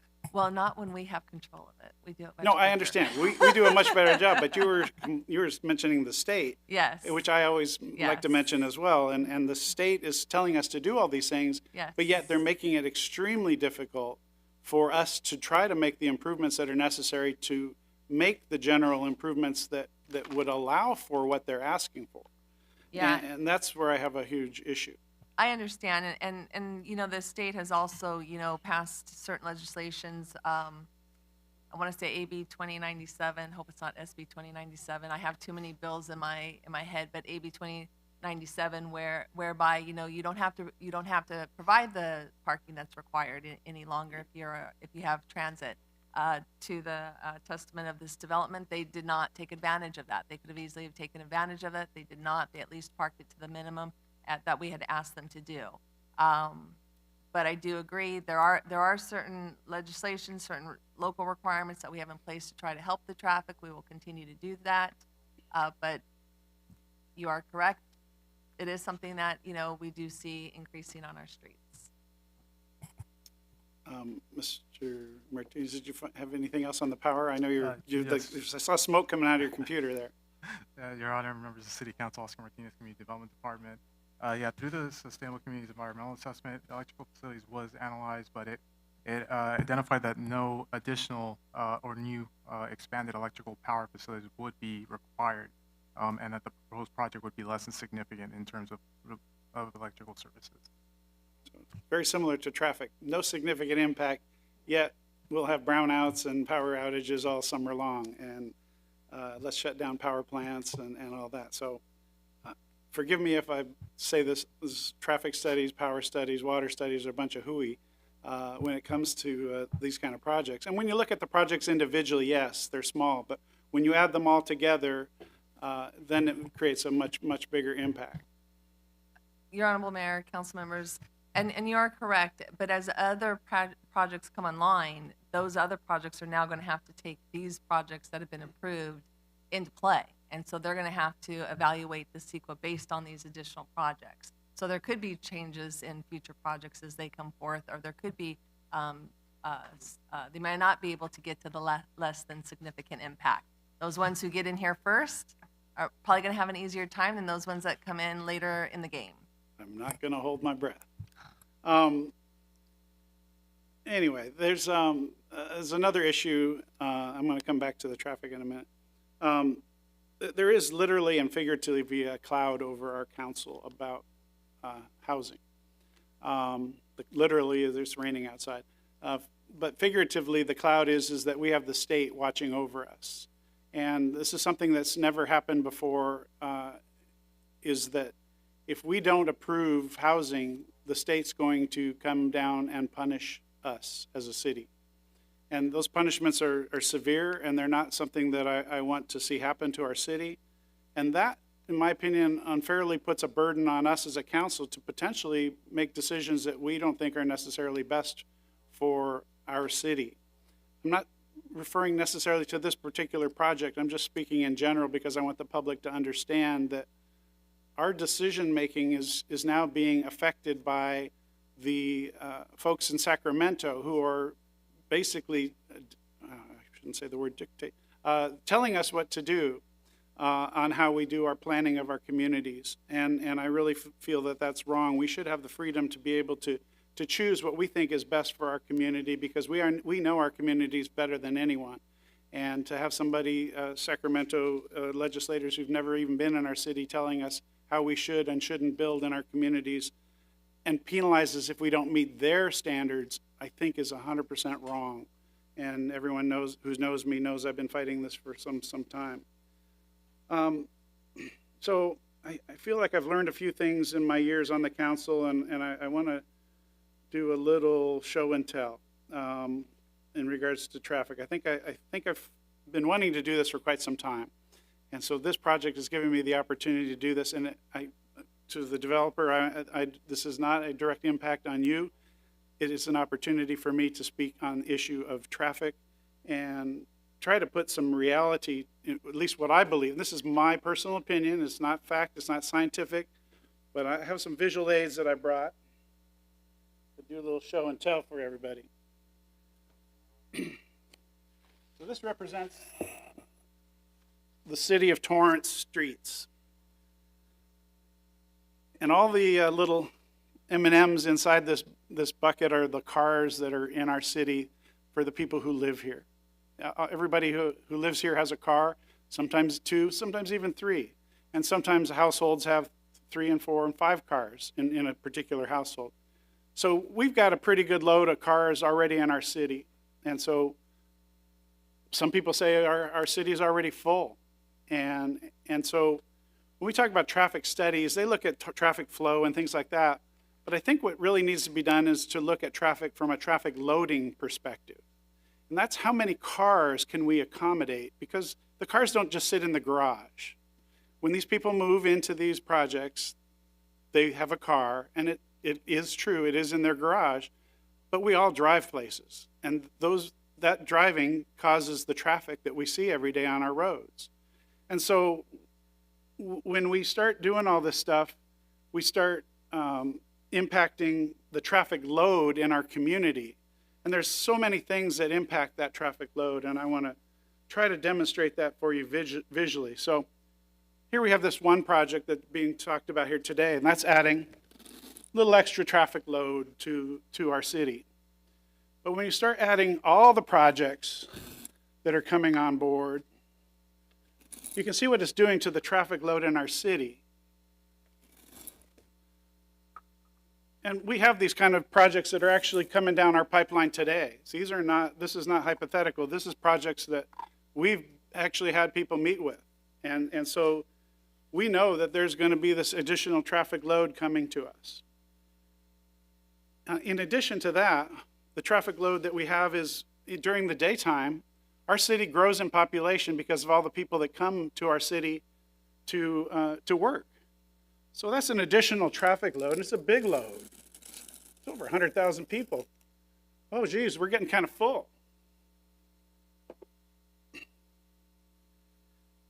What? What? You're all hungry? Oh, don't worry, I got plenty. So that's our daytime load, and I realize that that disappears at night, but it does still impact our traffic that we see and we sit in at certain times of the day.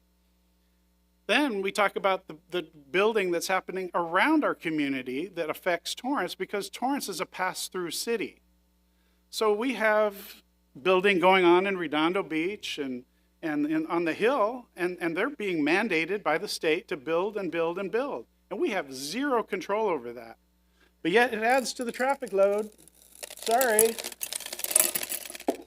And I don't want to make too big of a mess, and I will clean it up, I promise. But, I'm sorry, what? I didn't eat one. Oh, John's, okay. And then we have the state coming into play, and they're mandating that we build 5,000 units, which could potentially be 10,000 cars. Well, I got a lot more M&Ms here, but I don't think I'm going to make a big mess. But I think you're catching my point, is that all this stuff cumulatively adds up and adds up and adds up, and that's why we're having a traffic problem. And nobody's talking about it. And it drives me insane. I've lost all my hair. I just, it's a crazy time for me, and I think that this is the piece that so many people are missing when we talk about approving these kind of projects. Again, I'm not taking this out on the developer. It's just an opportunity for me to try to express my feelings about the whole growth in a community and how, yes, we're being forced to do all this, but at the same time, we're not spending hardly any money on improving our traffic infrastructure, our streets and our roads.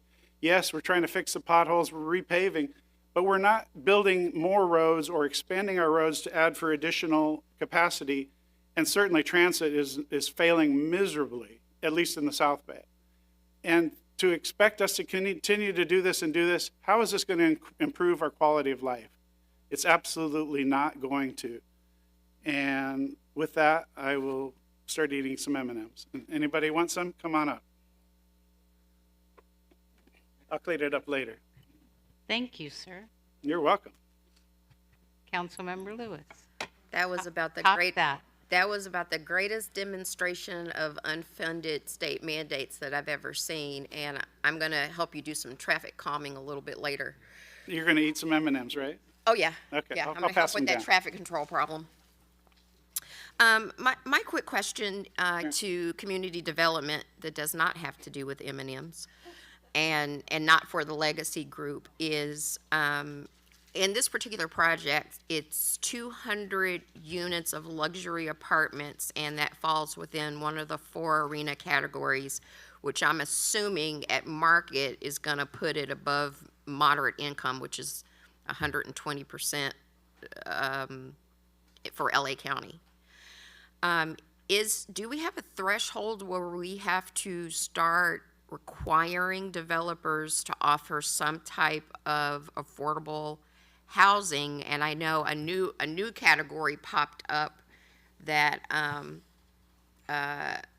need some more help with, which is the very low and ultra low income housing, which we have to do 1,600 units of that in the next 8 years. So that's going to be interesting about where that is going to lead us. Your Honorable Mayor, council members, Michelle Ramirez, Community Development Director. We are not mandated to have any inclusionary housing is what you would be looking for. That inclusionary housing is where we're requiring a certain percentage of affordable housing with the market rate housing. If that was something that this council wanted to staff to look into and bring back. That's something we definitely could do. There is no requirement at this time. The housing element, what it requires us is to show that we have enough sites within our community to build the different levels of housing that the RENA numbers have produced. And we have done that. Our housing element has been certified, so the state has acknowledged that the sites that we have given them that meet the income limits for that housing to be developed at this time. Doesn't mean that we necessarily have to build it. We have to show that we have the sites for it, and then we have to also show that when developers come forth to produce these types of housings, that we are looking at them, and if we weren't going to approve it, we have to come up with significant reasons why we were not going to approve it, other than it's just not something that we don't like, or because there's too many M&Ms on the road. I'm going to get rid of some of those M&Ms. Just to the legacy group, this is just for us to educate ourselves and the community on what's to come, and you guys just happen to be the first ones up at bat. And as the representative for District 2, I do appreciate the community engagement and the communication. I see Lori Craig in the audience, working with our homeowners groups to make sure that this project definitely does fit into our community profile.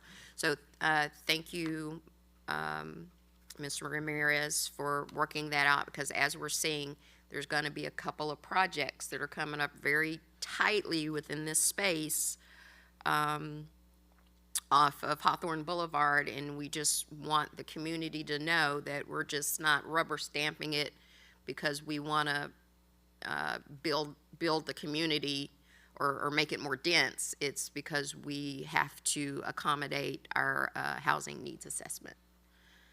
So thank you. I'm going to go eat some cars now. Thank you, Councilmember Lewis. Councilmember Shake, back to you. Thank you, Mayor. I hope I'm not giving the message that I do not like the project. I like and I appreciate you bringing these nice projects. It's a good project. It's going to bring a lot of jobs to our community members, to all the workers. And but the cars, the traffic is definitely a big concern. But that's the concern. I think we have to also look into the future. What will that do to our community? It's going to compromise the quality of life.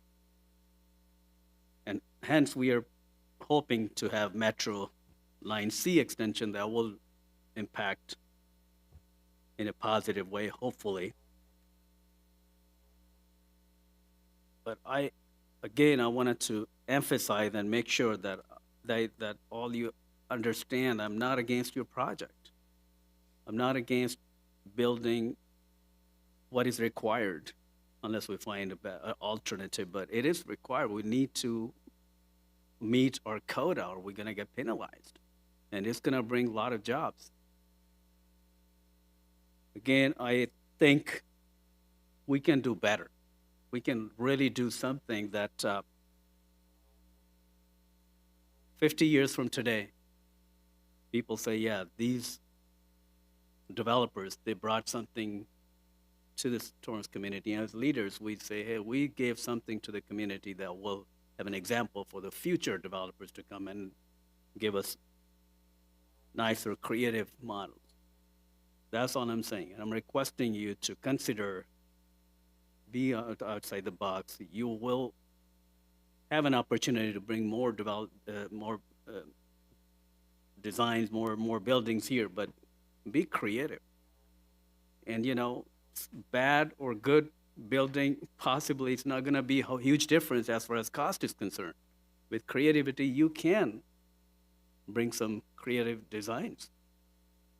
That's all I got to say. Thank you, Mayor. Thank you, Councilmember Kaji. Thank you, Your Honor. I want to first speak to the issues raised by the appellant tonight. I heard both the presentation made, also the rebuttal by the developer, and as I read the information provided prior to tonight's meeting, and also listened to the presentations. I find sometimes these challenges under CEQA to be somewhat disingenuous.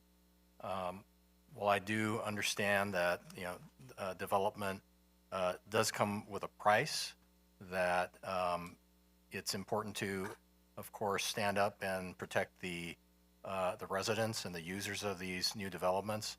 However, sometimes I believe that some of these challenges are simply obstructions to what I believe is necessary development.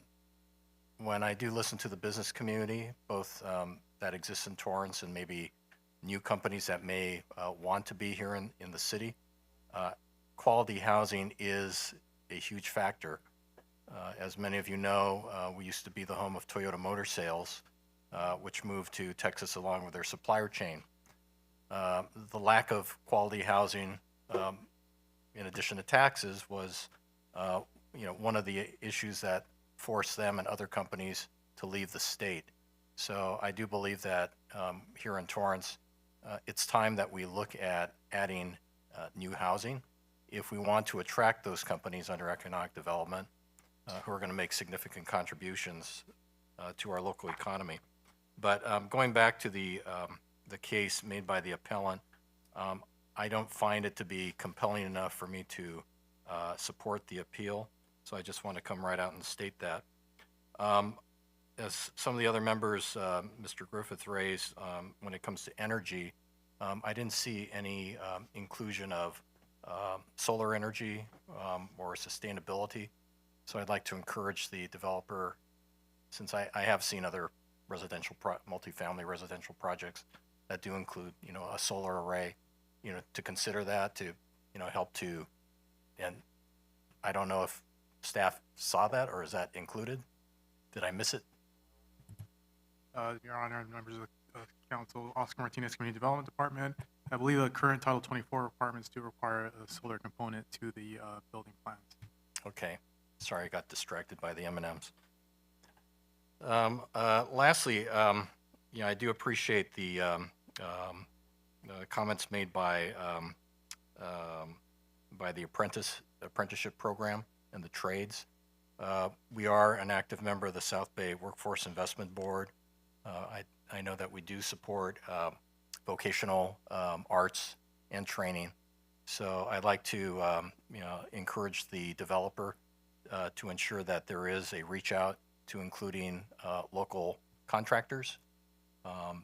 It's not a condition to the project. However, you are entering the city of Torrance in the South Bay. So I think it would be vital for you to engage those businesses, also those workers who do live in the South Bay. I'd like to ensure that that happens. Thank you very much. Thank you. Any other comments from the council? I personally would like to say that a lot of information was gathered here tonight, and I just want to thank the developers, the appellants, the homeowners association, the workforce that's here, the planning commission, the residents, the staff. A lot of passion went into everybody's thought processes, and the discussion was good. I just wanted to say that. And with that, if there's no other comments, we've got a motion, and I'm sorry, I had we got one more. another click in. Councilmember Lewis. My fault, but you just said something that I meant to go back around to the appellant and say that in the presentation and the cross presentation, I heard some room for some conversations to take place. I believe that the developer addressed one of the issues that the appellant had, and please correct me if I'm wrong. I think there was one more that honestly, from where I'm sitting, could probably have a mutually beneficial agreement if the two parties could sit down and just talk through it. And I don't know where the appellant went. Oh, he's back there. There was just one of the things I think the developer addressed, and then there was one more. We can't actually talk to the audience unless you reopen the public hearing. Oh, okay. So can somebody confirm for me there was one more? Correct. Okay. So without opening up the hearing, I think that it would be an opportunity for maybe the two sides to gather up, and address, the concerns. Thank you. Thank you very much. So does council wish to take action on this matter? Yes, Mayor Pro Tem. We heard a lot of back and forth arguments and a lot of legitimate concerns, but we are faced with what we're faced with a housing shortage, or at least according to RENA. We do have a shortage of power. I know that because our power goes out in the summertime for a few hours at a time. We have a shortage of water and a lot of traffic, but those are things that we're going to have to handle and deal with as we go along. We can't punish one particular project or even a few projects because of the lack of action from the state. But having said that, I would like to move that we deny the appeal, adopt the Sustainable Communities Environmental Assessment, and adopt resolutions approving the conditional use permit for the development permit. I second that after the reading of the resolutions. Thank you. And I just clicked in real quick because there was one other group of people that I didn't acknowledge, and that was all of the written correspondence. I want to acknowledge it was received, it was reviewed by us, and we appreciate that as well. Thank you for the interruption. And actually, there's more to the motion. Wow. If you want to just adopt the staff recommendation, if you don't want to read it through it all, but there's also a modification. And The modifications and a division of lot. Precise plan account on number 3. Is that correct? And a Okay. division of lot. Well, how about with this? Let's go with the recommendations of the Planning Commission, the Community Development Director, City Council, items 1, 2, and 3. That'll work. Sufficient? All right. Your Honor and members of the City Council, just for clarification purposes, Oscar Martinez, Community Development Department, if we can just clarify if we're incorporating the condition of approval as regarding the Tier 4 equipment as provided by the applicant into the resolution.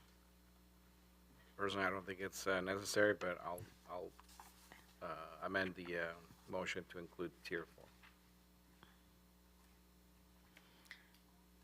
4. After the reading and acceptance of the resolution, including the Tier 4 modification, I second that motion.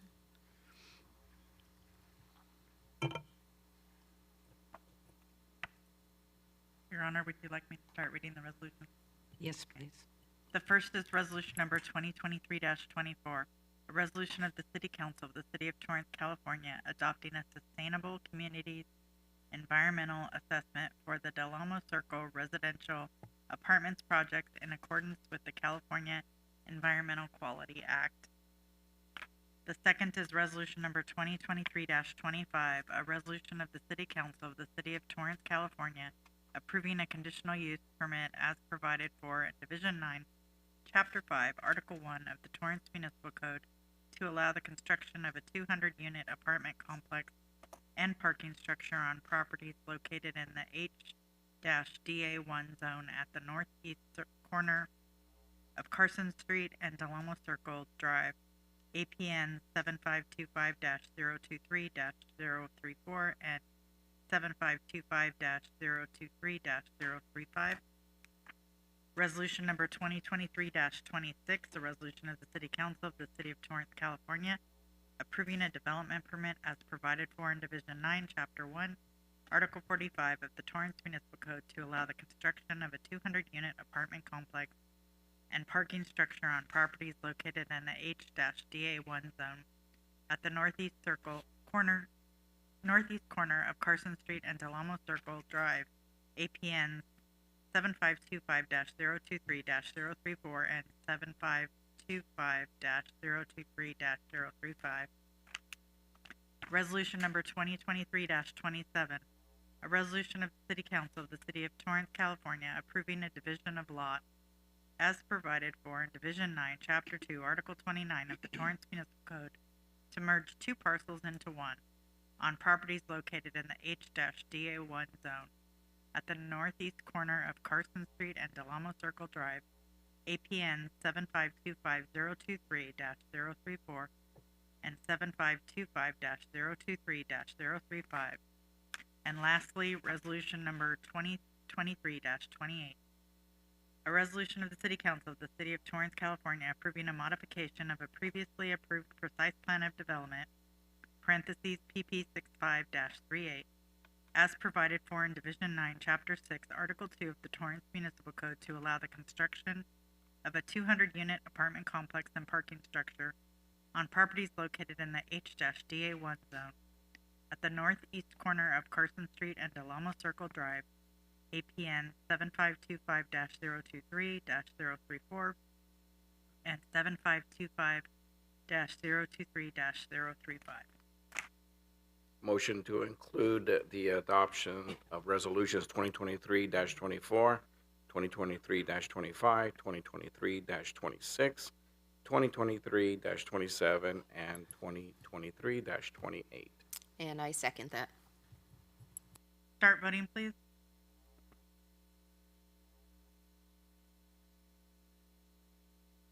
Your Honor, that motion carries with Councilmember Shake voting no and Mayor Chen absent. Thank you. We'll go ahead then, and thank you to everyone. We're going to go ahead. I don't see any things scheduled under agency agendas, so we'll move on to item number 12, a second reading ordinance. Your Honor, this is ordinance number 3913, an ordinance of the City Council of the City of Torrance, I'm California. sorry, do you want to wait just a minute? Could we please have some quiet in chambers so that we can continue our business matters for this evening? Thank you. Please proceed.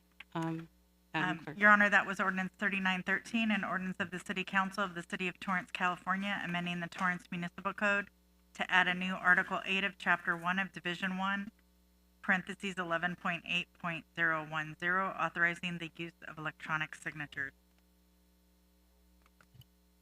Any comments from the council? I see none. Do we have any public comment on this item? Move to adopt ordinance number 3913. Second. Start voting, please. Your Honor, that motion carries with Mayor Chen absent. Thank you. We're now moving on to item 12B. Your Honor, this is ordinance number 3914, an ordinance of the City Council of the City of Torrance, California, amending sections 46.1.2, definitions, and 46.7.3, exceptions of Division 4, Public Health and Welfare, Chapter 6, Noise Regulation of the Torrance Municipal Code to exempt stationary generators for residential use from the City of Torrance noise regulations. Any comments from the council? I see none. Any comments from the public? Move to adopt ordinance number 3914. Second. Start voting, please. Your Honor, that motion carries with Mayor Chen absent. Thank you. We're now moving on to item number 12C. Your Honor, this is ordinance number 3915, an ordinance of the City Council of the City of Torrance, California, repealing ordinance number 3752 and granting to Phillips 66 Company, a Delaware corporation, a franchise to construct, lay, operate, test, maintain, use, renew, repair, replace, move, and remove or abandon in place a system of pipelines and appurtenances for the purpose of conducting, transporting, conveying, and carrying gas, oil, petroleum products, and water on, along, in, under, and across public streets, ways, alleys, and places within the City of Torrance. You gonna ask? Sure. Yes, may I have a motion? Oh, I thought you were gonna ask for the public. Oh, forgive me. You gotta ask. It is late. Any comment from the council? Anyone from the public wish to be heard on this item? Move to adopt ordinance number 3915. I second. Start voting, please. Your Honor, that motion carried with Mayor Chen absent. Thank you. We're now moving on to oral communications number 2. This portion of the meeting is reserved for comment on items not on the agenda under the Ralph M. Brown Act, City Council cannot act on items raised during public comment, but may respond briefly to statements made or questions posed, request clarification, or refer the item to staff. Speakers under orals are limited to either oral communications number 1 or oral communications number 2, and no longer than 1 minute per speaker. Speakers, please turn off or leave your cellular phones when you come to the podium to speak. If presenting handout materials to council, please provide 10 copies to the city clerk before speaking. Starting at 12:03, is there anyone in the audience that would like to speak on behalf of oral communication number 2?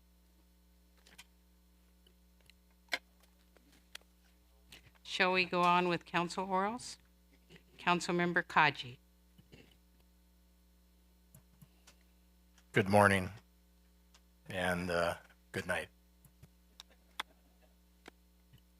Thank you. Councilmember Lewis. I just wanted to let all of our residents of Torrance know that we had a very successful advocacy trip to Washington, D.C. to advocate on behalf of the city. And I wanted to thank all of the staff members that made our trip possible, including our legislative gurus that set up our schedule and our meeting. We hope to do that again soon. It was very productive conversations that occurred on behalf of our city. So thank you. Oh, and one go back, happy birthday, Rebecca, belated birthday. Thank you. Councilmember Matucci. I have nothing. Good night. Thank you. Councilmember Schick. Thank you, Mayor. I believe there's going to be a drive-through event that is coming up for residents. They can safely toss out their hazardous household waste like paint, e-waste on March the 15th. And for more information, go to lacsd.org/HHW, or you can call 424-552-0930. And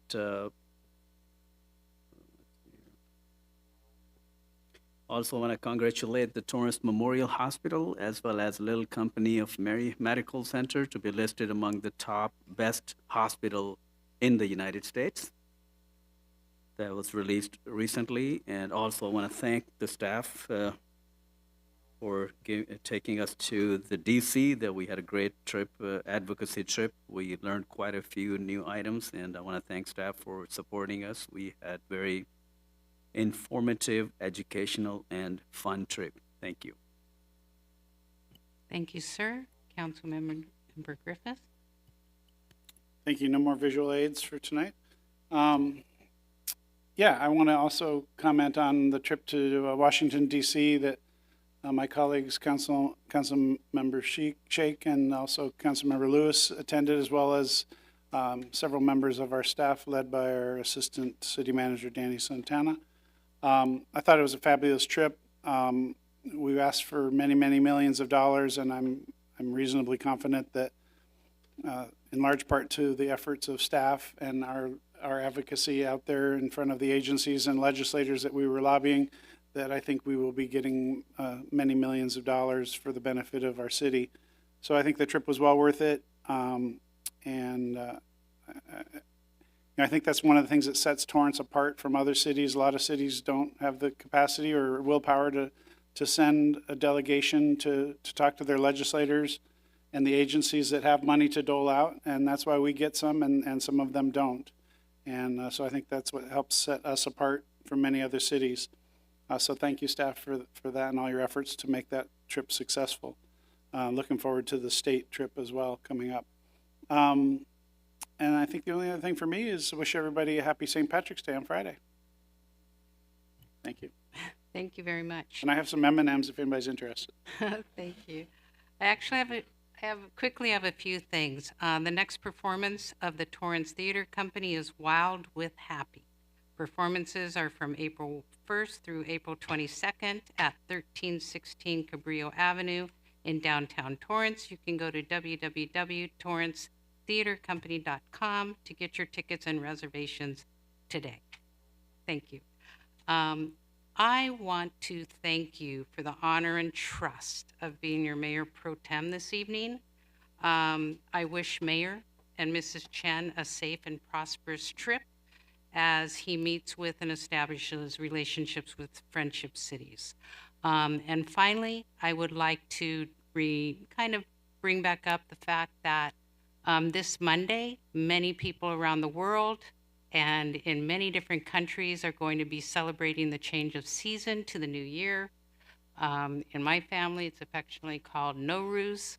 Many other people will be celebrating as well. So for my Persian family and friends throughout the world, I want to say Eid Shuma Mubarak and Ruza Hubidashta Bashid. Happy New Year and have a good day. Okay, so with that, the council will be recessing into closed session. We're not done yet this evening to confer with the city manager and city attorney on the agenda matters listed under 14A, conference with labor negotiators, and 14B, conference with legal counsel, existing litigation. A closed session on these matters is authorized by California Government Code Section 54957-0.6 and 54956.9D1. And we'll be back with you soon.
Morning.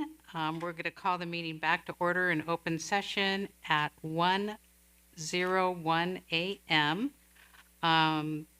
We have been in closed session. City Manager, do you have any actions to report? Nothing to report, Your Honor. Thank you. Thank you. We will now reconvene our City Council meeting. As we conclude this evening's meeting, I want to thank you for your active participation and interest in staying informed. Your involvement continues to help shape Torrance and keep us moving forward. As a reminder, as Commissioner Witt mentioned earlier tonight, this week kicks off the Social Services Commission's annual Toiletry Drive from March 17th through March 31st. This year's drive will help those experiencing homelessness in the city of Torrance and benefit nonprofit agencies including Family Promise, 1736 Crisis Center, Harbor Interfaith Services. Donation bins will be located in the City Hall lobby, City Hall West Annex, Katie Geiser Civic Center Library, and the East Annex Permit Center. Visit torranceca.gov or call 310-618-5880 or email socialservicescommission@torranceca.gov for more information. Thank you again for joining us tonight. The next regularly scheduled City Council meeting takes place on Tuesday, April 11th. Have a good night and thank you. I'll now take a motion to adjourn. So moved.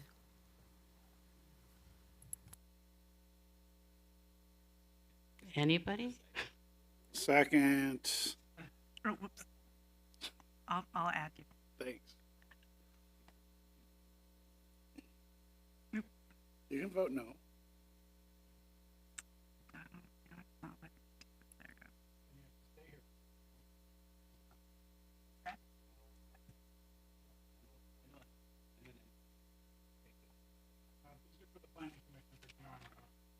Oh my God, it's not letting me click the vote. Hold on one second.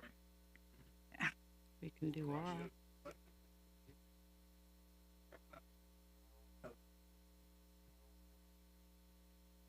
Start voting, please.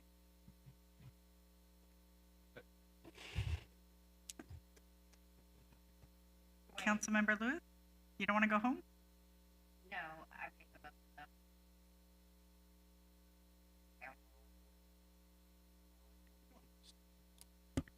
That motion carries with Councilmember Shake voting no and Mayor Chen absent. Thank you. Good night.